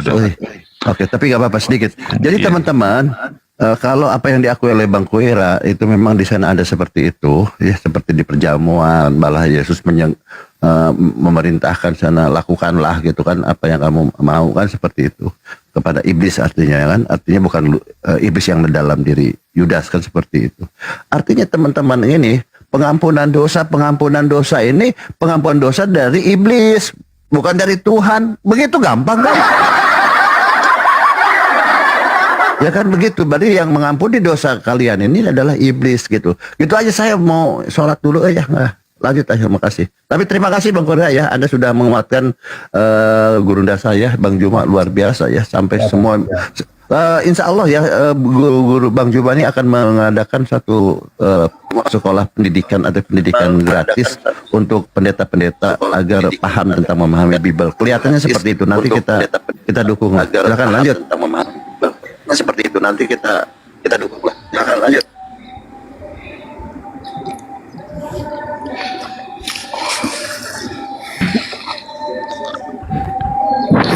Itulah hasil karena Edis tidak percaya sama Luga, ini mereka berantem sendiri kan. Oh, ada si Luga nih, aduh. Halo, Luga, sehat. Aduh, kok saya bisa masuk ini ya? Nggak lihat, tahu kamu dan tadi, aduh. Aturan saya mau keluar tadi, kalau ada Luga nih bahaya nih, ada perempuan masalahnya. Enggak masalah. Enggak masalah gue. Lanjut Leko. Silakan berkhotbah. Iya, ya memang kan Yesus itu kan kenal dia dulu, jangan kita ngomongin konsep keselamatan dulu, dasar-dasarnya dulu, jangan langsung ke bangun lantai 30, pondasinya aja belum ada, ya kan. Bahas keselamatan itu sama juga dengan kita membangun lantai 30 sementara pondasinya nggak ada. Pondasinya itu adalah tampang Tuhan dulu. Makanya ada istilah jual tampang, ya kan. Penampilan nomor 1. Kenapa ada istilah penampilan nomor 1? Karena memang gambar Tuhan itu nomor 1 daripada kuasanya. Kuasa Tuhan dibanding penampilan Tuhan, nilainya lebih mahal penampilan Tuhan. Gak penting langit dan bumi ini. Tuhan, wajahnya Tuhan itu yang paling penting. Kita ngeliat bintang tiap hari, ngeliat wajah gak pernah kan. Jadi artinya wajah Tuhan itu lebih mahal daripada bintang-bintang. Sampai kita seumur hidup pun nggak diizinkan melihat wajahnya, saking mahalnya wajahnya. Jadi itu dulu dasarnya. Baru kita ngomongin keselamatan. Ketinggian ngomongin keselamatan, mengenal Tuhan dulu, baru ngomongin ajaran-ajarannya. Gimana kalau kita tidak bisa mengenal Tuhan, nggak tahu dia seperti apa. Cowok sama cewek juga kita nggak tahu dia siapa. Kita kan kalau mau kenalan sama orang kan kita lihat dulu dia cewek apa cowok. Kalau cewek pacarin, kalau cowok jadiin teman, kan gitu. Nggak mungkin lo kenal sama orang langsung minta diajarin, kenal juga kagak minta langsung pengajaran kan gitu. Jadi nggak usah terlalu bahas jauh konsep keselamatan. Makanya si Edis dan si Bom belum mengenal Tuhan, tapi udah bahas-bahas iblis lah, inilah, ketinggian. Bang, itu dulu dasarnya. Jadi menurut Bang Luga bahwa Tuhan itu punya gender gitu. Ketika lo kenalan sama ajarannya pamukanya, saya mau kenalin dong ajaranmu, pasti lo dibilang gila kau ya. Lo kenalan dulu sama gua, baru lo tahu ajaran gua. Gua aja belum lo kenal, lo minta ajaran gua. Makasih Bidani. Terus Tuhannya Bang Luga ini di Kristen ini punya gender gitu maksudnya? Loh, gender itu nomor 1. Ketika lo bicara itu didengar lo suara banci apa suara cowok. Wah, luar biasa nih Bang Luga. Oke, Bang Luga nih banyak yang mendukung Bang Luga di bawah. Bang Luga ini cerdas, kalau ngomong tidak putar-putar kayak Oten katanya. Padahal Bang Luga kan Oten juga gitu kan. Kita coba tanya Bang Kuira ini. Gimana Bang Kuira pendapat Bang Luga? Silakan Bang Kuira. Ini perlu ditanggapi. Ini kan sudah babu. Luga ini sudah kita nium. Dia tuh babu. Kau tanya babu. Saya dengan Bang Luga udah kami nggak mau seperti mobil saling menyalip. Bang Luga depan, Bang Luga belakang gitu. Jadi nggak mau sesama bis kota mendahului. Lanjut Bang. Wah, nggak berani Bang Luga, nggak berani nyalip Bang Luga. Berarti memang murid Bang Luga ini sudah banyak nih. Kapan kira-kira denom titanium ini akan direklamasikan Bang Luga? Silahkan. Dibuka mionya, Bro Luga. Saya akan bikin konsili Tritunggal Titanium di SICC, kapasitas 12.000 orang, mengundang 1.000 untuk mensahkan, mensetujui bahwa denom titanium adalah denom yang sangat cocok di abad terakhir. Titanium akan seperti itu. Tapi sebelum mendirikan titanium, sinyalnya diperbaiki dulu lah, Luga. Paling dikit doang paling. Itu temanmu Luga tadi Bang Kuira, dia bilang nggak berani menyalip Anda. Alasannya apa Bang Luga? Sekarang kan begini, ajaran saya adalah penampilan Tuhan lebih penting daripada kekuatannya. Lo punya kekuatan besar tapi penampilan lo gembel, apa ada harganya nggak? Ya kan? Duit 1 triliun tapi pakaian gembel, nggak ada gunanya. Makanya gender itu penampilan. Ketika lo ngomong suara lo seperti laki-laki, itu tuh gender namanya. Ketika lo ngomong suara lo banci gimana? Makanya gender itu suara, wajah. Gender itu kan juga kan tampilan wajah, brewokan, kumisan. Kalau kumisan kan cowok. Nah, sekarang nomor 1, pelajari dulu penampilan Tuhan. Jangan lo tiba-tiba ajarannya lah, kuasanya lah, kecerdasannya lah. Lo kenalan sama perempuan yang lo lihat siapa pertama? Pasti muka kan? Ketika lo kenal sama orang yang pasti lo lihat penampilan. Baru nanti dia punya ruko atau punya mobil, itu nanti nomor 2. Tapi tampilannya dulu. Makanya gender itu adalah penampilan. Laki-laki brewokan, kumisan, berwibawa, itu dulu. Jangan ada angin lewat, angin ini punya duit 1 triliun. Oh, angin ini bisa nyembuhin orang, angin bisa menciptakan bumi, tapi bentuknya nggak ada gunanya. Makanya tampilannya, pelajari penampilan Tuhan itu apa, wujubahnya, tahtanya, kemuliaannya, wajahnya, rambutnya, itu yang paling mahal daripada menjadikan bintang lah, kucing lah, apa. Itu juga memang penting, tetapi ada yang lebih penting, yaitu adalah penampilan Tuhan. Makanya ada istilah penampilan tuh nomor 1. Paham gak sih? Kenapa ada istilah penampilan nomor 1? Ya karena orang tuh pertama ngeliat wajah lo dulu, Tuhan lo yang mana. Bisa dilihat, ya gimana orang mau bisa kenal, orang gak bisa dilihat. Itu dulu. Betul gak? Nggak tahu, aku juga bingung. Kamu ngomong apa dulu, Gak? Itu lo mati aja. Enggak ya gini Bang Luga. Luga gini aku nih. Gini Bang Luga. Luga ini kan orangnya tegas. Sebentar ya. Ketika Musa bertemu dengan Tuhan, dia bilang apa? Tuhan bilang apa? Engkau tidak boleh memandang wajahku, sebab tidak ada seorang pun memandang wajahku bertahan hidup. Artinya wajahnya itu nomor 1. Bukannya jadi kekayaannya, bukan jadi kuasanya. Wajah Tuhan tuh paling mahal. Nah sekarang lo tahu nggak wajah Tuhan? Boro-boro. Makanya jangan banyak ngocok sih. Ini aku Kuira ini kenapa nggak berani menyalip Anda, Luga? Dia bilang takut, dia bilang tadi. Bukan takut, Bang. Saya ini udah rasul. Oh rasul. Ya gimana mau didahuluin rasul? Berarti saya bukan rasul lagi, udah Tuhan jadinya. Berarti Bang Kuira ini rasul, Luga rasul, ada 2 rasul nih Luga nih, gimana Luga? Silakan. Saya bukan rasul, jangan ditambah-tambahin. Seorang rasul itu sebentar ya, dilihat dari cara dia berbicara, muatan-muatan omongannya. Betul nggak saya bilang ketika Tuhan berbicara kepada Musa, engkau tidak tahan memandang wajahku, sebab tidak ada seorang pun yang tahan memandang wajahku dapat berhidup. Artinya wajah Tuhan itu lebih penting dari segala apa yang ada dalam dirinya. Wajah itu di dalam wajah. Jadi gambar-gambar yang banyak itu bukan ya? Itu adalah gambaran lukisan tentang Yesus, bukan Bapa. Wajah Bapa belum ada yang pernah lihat. Wajah Bapa lihat. Ya iya, makanya lu tahu nggak wajah Bapak seperti apa? Paling lu bilang nggak tahu. Nah Nggak itu tahu. lu yang perlu Gimana wajahnya? pelajarin, jangan. Apa Ya dia udah, maco? makanya lu Apa dia keren? Lu belajar Gimana sekolah gambarannya? masalahnya. Gimana gambarannya? Loh, ketika Musa ketemu Bapak bilang apa?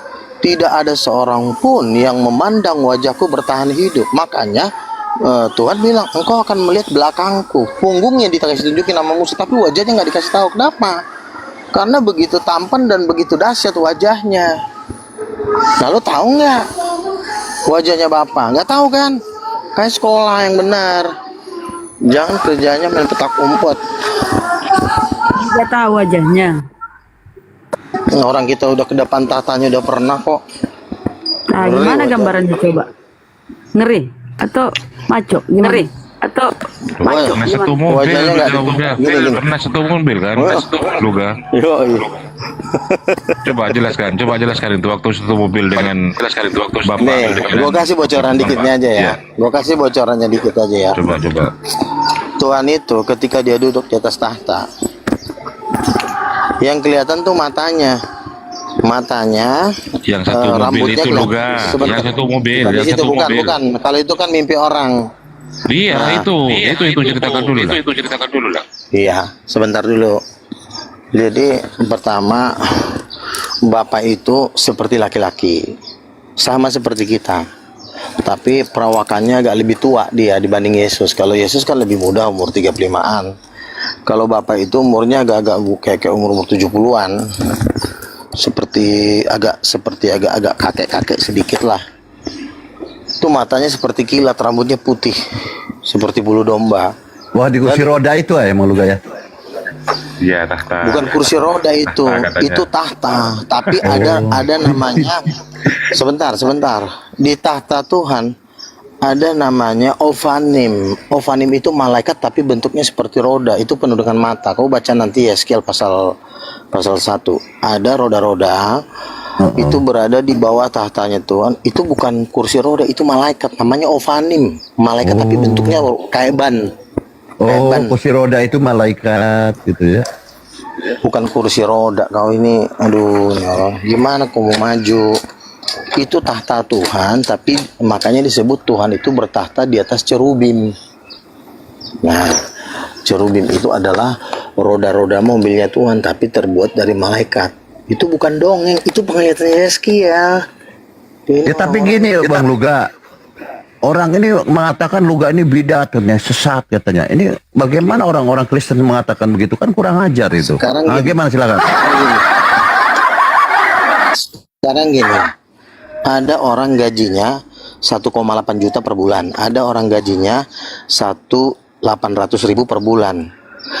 Orang yang gajinya 800.000 per bulan dengan orang yang gajinya 7.000 triliun beda nggak? Nggak yang ngomongnya.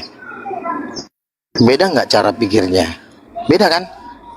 Nah itu biar lo bedain. Yang ngomong tuh rakyat jelata, manusia-manusia hina. Paham kan? Paham. Kalau gue ini kan udah rasul, gaji udah 7.000 triliun per hari. Gimana sih lo? Terus lo mau bandingin gitu sama yang 800.000 per bulan? Gila-gila lo. Terus gini Luga. Oke Luga. Terus bagaimana Kristen-Kristen yang tidak percaya Luga ini bukan nabi tapi penyesat apa? Ini masuk neraka nggak kira-kira? Nanti yang akan jadi umat gini. Nanti yang akan jadi umatnya saya itu adalah 1,8 miliar Muslim, 1,4 miliar Hindu, rakyat Cina. Itu yang jadi umat saya. Nah Kristen-Kristen ini sebagian itu akan jadi sampah. Contoh bom-bom, Edis. Kemarin teman saya dapat penglihatan, Bang Luga. Saya dapat penglihatan apa? Saya melihat Bang Luga duduk di atas tahta, turun dari tahta bermahkota emas, lalu di depan Bang Luga Edis TV, bom-bom, Sopiatul disalib Bang. Jadi abang nontonin mereka disalib.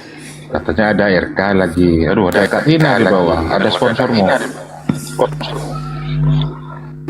Shalom pagi Kak Tina. Luar biasa ini Bang Luga, di banyak pendukungnya loh. Luar biasa ya teman-teman. Makanya Luga ini senang di Komal-Komal Muslim, karena Luga ini mau hajar Kristen-Kristen yang istilahnya yang bidat, sesat begitu ya Bang Luga ya. Sponsor utama ya Luga ya.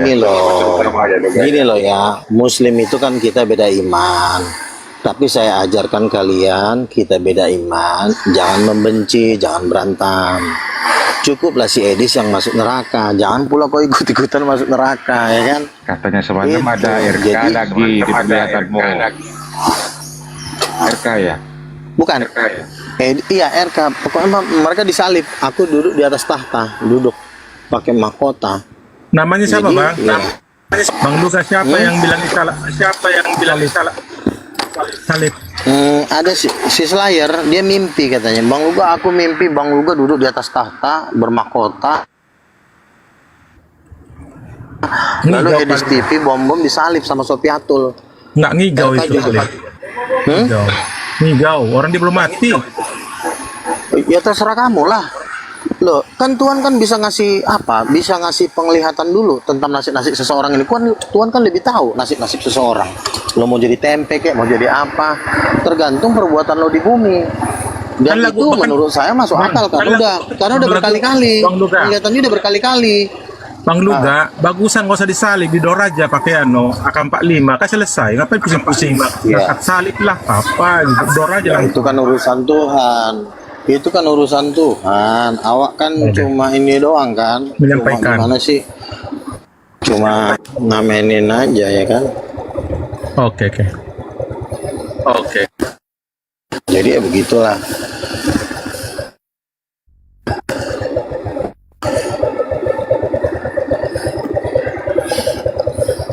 Jadi boleh.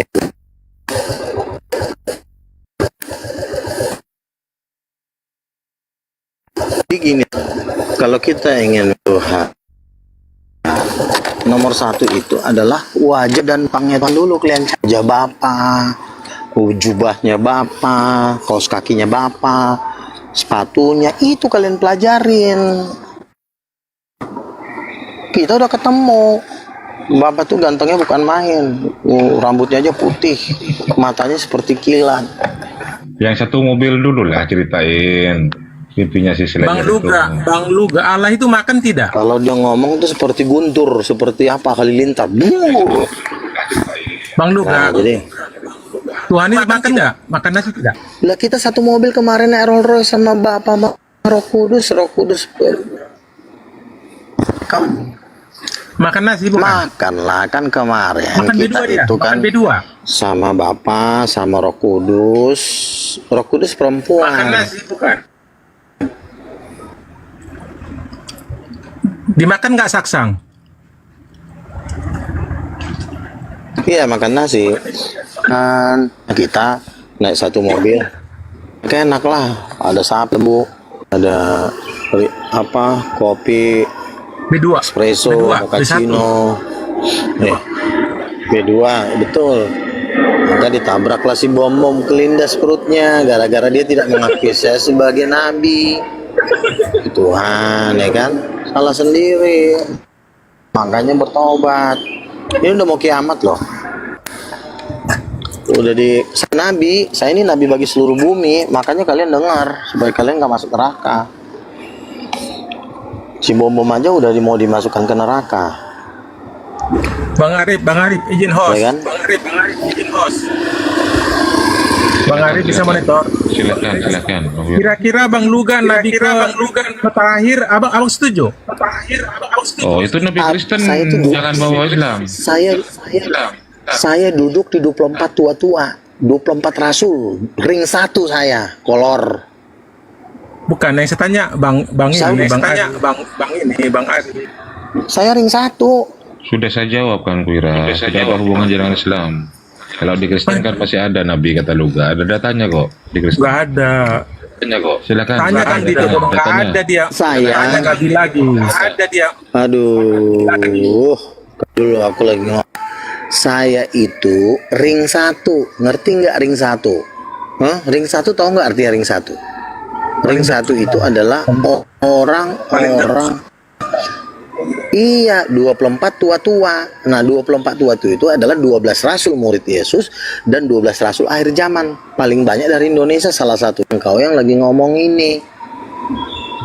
Jadi saya udah lebih tinggi dari Nabi. Rasul itu kan lebih Nabi. Kalau Nabi kan cuma nyampein, kalau Rasul enggak. Habis dia dengar, dia buka gereja, dia ngajar, dia bertempur, dia juga jenderal, itu Rasul. Rasul itu merangkap semuanya. Kalau lihat, dapat penglihatan sampein, kayak cuma jubir doang. Kalau Rasul kan jenderal, bukan jubir. Jenderal itu kan dia harus menguasai, dia juga harus merebut kota-kota, dia harus menyebarkan ajaran. Kalau Nabi kan cuma dia mimpi, dia kasih penglihatan, sampein, pulang, tidur. Sampein, pulang, tidur, digaji, pulang. Gitu aja Nabi. Kalau Rasul, dia juga ngajar, dia juga buka gereja, dia juga memeriksa jemaatnya, jadi gembala, itu rasul. Nah, makanya saya itu udah di ring 1. Makanya bom-bom ketika melawan saya kan jadi lonte. Kan kemarin si Israel kan Bang Luga duduk di atas tahta. Kenapa saya duduk di atas tahta? Ya berarti benar, saya duduk di depan tua-tua.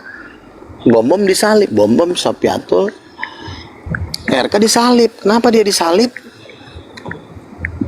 Karena menolak kerajaan Tuhan. 24 ring 1 editor dia sosok bikin kerajaan bumi. Umat Tuhan itu bukan jadi bahan komoditas lu. Umat Tuhan tuh punya Tuhan. Enggak sembarangan lu main gembala-gembalain umat Tuhan. Umat Allah kok jadi dia yang bos. Umat Tuhan yang memimpin adalah harus rasul-rasulnya. Rasul-rasul baru nanti mengkoordinasi kepada nabi-nabi. Begitu. Jadi nabi juga nggak sembarang main. Nabi juga harus ada rasul yang mengkoordinasi.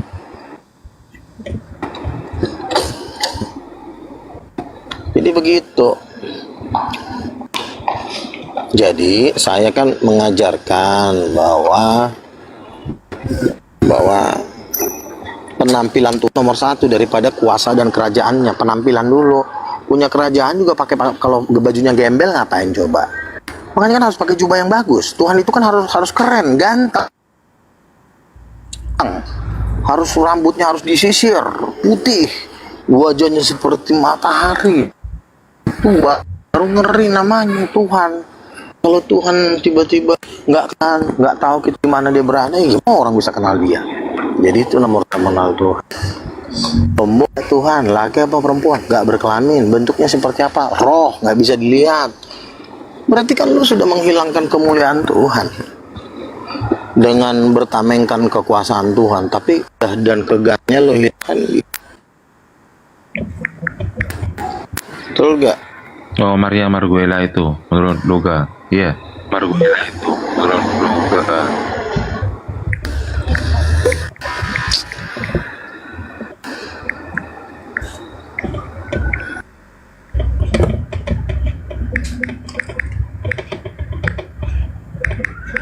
Duh, sinyalnya.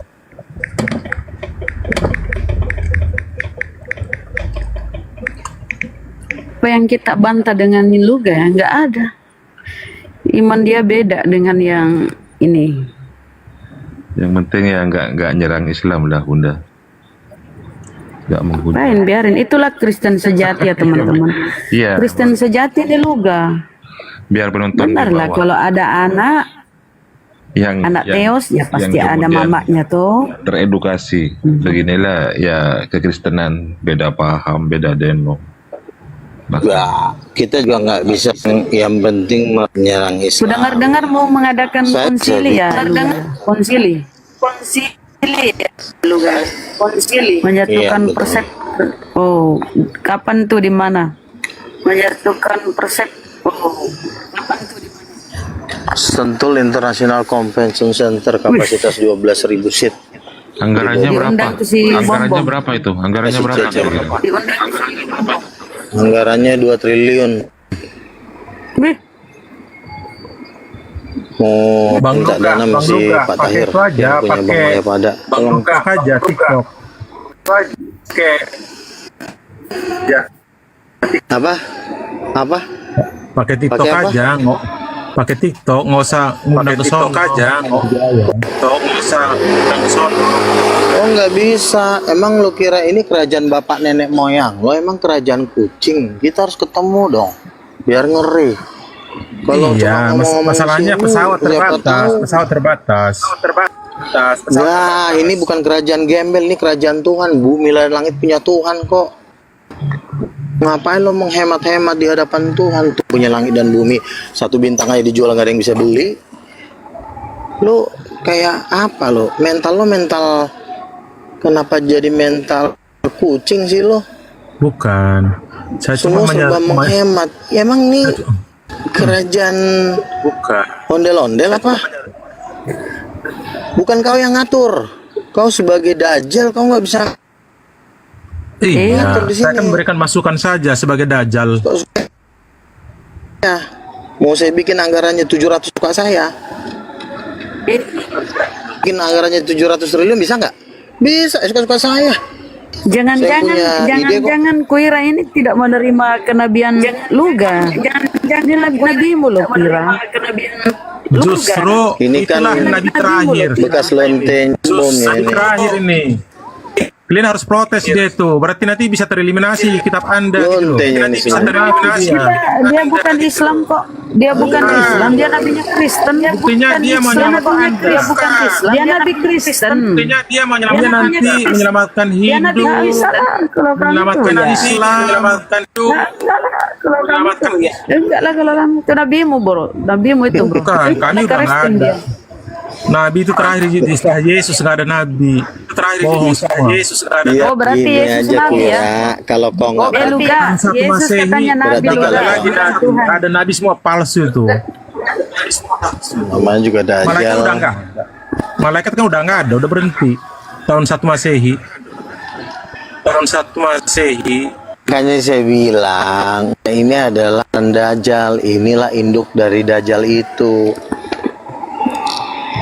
Kalau saya disuruh milih Hindu sama mereka, masih mendingan Hindu. Hindu ketahuan nyembah patas jelas. Nah dia enggak, nyembah Dajjal tapi tamengnya Tuhan. Mending terus terang Bang. lu nyembah patung daripada lu nyembah Dajjal tapi berselubung Luga. Yesus. Bang Luga, Anda kayak menyindir orang. Jelas kok yang menyembah itu contohnya Buddha, jelas patung. Jadi maksud mau nyindir yang lain, tetangga menyembah apa gitu maksudnya? Kristen itu bukan menyembah. Ada yang lebih Secara jahat. langsung Anda menyindir Ada yang lebih sebelah jahat. itu. Nyembah patung Maria. Sebentar. Sebentar. Ada yang lebih jahat. Yaitu penyembahan patung patung Maria Marguela, jenderal Anda nomor 3 salah. Lucifer, tapi Anda berselubungkan salah, bukan Maria. menyembah itu. Sebentar dulu, gue lagi ngomong. Gue kalau lagi ngomong diam. Gue kalau lagi ngomong, ada orang menyembah patung, dia terang-terangan dia nyembah patung ada. Tapi ada orang menyembah patung tapi menyamar jadi si Maria. Padahal sebenarnya itu bukan patungnya Maria, itu adalah patungnya Maria Marguela yang adalah jenderal ibu dari segala pelacur di bumi, yaitu lontenya Lucifer. Itu jenderal nomor 3 di kerajaan neraka.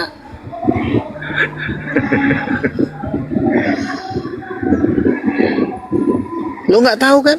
Mana tahu lo? Orang lo juga di bawah perbabuan bulu keteknya Katolik. Apa yang mau diharapin? Saya kan bukan Katolik, Bang. Protestan. Iya, Protestan itu kan Katolik. Tuhan tidak berkelamin. Berarti kan lu di bawah jajahannya Katolik. Lu ibarat kata tuh Protestan tuh istri simpanannya Katolik. Itu istri simpanannya sebenarnya. Yang murni ini titanium, ini baru murni. Kalau titanium benar-benar musuhnya Katolik. Tapi sekarang ada Bang yang baru, bukan titanium lagi, palladium.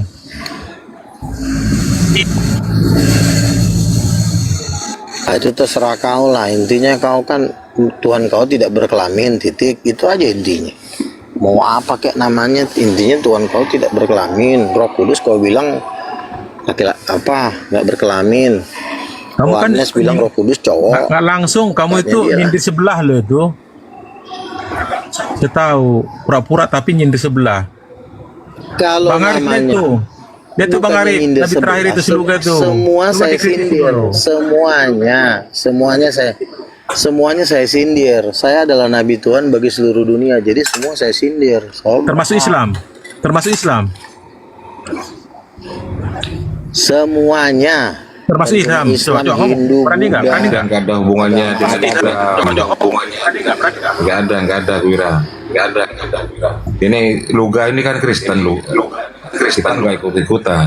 Dan nggak menyerang Islam kok. Ya, kan? Iya, Kalau tapi mereka- abang bisa melihat mereka kan ini udah narasi punya dia agama. tuh kayaknya nyuntik Anda sebenarnya, tapi Anda nggak sadar. Anda sebenarnya Deritaan lu sebagai Kristen ya deritaan lu deh. Semua juga di dunia ini suntik menyuntik. Tidak ada di dunia ini yang tiba-tiba tidak menyerang agama lain. Semua itu saling menyerang. Cuma kan tinggal tergantung porsinya, ya kan? Intinya siapa yang kuat dia yang menang, kan itu aja nih.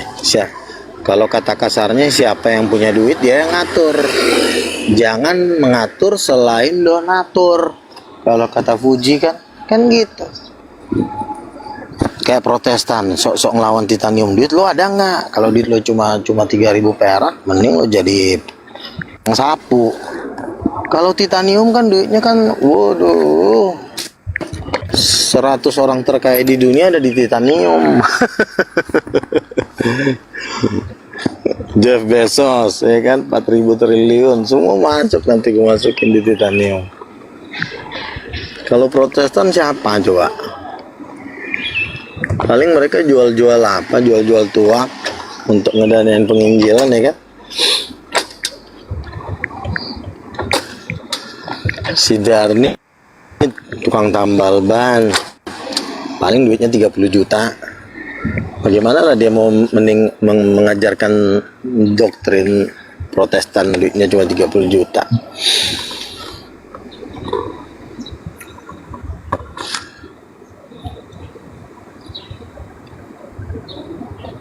Tuh, Luga.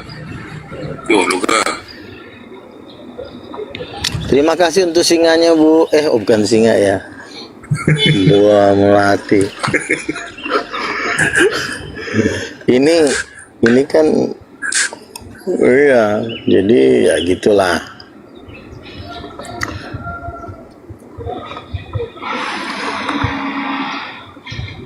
Si Bom sekarang sama si Edis kan lagi rebut-rebutan jemaat, pukul-pukulan, akhirnya dua-duanya meninggal. Akhirnya jemaatnya gue yang adopsi nanti. Yo, domba-domba, kau pun kandang kau. Maafin Bang Luga, kami selama ini salah kandang. Salah kandang kau, kolor. Cepetan ini persepuluhannya. Kelamaan kau. Siap Bang Luga. Oh iya teman-teman, doain nih. Minggu ini kayaknya Yayasan King of King udah jadi nih ya. Siap menerima dana dari seluruh bumi. Nanti gue ajak makan-makan lah kalian semua. Oke teman-teman, saya turun dulu ya. Saya coba mau beli air dulu sebentar. Cari tempat kopi dulu. Mau kemana lu gak? Aduh. Nabi haus juga rupanya.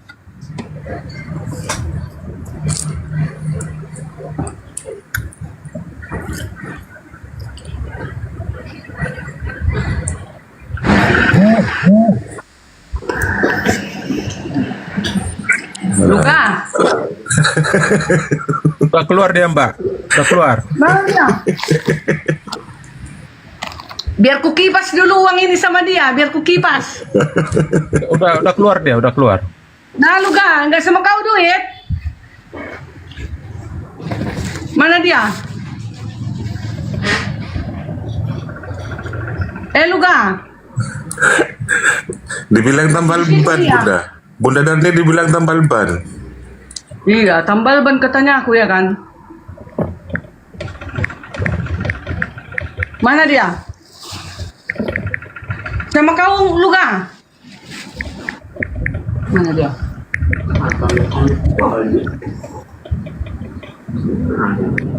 Mana dia? Nah, Luka. Ini hasil tempel ban Luka. Nah, Luka, mana kau? Nah, beli obat menseret. Menseret kau Luka. Mana uangmu yang triliunan itu? Kau bilang kau uangmu triliunan. Ternyata dikasih Bang Juma kau 100.000, kau terimanya. Ah ini, kalau yang kayak gini mana mau dikasih 100.000. Menseret kau Luka. Nih, ini hepeng nih. Kelum. Di situ dia, di bawah dia itu. Luka. Sorry ya, ini cuman ini uang kue, nggak ada lagi, cuman ini kok. Aku hanya pamer sama Luga doang. Nah ini, dia katanya kan aku tempel ban. Lah dia ejek-ejeknya aku tempel ban. Tapi tempel ban enak ya, ada uangnya. Beli bakso bisa, beli es krim bisa, beli apa lagi? Beli apa? Ayam goreng bisa, ayam bakar bisa. Ya kan Luga? Ini dia, inilah uang tempel ban tadi. Hasil tempel ban ini Luga. bisa beli beras 10 goni. Nggak lapar-lapar awak Silakan Bang Baal dulu, Bang Baal. Gantian Bang Baal. Udahlah turun laku ya, aku mau tidur, mau istirahat. Ini si Luga. Mana dia?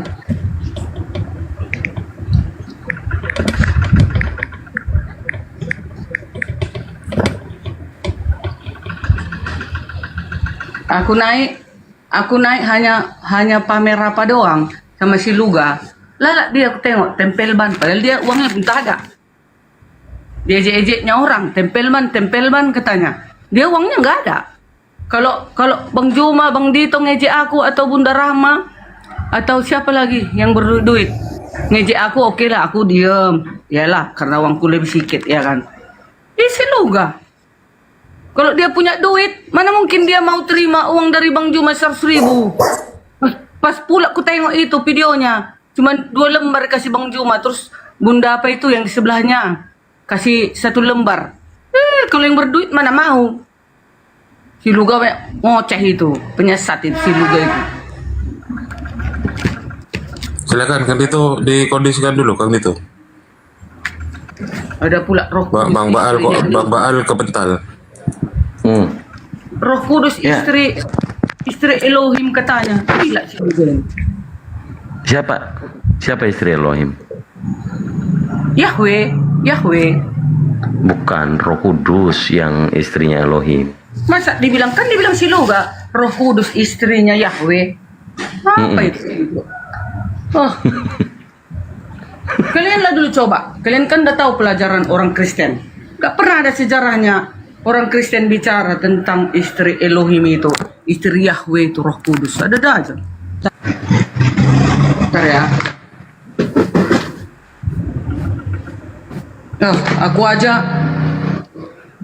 Aku aja nggak teologi aku, tamat SMA cuman aku. Gak pernah aku dapat pelajaran istri Yahweh itu Roh Kudus. Datang si Luga ajaran baru 2025. Dia mau buat organisasi baru itu.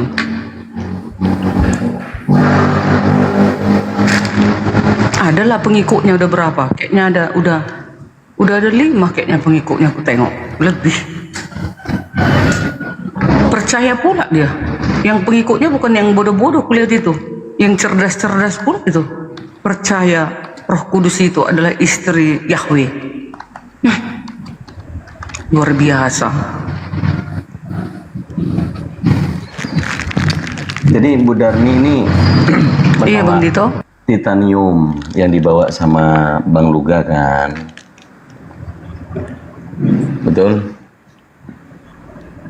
nggak? Apa Bang? Kenapa? Bu Darni menolak denomnya yang dibawa sama Bang Luga. Iyalah. Tapi sama-sama Kristennya. Iya. Kira-kira Bu Darni sudah merenung nggak kalau ada seperti Bang Luga membawa denom baru, sementara Ibu Darni di Advent, ada juga Katolik, ada juga Oneness. Saya nggak tahu, Bu Darni sempat bilang bukan lagi Tritunggal tapi gabungan. Iya. Nah, lalu yang benar yang mana dari sekian banyak itu? Yang benar Yesus Tuhan dan Juru Selamat.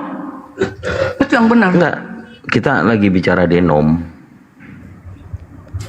Ya kita sebenarnya Yesus itu nanti datang di hari kedua, dia tidak memilih yang denomnya Tritunggal di sini, yang denomnya Oneness di sini, yang Tauhid di sini, nggak gitu loh. Kedatangan Yesus Kristen yang mana yang mau dibawa? Emang Kristen itu yang ajaran Tauhid cuman yang langsung dari Yesus. Yohanes 17:3 kan? Mengenal hidup yang kekal itu menerima engkaulah satu-satunya Tuhan yang benar dan aku sebagai utusan, itu Tauhid. Emang ada Kristen yang Tauhid? Nggak ada. Denom itu nggak ada. Ada, kami kan semua, itu. Kami kan itu. Kalau udah seperti itu, maka mereka meyakini Islam. Datang dia ke Islam. Aku mau syahadat gitu. Karena Nabi Muhammad dengan Nabi Isa atau yang disebut Yesus Putra Maria, bukan yang bangkit ya, bukan yang disalib, bukan yang bangkit dari kubur, itu bukan Nabi Isa, itu bukan Yesus. Maka pemahaman seperti itu adalah Islam. Makanya mereka itu yang mengatakan dirinya Hawariyun atau Hawarij, mereka beriman kepada Nabi Muhammad sebagai utusan yang telah ditunjuk, yang dikatakan oleh Yesus. Itu seorang penolong yang lain, maka mereka meyakini itu Nabi Muhammad. Mereka akhirnya berbondong-bondong menyatakan diri, berikrar, aku bersaksi bahwa Nabi Muhammad utusan Tuhan juga, dan dia Nabi terakhir, gitu. Gitu sih Budar nih. Ya makanya diskusi lintas agama ini sebenarnya bukan untuk memaksakan, menjatuhkan, tapi kita sebagai orang-orang yang diberikan anugerah, diberi takdir ya, sekarang bisa berbicara di sini, tujuannya adalah untuk diskusi. Kalau ternyata 65.000 denom semuanya masih mengeklaim Kristen yang benar, yang ini, yang itu. Padahal kalau direnungkan, iya juga ya, kenapa ada banyak ya? Tapi kalau Islam hanya menuhankan Allah dan bersaksi Nabi Muhammad utusan, selesai Islam. Itu nanti kita akan bergandengan tangan menjadi saudara seiman yang insya Allah saling membantu, saling menjaga ukhuwah Islamiyah, begitu Bu Darni. Tapi ini kan karena egois, merasa paling benar, padahal ada 65.000. Itu. Dari 65.000, mana yang paling benar? Kalau ternyata bapak-bapak gereja ini yang membuat banyak perpecahan. Oh, dari faham Tritunggal awal Katolik. Kemudian Katolik pecah jadi Protestan. Tapi teologis Tritunggalnya sama, Katolik dengan Protestan. Terus Protestan ada lagi Tritunggal yang Tritunggal sayap kiri, sayap kanan. Yesus itu Bapak itu sendiri juga. Tapi beda pribadi. Nah ini. Kemudian ada yang oneness kan gitu. Mana yang paling benar? Iya. Kalau udah kita tahu 65.000 perbedaan, tidak mungkin didapati suatu kebenaran kalau bukan memang mendapatkan anugerah. Contoh, Bang Luga kan mendeklarkan dia mendapatkan anugerah nih. Bro Luga, dalam perjalanan spiritual dia dipanggil, dia ke surga katanya bolak-balik, dia di ring 1. Tetapi dia masih berusaha untuk mendeklarkan ini, banyak yang tidak menerima. Siapa? Bu Darni, Kueria. Itu kan Kang Dito, izin. Jangan dikait-kaitkan Luga dengan Kristen Bangku ya. Tembak ya, saya bilang ya. Bang Luga kan karena Kristen. Itu Kristen pun tidak mengakui dia. Jadi jangan dibentur-benturkan di sini. Dia pendeta loh. Dia pendeta. Bukan. Karismatik dia pendeta loh. Waduh, lihat aktivitinya. Iya, makanya saya diam aja kalau dia ngomong. Kalian kok bangga sekali. Ngomong lah barusan. Kalau Luga itu debat terlama itu. Sering diskusi. Seharusnya Anda tersinggung. Kok ada nongol lagi Nabi gitu loh. Kalau kami akui, punya diakuin dia sebagai Nabi, Anda terlibat tetap Anda gitu loh. Baik, aku jawab. Kalau di Islam sudah memahami, mengetahui Nabi Muhammad adalah khataman nabiyyin, Nabi penutup. Ya kan? Itu iman Islam. Ada Bro Luga mengaku Nabi. Kira-kira kami percaya nggak? Iya. Enggak, umat Islam bilang Nabi itu terakhir karena dia tidak sepantas sebagai bapak laki-laki. Itu harus dilihat asbabulnya itu apa, kenapa. Jangan dibawa dari sebuah filosofi itu. 600 tahun lagi ke depan kita nggak tahu apa yang di dunia ini gitu. Jangan bangga dulu kita. 600 tahun lagi sama kan?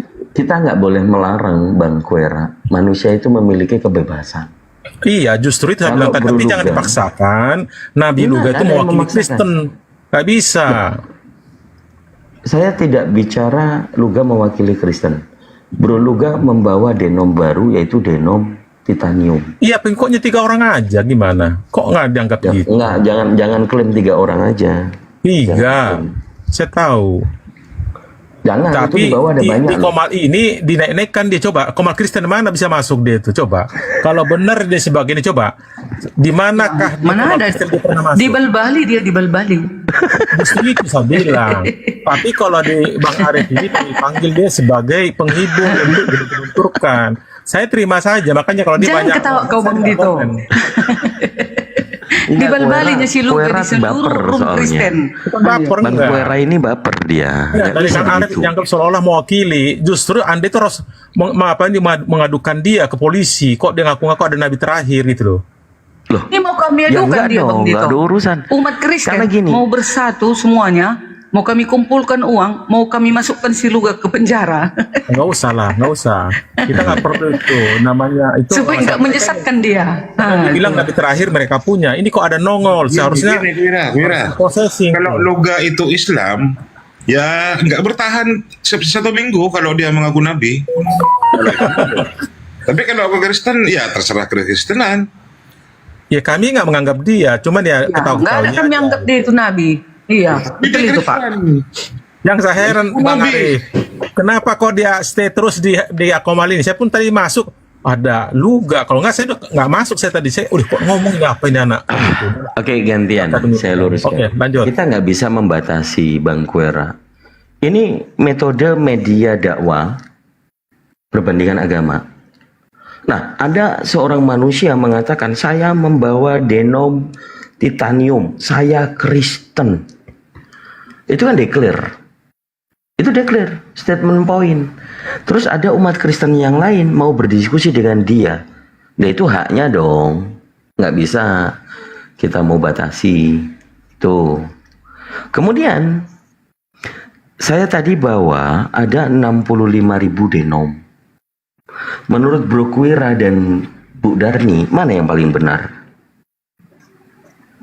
Mana yang paling benar? Kalau menurut Alkitab ya, jangan menurut aku dan menurut gereja. Menurut Alkitab yang paling benar adalah ayatnya di dalam betul ya, hukum. Ini dia. Yaitu di dalam 1 Yohanes 2 ayat 3. Dan inilah tandanya bahwa kita mengenal Yahweh, yaitu jikalau kita menuruti perintah-perintahnya. Apa itu perintahnya? 10 hukum. 1 Yohanes 2 ayat 4. Barang siapa berkata, aku mengenal Yahweh, tetapi ia tidak menuruti perintah-perintahnya, ia adalah seorang pendusta, dan di dalamnya tidak ada kebenaran. Nah itu dia. Siapa sih yang di sini tuh? Tempatnya ibu lah. Ya, dari Advent membawakan punya dalil. Bro Kuera dari mana? Protestan apa? Protestan. GBI. Silakan. Punya dalil nggak kalau merasa benar dari GBI Protestan? bukan, Protestan. Oh, Protestan. Oke, di Protestan ada nggak dalil kebenaran Protestan yang Anda imani sekarang? Kalau Bu Darni tadi Diones. Ya, semuanya di Bible itu. Jadi begini, abang kan bekas Katolik, jelas itu Protestan itu karena ada ajaran yang ini yang kurang pas. Contoh dengan memberikan uang bisa masuk surga. Ya di Protestan Martin Luther bukan sebagai ada suatu ini apa namanya seperti yang abang lihat tadi demo, bukan. Artinya ajaran di Katolik kita ada sedikit yang kurang pas sehingga diprotes. Tetap juga Bible sama, Tuhannya sama. Oke. Tapi kalau dengan Muslim berbeda. Ya. Tuhannya Saya pecahkan Kristen dengan lagi. Islam itu jauh beda, nggak mungkin bisa samakan sampai kiamat tuh nggak bisa tuh. Oke, saya pecahkan lagi. Saya coba urutkan lagi. Ada pertama kali pecah itu adalah gereja Barat dan gereja Timur. Gereja Barat ini Vatikan Roma, gereja Timur ini Ortodok. Nih, pecah nih dua nih. Ini yang terbesar. Kapan ini terjadi? Abad 11, tahun 1050. Tahun 1050 Masehi. Ini histori, fakta, sejarah. Nah, Ortodok ini ada berapa sekte atau perpecahan? Ada Katolik juga di situ, Ritus Timur. Kemudian Ortodok, Mormon dan lain-lain. Ini udah pecah nih. Nah, Katolik ini ada berapa Katolik? Cuman satu toh. Katolik cuman satu. Turun dia pecah jadi Protestan. Pecah nih, ada Protestan. Dari Protestan ini jadi 65.000. Dari 65.000 di Protestan, paling banyak adalah karismatik 1.000. Mana yang paling benar? Aku mau tanya Kang Dito, yang dari 65.000 ini, adakah ini semua percaya Yesus Tuhan dan Juru Selamatnya? Percaya kan? Rata-rata semuanya iya. Ya udah sama, Ya, hanya rata-rata gereja-gerejanya yang berbeda. Dan tata ibadah saja dianggap Tata ibadahnya, caranya aja berbeda. Contoh, karismatik hajat BPB dengan Betel aja berbeda. Itu jangan dianggap jadi dua intinya, kecuali ada Yesus, ada perempuan, ada ini. Pas, ini kan tetap satu. Oke. Saya kasih bantahan ya Pak Kuera ya, mohon maaf. Ya. Pak Kuera bisa nggak hari Sabtu ibadahnya ke Advent? Kalau ibadah bebas saja, mau hari Kamis, Jumat bebas, bukan harus hari Minggu. Kebetulan. Pertanyaan Ya, saya, jangan melakukan pembenaran. Jangan melakukan pembenaran. Di sini ada 1.001 orang memandang. Ibadah, maksud abang kan? 1.100 orang. Bukan masuk gereja. Pertanyaan saya, dengarkan baik-baik. Bro Kuera, hari Sabtu bisa nggak beribadah ke tempat gerejanya Bu Darni? Oh tidak. Nah udah selesai. Apanya yang sama? Apa yang sama? Kitabnya. Apanya yang sama? Gimana? Kitabnya sama. Perkara waktu bukan jadi masalah itu abangku. Mau hari Kamis mau apa nggak ada urusan. Jangan ajari saya. Dengar dulu. Karena jangan Advent ajari itu mengarah saya. dengan Yahudi masih hari Sabat, Sabtu. Nah, Kristen salah atau itu benar langsung menurut Anda? Minggu. Nggak ada Oke, Kristen menurut hari Anda? Kamis gitu loh. Atau hari Jumat Oke. ibadah. Nggak ada. Oke. Menurut Anda, Advent salah apa benar? Bukan salah. Benar. Benar berarti? Ya benar. Kristen juga benar. Nah. Mau dibaptis ulang masuk Advent?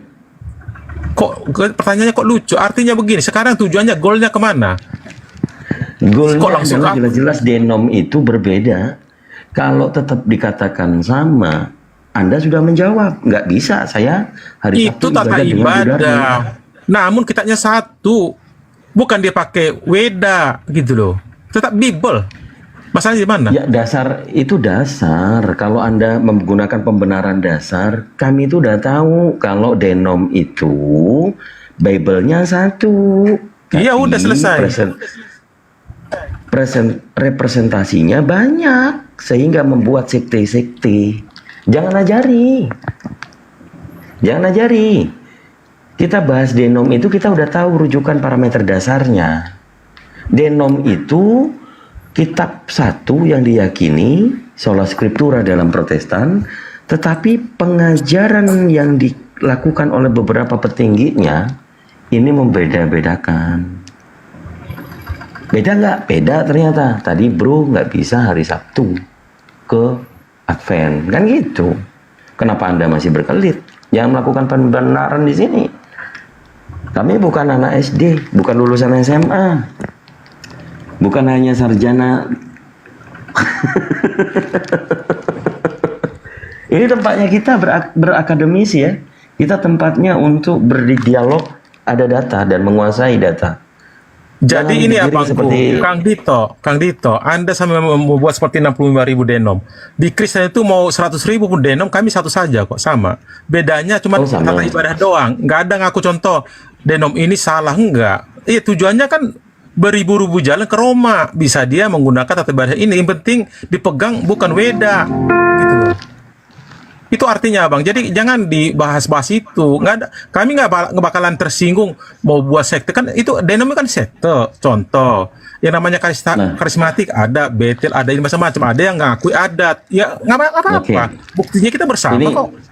Baik. Inilah retorika yang saya bangun teman-teman. Bro Kuera nggak sadar saya menggiring opini dan akhirnya mengakui. Lalu denom yang dideklarasikan oleh Luga salah atau benar? Apanya? Bagi saya salah karena ada perempuan Allah kan itu aja. Bukan denom itu. Kamu tadi bilang semua denom tetap mengajarkan sama. Iya. Tapi kalau udah lari coba. Tak satu pun yang Anda bilang 26.000 denom itu ada perempuan Allahnya gitu loh. Itu aja masalah. Kalau dia punya denom silakan, tapi jangan dibuat jadi Allah itu ada perempuan. Nah, kan itu itu masalah. pemahaman Anda saja sudah, pemahaman Bro Kuera saja sudah berbenturan. Tadi tidak memasalahkan.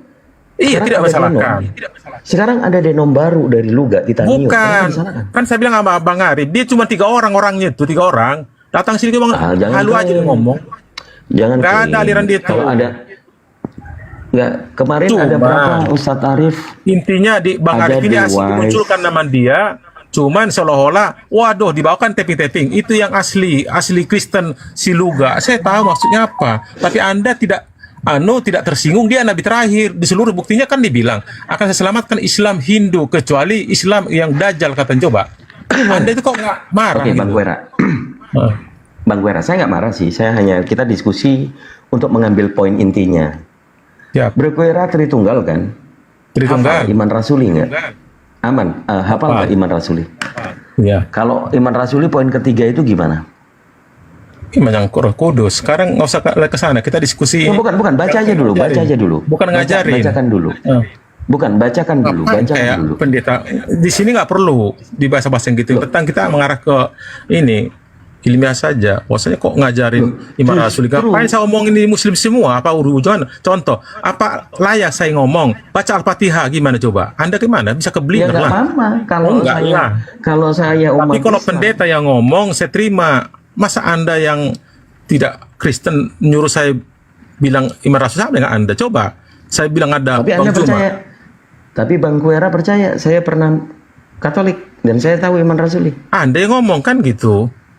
Ya, Kan Anda yang saya tahu malah. Iman Rasuli. Anda kayak yang malah. Makanya saya ingin membuktikan apa yang diajarkan oleh Titanium, Roh Kudus adalah perempuan.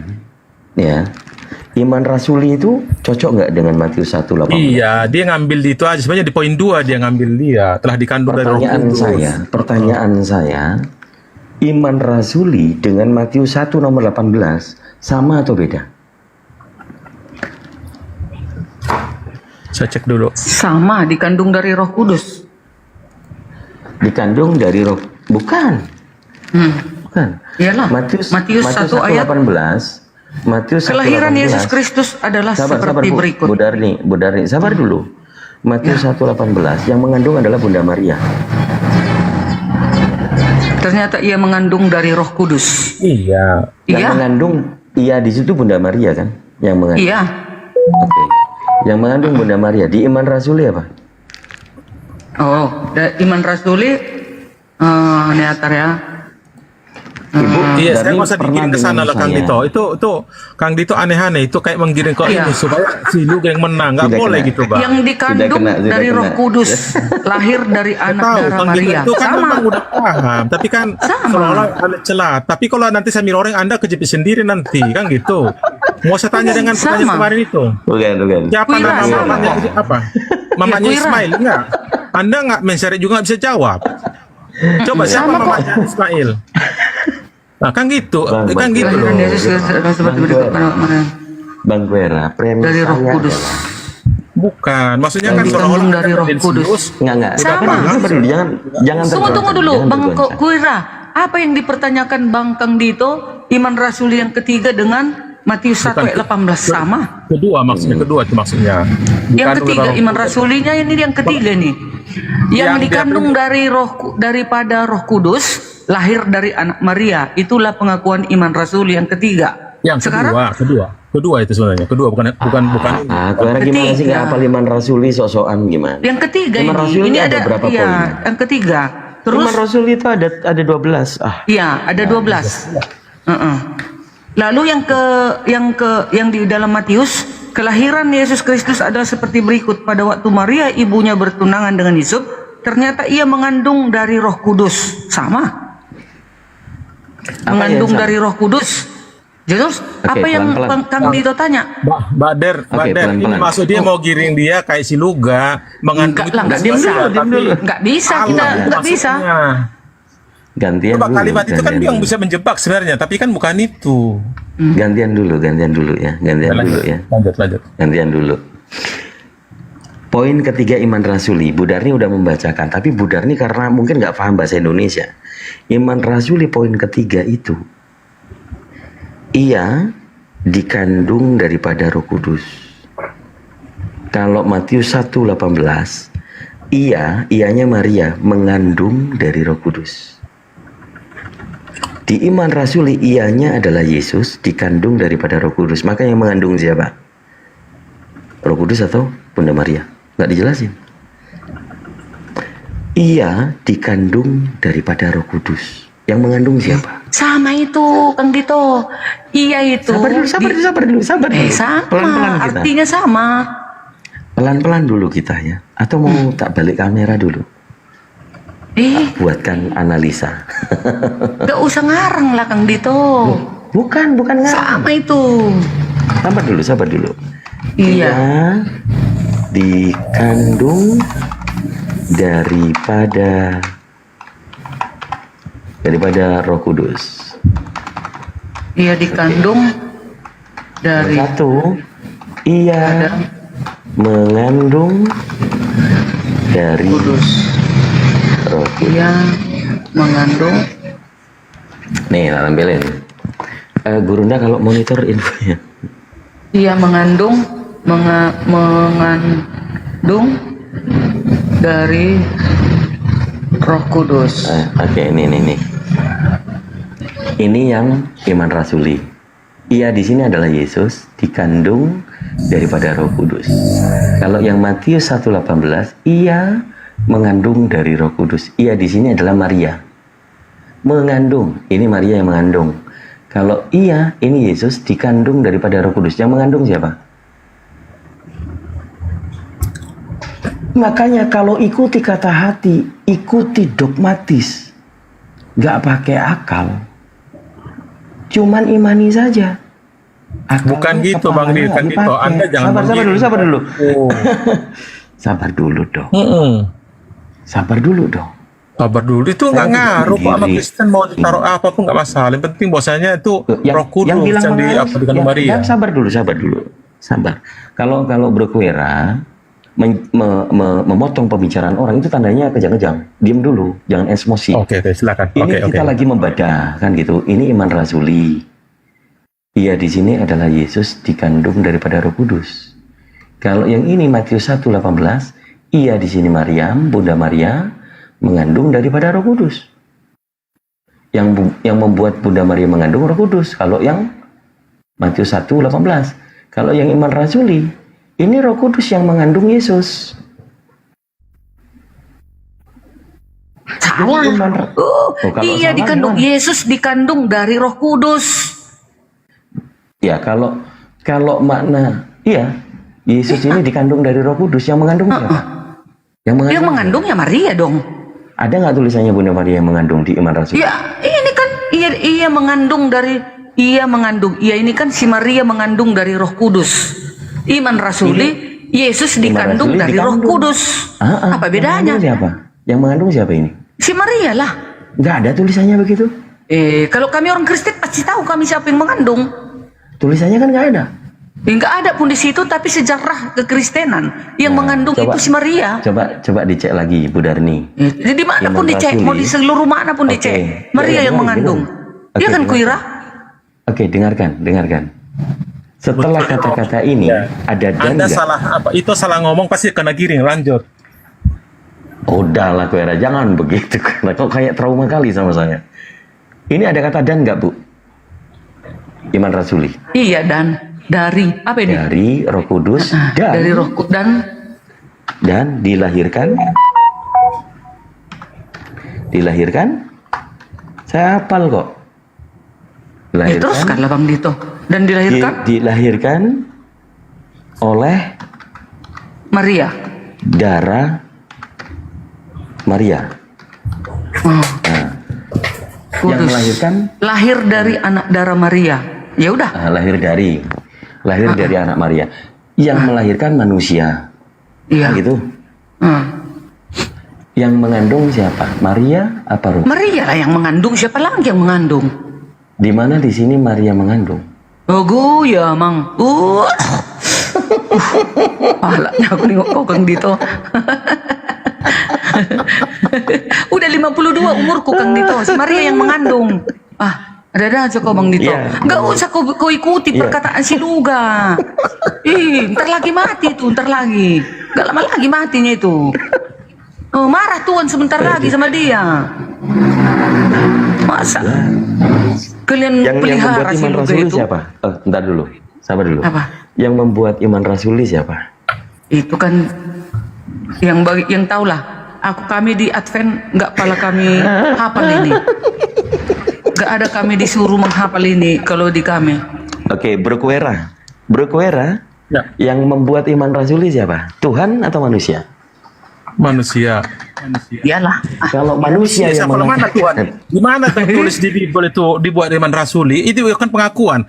Kami mengakui bukan bersaksi. Bersaksi melihat. Alkitab pun bukan Tuhan yang menulis. Alkitab. Lebih kuat lo mengakui abangku iman rasuli, mengakui Yesus itu adalah anak Allah daripada aku bersaksi tapi nggak lihat barangnya. Itu masalahnya. Oke. Masa aku bersaksi? Iman rasuli. Saksi itu harus dilihat asli. Ya, definisi iman rasuli itu apa? Untuk masuk Kristen atau untuk keluar dari percaya. Artinya percaya kepada Tuhan. Untuk masuk. Iya, untuk masuk Kristen atau untuk keluar Kristen.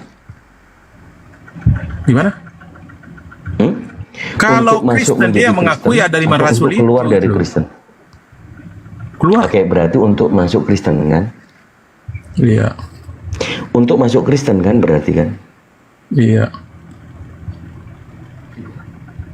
Oke, kalau untuk masuk Kristen, mengakui nggak kalau Sang Halik itu adalah Bapa, pencipta halik langit dan bumi? Betul. Yang pencipta itu Bapa. Di iman yang kedua, percaya kepada anaknya yang tunggal yaitu Yesus. Ia dikandung daripada Roh Kudus dan dilahirkan darah Maria. Yesus ini dikatakan Jangan dulu Tuhan tanggung kita. Kang Dito. Yang kedua, dan kepada Yesus Kristus, anaknya yang tunggal, Tuhan kita. Jangan lupa, Tuhan kita. Iya. Katanya. Iya, Tuhan. Oke. Tuhan kita di situ Bapa apa Yesus? Yesus lah di sini. Pertanyaan saya, Bapa tadi pencipta atau halik langit dan bumi di iman rasuli yang poin pertama, Yesus atau Bapanya Yesus? Ilahi Yesus lah Bapa itu. Hakikatnya lah Bapa itu. Nggak dulu, iman rasuli yang pertama. Aku percaya kepada Yahweh, Bapa yang Maha Kuasa, Khalik langit dan bumi. Itu. Oke, Yahweh itu Tuhan atau bukan? Tuhan. Oke, baca lagi yang kedua. Dan kepada Yesus Kristus. Dan kepada Yesus Kristus, anaknya yang tunggal, Tuhan kita. Tuhan kita. Oke. Yesus Tuhan, Bapa tadi Tuhan. Ada berapa Tuhan? Sama itu. Aku dan Bapa satu, kata Yesus. Wah, jadi oneness. Enggak apa-apa. Mau oneness, mau Tritunggal, yang jelas jangan menolak Yesus Tuhan. Entar dulu. Ini poinnya bahwa Bu Darni tidak mengimani iman rasuli itu. Bagi Koera silakan. Iman rasuli menurutmu seperti apa? Satu Bapa sebagai pencipta dan Yesus ini juga Tuhan, maka ada berapa Tuhan? Ya sekarang dibilang Tuhan, Bang. Anda kalau mau bicara dengan Bible itu narasi belum Tuhan di situ, nggak Tuhan utusan. Kalau sekarang iman rasuli saya baca dari tahun sekarang. Iman rasuli itu tidak ada tahun 1 Masehi, paham kira-kira? Tahun 1 Masehi coba buktikan. Ada nggak iman rasuli? Bentar dulu. Oh ya, baru bingung jadi kan? Maksudnya iman rasuli ini dibuat-buat gitu. Ibaratnya kan ini loh Bang, bahwasanya ketritunggalannya itulah iman rasul itu. Bahwasanya dia satu, walaupun Daud 3. Itu arti iman rasul itu.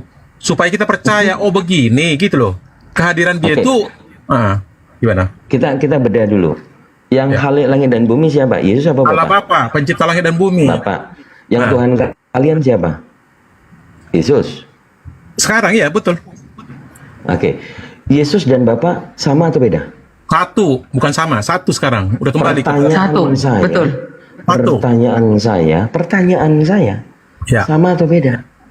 Sama, sekarang sama. Satu. Dulu beda. Waktu tahun 1 Masehi dia beda. Kenapa? Karena dia firmanin sendiri, tapi dia bukan status Tuhan. Saya kembalikan lagi ke host. Mudah-mudahan ada Bingung si Dito, Bang. Kan? Wira, Bang Arif bingung si udah mau Dito melawan kita. Kita Kang bal-bali Dito, si Dito. naikkan bendera dong. Kang Dito, naikkan. Nanti saya tanya nanti siapa mamanya Saya Ismail nggak bingung. sendiri lagi. Kalau kalian menganggap kami bingung, Biasanya nggak bisa menyerah kau, Bang Dito. Kau Kalau- menyerah kau sama kalau kami. kalian menganggap Ismail kita bingung, kan Siti Hajar itu. Hajar. Terus lah Bang Dito, tanyai kami kan. Siti Hajar tak ada di Al-Quran saudaraku. Lah, Jangan nyontek Bible. saya kan kalau Kristen ada. Ada, baca itu. Kristen, ada Kristen di perjanjian lama tertulis, ada. Oke, lanjut Bu. Mana di situ si Bunda Paulus? Rahma ya. Mana di perjanjian lama Tuhan berfirman kepada si Jangan ngarang. Paulus? Sekarang Oke, lanjut. Ismail yang kita bicarakan. Di Kali itu mana nggak pakai perjanjian Paulus. lama itu menyebut Paulus? Tidak Di mana ada. dalam Udah Biblemu- ribut kayak gini, sebentar, Bang Dito lah yang sebentar, masuk. sebentar. Di dalam Biblemu ada pernah Tuhan berfirman kepada Paulus? Macam Ini tadi Rasulullah. Bang Dito. Ada. Mana? Lihat di perjanjian baru itu, kisah para rasul itu. Mana kasih saya? Justru Tuhan berfirman kepada Paulus. itu yang berdakwah tanah Arab, Galatia 1:17. Dialah menyampaikan Mana, semua bocor mana, halus kasih. semua. Berita tentang Yesus Mana? semua ada di sana. Dia berdakwah 3 Satu tahun aja tanah pertanyaan Arab. saya Baca. kau ya. Galatia Kalian 1:17. noten-noten. Kalian noten-noten dengar. Di mana Yesus atau di Bible tertulis Yesus juru selamat bagi Karisteng? Kasih saya datanya. Waktu Mana? Yesus di bumi tak ada Kasih saya kalimat datanya. Kristen. Yesus Belum juru ada selamat kalimat bagi itu. Kristen. Kamu dengar nggak? Yesus juru selamat bagi Kristen mana? Lukas 2 ayat 11. Umat manusia, bukan Kristen aja. Hari ini telah lahir. Mana di situ Ya. Yesus juru selamat bagi Kristen? Mana tertulis Kristen di situ? Kalau sudah di ditulis Bible, dia Tuhan dan juru selamat, ya yang imani, ada di jangan Bible, ditolak. Yesus juru Berimanlah selamat bagi engkau Bani kepada Israel. Nggak Injil. ada Kristen. Kasih Katanya saya data Bunda untuk Rahma, Kristen. Allah Untuk Kristen. berkata, berimanlah Untuk engkau Kristen. kepada Injil. Kamu dengar nggak? Ada Bukan Kristen kau di situ. tolak, bukan kau kritik Kau Injil Injil itu, itu tapi Biblos. terima. Kau Biblos, Seluruh Biblos dunia, kau Mbak. Biblos. Baca tuh. Lukas Sekarang 2 saya ayat minta 10 data. itu. Dari tadi Lukas kau pada 2 ayat 10 ngeyel itu ya. seluruh dunia, Sekarang Mbak. saya minta Mbak. data. Yesus juru selamat bagi Karisteng. Coba. Lukas 2 ayat 11. Hari ini telah lahir. Yes. Ada di situ Karisteng. Ada di situ untuk Karisteng Yesus. Kalau sudah dikatakan dia juru selamat Nggak untuk semua ada. dunia Nggak dia. ada Yesus Bukan untuk Kristen. Bani Israel doang. Yesus diutus hanya kepada Seluruh Bani umat Israel. yang mau percaya kepadanya. Saya minta data. Yang tak percaya mendatangi neraka. Yesus juru selamat bagi Kristen. Nih saya kasih data ya. Yesus juru selamat bagi Israel ada. Tapi bagi Sekarang Kristen sebalikan, tidak ada sama Mbak. sekali. Sebalikan, Mbak. Mbak Bahos. Enggak, kau jawab dulu, Tunjukkan akui saya dulu. di Nggak ada Al-Quran tertulis, bahwasanya ayo, akui Muhammad dulu. itu nabi untuk muslim. Kau Mana di akui Quran berapa? dulu, tidak Quran ada berapa? tertulis Yesus juru selamat bagi Karisteng. Di Nih, saya ayat kasih dalil berapa ya. Nabi Kita main Muhammad data, adalah jangan congor ya. Jangan nabi mulut untuk muslim congor mana pemakan tertulis? babi tuh, jangan mulut congor. Sini Bukan, saya kasih jangan data bawa ya. babi, enak Lebih lebih bagus makan babi daripada minum kencing onta. Aku kalau disuruh, aku nggak makan babi. Juru Tapi kalau selamat disuruh bagi pilih babi atau orang kencing onta, Israel. aku Yang pilih ini, babi. Nih, kayak begini data. Nih, kayak data Babi di apa? begini. Digoreng. Enak kata orang. Iya itu kan di dalam Daripada kencing onta. Yesaya 6 Daripada itu, kencing babi onta, binatang mana dipilih coba? persembahkan Aku untuk kalau disuruh dewa-dewa, dan pilih mana pemakan makanan babi atau harus kencing onta, dimusnahkan. ya Itu babi di lah. Yesaya ya. Tengok Pemakan enak babi dimakan harus orang. dimusnahkan. Dan Ya, nih, Kang Dito pemakan tuh babi dulu harus enak dimusnahkan dirasakan. di Kang Dito Yesaya. tuh enak rasakan Kita panggang gitu. masuk di data ya. Malah nggak mau dia. Nih. Yesus juru selamat bagi orang Israel. Kalau Kristen, no way ya. Nggak ada itu. Itu kalian tuh halusinasi. Nih kita buka ya. Apa dibuat? Coba silakan. Nah, sekali-sekali lah ada tertulis seperti yang kau imani. Enggak ada sama sekali lah bang. Ya, di mana? Nah nih. Begini kalau kita diskusi jangan congor data. Bagi. Bentar bang ya. Aku aktifkan dulu nih. Punya sekali-sekali Bunda Rahma ngajari kami Al-Quran dong. Jangan ini Alkitab dulu, kami ini aja dulu. kalian bahas. Korbannya tadi bacotmu. Ini dulu. Nafsu ini kali dulu. kalian sama Alkitab kami ya. Nafsu. Bunda Rahma lihat ya, 1 Supaya Yohanes akalmu 4:14 ya. berjalan. 1 Yohanes 4:14 itu dalil, dan kami telah melihat dan Bentar. bersaksi bahwa Bapa telah mengutus anaknya yang menjadi juru selamat dunia, Nggak bukan ada di hanya situ untuk Israel. tertulis karesteng. Kan nggak ada Kristen, kami bukan hanya Nah, Israel. kalian Untuk Kristen dunia. terbaru Paulus. Untuk dunia, mau Hindu mau Enggak apa ada. mau ada Bagi masuk. nih. Ya, tapi Arab pun harus ikut aturannya dunia. Coba buka itu di Kisah Para Rasul coba. Kisah Para Rasul 13:23 ayo. 1 Yohanes 4 ayat Bang. 14 itu baca. Jangan lari kemana-mana. 13:23. Kis 13:23 kita buka yuk. Kis 13:23 yuk. Yohanes 3:16 juga Bang Kuira.